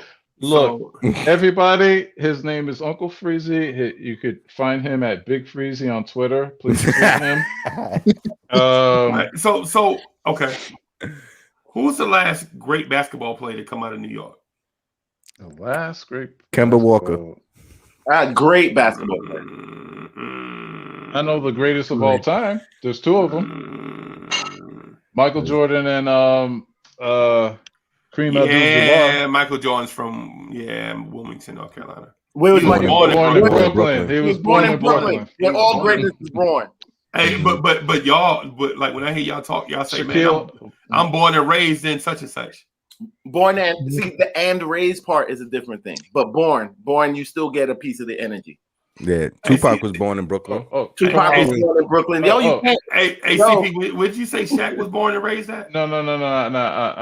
That was a Freudian slip. I was going to say Carmelo Anthony is from Brooklyn. He was raised in Baltimore, but he was raised in Brooklyn. Yeah, Crown Heights. Right. Right. Yeah. No, not Crown Red Hook. Red Hook. Red Hook, yeah. Which was actually pretty much like during that time, it was still Red Hook. Like Yeah, it was like still Red Hook. was on I think it made the Time, like the Time magazine is like the most notorious projects in America at one point. Not just that, the area Okay, in Red Hook is all let's industrialized, corner- so it was easy to make people disappear. Let's get on Freezie. Let's get on Freezie for a second. So make your argument. You say New Jersey has better basketball players than New York. Right. Make your Who- argument. Give us your facts. Historically, I'll have you name. You can name. I'll give you 10 high schools from the state of New York, right? That you can use, and I'll name 2 from New Jersey. How does that make your point? The point is, though, the 2 high schools I name will be 2 times better than the 10 high schools y'all name from New York. But the high schools don't play basketball; is actual people who play basketball. So why don't you name the people? Right, Thank you. right, Thank you. right. No. I'm gonna name. I'll name. Dig yourself out of this one, boss. We got Starberry, Coney Island rapper Starberry. We got Mello. We got. I mean, come on, we got Mello. Like y'all got Kenny. Y'all got coming out of Jersey like Mello. Like y'all had Kenny Anderson. We got Dr. J. We got Gangster. We got. You got Kareem Abdul-Jabbar. We got Bernard King. Bernard King living the project still. We got. What are you talking about? Right. Get out of here. Right. Get them. Right. And when those teams with Kenny Anderson, come on, man. And those teams with all those players will play a team from New Jersey and lose. Yo, you just moved the goalpost. You said individual players, like there are more basketball players that came from Jersey than New York. Right. What I would say is that I'll put, let's see, the top teams in Jersey, high school teams, they could probably beat the top 9 best in New York City, but they're not touching Gauchos. No one's touching Gauchos. I think that's being even generous to say that they could beat the top 9. Like. Yeah, I'm just saying, but you know what I mean with the Gauchos in the Bronx. Everyone knows that's where Kemba's from. No one's touching no team. The only program that I say come close to Gaucho is that one in Baltimore that every NBA player that went through. DeMatha. No, the one that Kevin Durant went through. That 5-star joint. Yeah. That's the only school that probably destroyed Gauchos program wise. Right. You talking about DeMatha High School? No. I'll tell you right now. Hold on. The school Len Bias went to. The No, school I'm talking about. went to. I'm talking about the Baltimore, DeMarcus Cousins, Mello. No, you talking about the school that's in Virginia. School's in Virginia. Oh yeah, sorry. I thought it was in Baltimore. Let's not bail him out. Let's finish his Baltimore. Come on, Freezie. Baltimore need it. That would be kudos for Baltimore. They need everything they could get. Wait. Come on, Freezie. Get with your point. Around the league is winning NBA chips with like players from New York, though.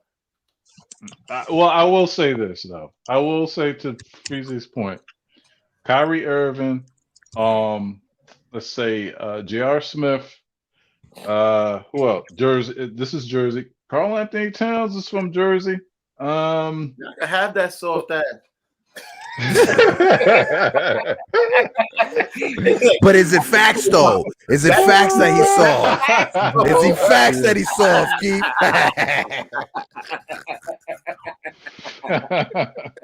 Hey, so the school that you're talking about, Hector, is a school called Oak Hill Academy. Oak Hill, yeah, that's the one. That's the one. And just clarify, was it? It's in Virginia. All right, it's in Virginia. DeMatha is in Baltimore. In Baltimore, yeah. Copy. Yeah. So when I name high schools from Jersey, if I start with St. Anthony's, it wouldn't even be fair. It wouldn't even be fair anymore. No, they don't exist anymore, but they did exist. Yeah. They're not even here no more. Yo, hey, see that? Hey, that's mad dirty that you say a religious school exist no more. A religious school that closed because of whatever. But what about St. Peter's? Bad basketball. So what about St. Peter's? Oh, The same Oh, people. so I remember St. Anthony's playing in school called Christ the King. Craig, so this is a school called Christ the King somewhere in New York. Y'all might have heard of them. They had this point guard named Kenny Anderson. They came over. They lost by 20 to St. Anthony's, who had a point guard named Bobby Hurley. You know what I'm saying? They had a two guard named Terry DeHare. You know what I'm saying? I mean, we could talk about flash and dash and all this stuff, but bro, at the end of the day, New York is talented, and I don't want to disrespect my people, but what I'm saying is you got to give credit to other places. There's a world outside of New York. What did Bobby Hurley do? What did Bobby Hurley do outside of that and a little stint in Duke? Nothing. Because I understand what you're saying, and this is about some. There's people who ball, and then there's basketball teams. And what I mean by that is that, do you remember when and here's a Jersey point, when Princeton, when Princeton went into the tournament as a a 15 seed and beat a number 2 or a number 1. I don't know. Like, this is like back in the day, right? And they beat that team because they were a team. They had an offense that was, UNLV, right? UNLV was a squad that was blowing out teams, but when they went up against Duke, and Duke beat them. Duke wasn't talented. No, they were talented. But they were more of a team. They beat you as a team, versus individuals who were just balling out. Right. Okay. Hey, so what great college team exists in New York City? What great college basketball team exists in New York City? Well, not in the city. Well, Life. Hard Knocks. The school of Hard Knocks exists in New York City. Yeah, right. Because if you look at the universities, graduate from Rucker University, or the courts, graduate from the courts, or East Fork, graduate from those courts. That's what's good. That's what goes on here in New York. Yeah, the West Side Highway, the courts on the West Side Highway. Streets. Right. So who would y'all say is the greatest high school team in New York City? Like history or just program wise? Historically, I would say Gauchos in the Bronx. What? Over Lincoln High. Lincoln High has produced like Marbury and Telfair, absolutely, and some other players, Lance Stevenson. But Gauchos has program wise has produced so much. Like I have to give that program ultimate props because it's not just the players; it's they produce. But the chat is saying Lincoln. No, it's players, it's coaches. It's like it's mad things come from. It's like like that. I gotta give them props, yo. The chat is saying Lincoln, bro. Lincoln has. I think even a couple executives came from there. Me and Keith could probably agree on this. Lincoln has produced better talent when you look at Marbury and Telfair and Lance Stevenson, but Gauchos has produced more content when it comes to like more players and more coaches and more front office and more scouts. I forgot about Archbishop Malloy. Oh yeah. Okay. And so it's not fair to the Catholic schools. The Catholic schools are really going through something. You know what I'm saying? It's the reason why St. Anthony's doesn't exist anymore. Well, can I ask y'all a question, right? As this is, I have no idea, right? But this is just a perception that I've been hearing due to what's been going on, like, with the pandemic and the living conditions. Are you going to say Atlanta has better basketball than New York City? Because I can almost buy into that. Wait. I'm wondering this, right? Hey, so Atlanta. Atlanta has had multiple number 1 picks in the NBA draft, right? Yeah, no, in the last 10 years. I know, but I'm not ever talking about Atlanta because I only live here. Oh, I forgot about boys and girls too. Yeah. Yeah, I forgot about. You're gonna keep cutting me off. CP, finish. CP, I'm very interested to see where this goes. CP, boys and girls, though. Like to my New York guys. Let me ask you a question. Are people leaving New York more because of the quality of life, and they don't want the kids to play here, and that's why like the New York college, the recruitment is kind of bad. Well, people are leaving New York. There's two reasons. One, the cost of living is too high in New York City. Right. That's for one. Right. And two, with this pandemic, you've had a bunch of people who moved to New York City for work, like people from Ohio, like transplants and stuff. These same people are the same ones that are now moving out of New York City so they could work from home remotely.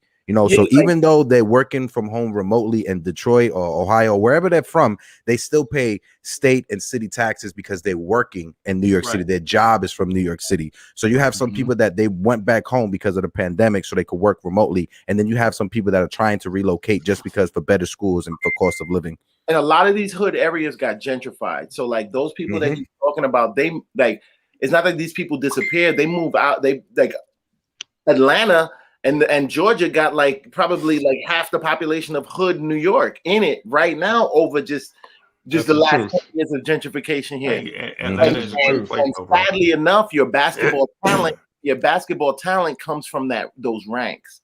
So like it comes from that socioeconomic plateau. So if I'm gonna live where my parents are living, you know what I'm saying? Like, so if we can't afford to live in New York, which the price of the key pushed me out of Brooklyn. I got to live in Queens. Hold on. I just want to bring something up. Bodega Wi-Fi, you put in the chat, no capital gains tax in Puerto Rico. Yeah, that's no capital gains tax on, say, me, Keith, and Uncle Freezie going to Puerto Rico. But people who live on the island in Puerto Rico can't take advantage of that no capital gains tax. Yeah. Right. I didn't know that. I don't even know this talk.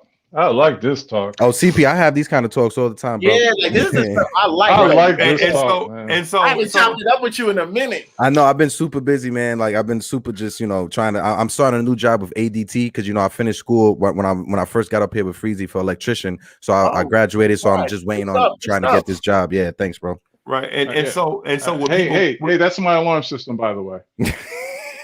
Okay, I got you with a hookup. That's my alarm system. So what I was gonna say is people forget that the Knicks Morning Drive and the Knicks at Night podcast are indeed podcasts.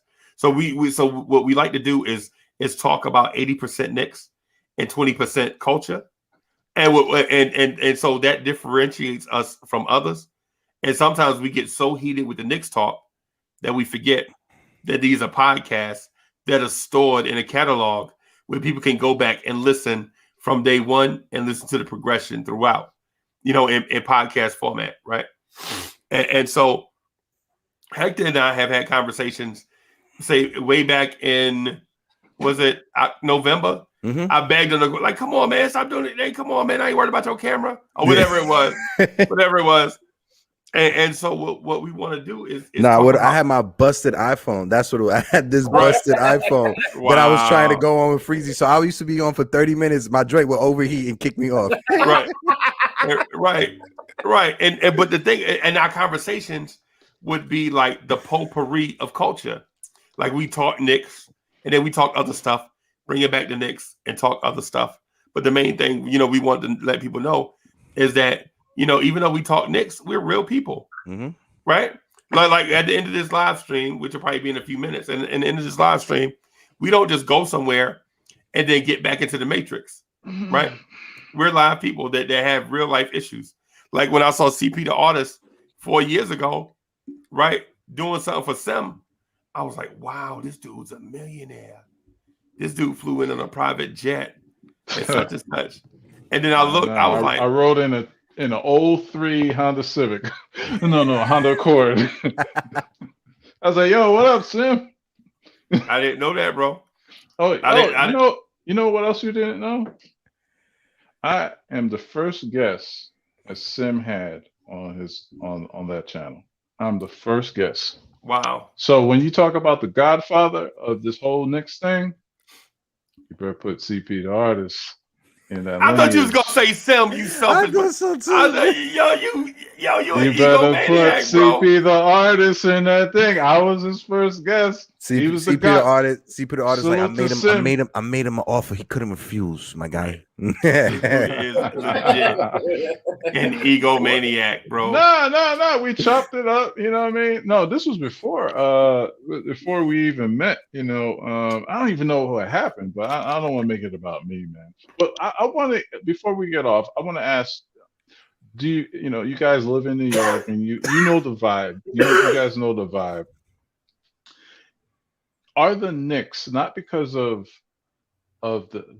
Dolan or anything, but the city itself, do you believe that free agents are kind of not wanting to come to New York because of the living, the state of the living, like the state of the living? You hear me? What do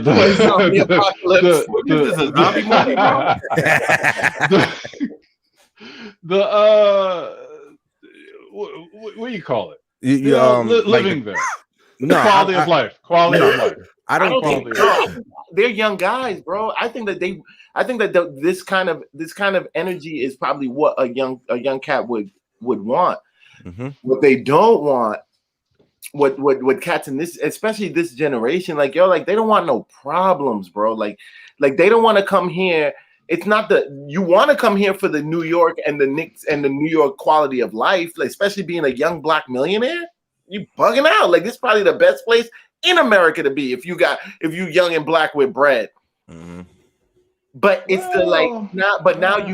but the work side of it, the business side of it, you now playing for a team that's been 20 years a laughing stock, that through the league wide, really, like, nobody's respecting the management, like nobody's respecting Dolan. The media is already, like, you know what I'm saying, like, you're not coming to try to turn that around. That's too much pressure.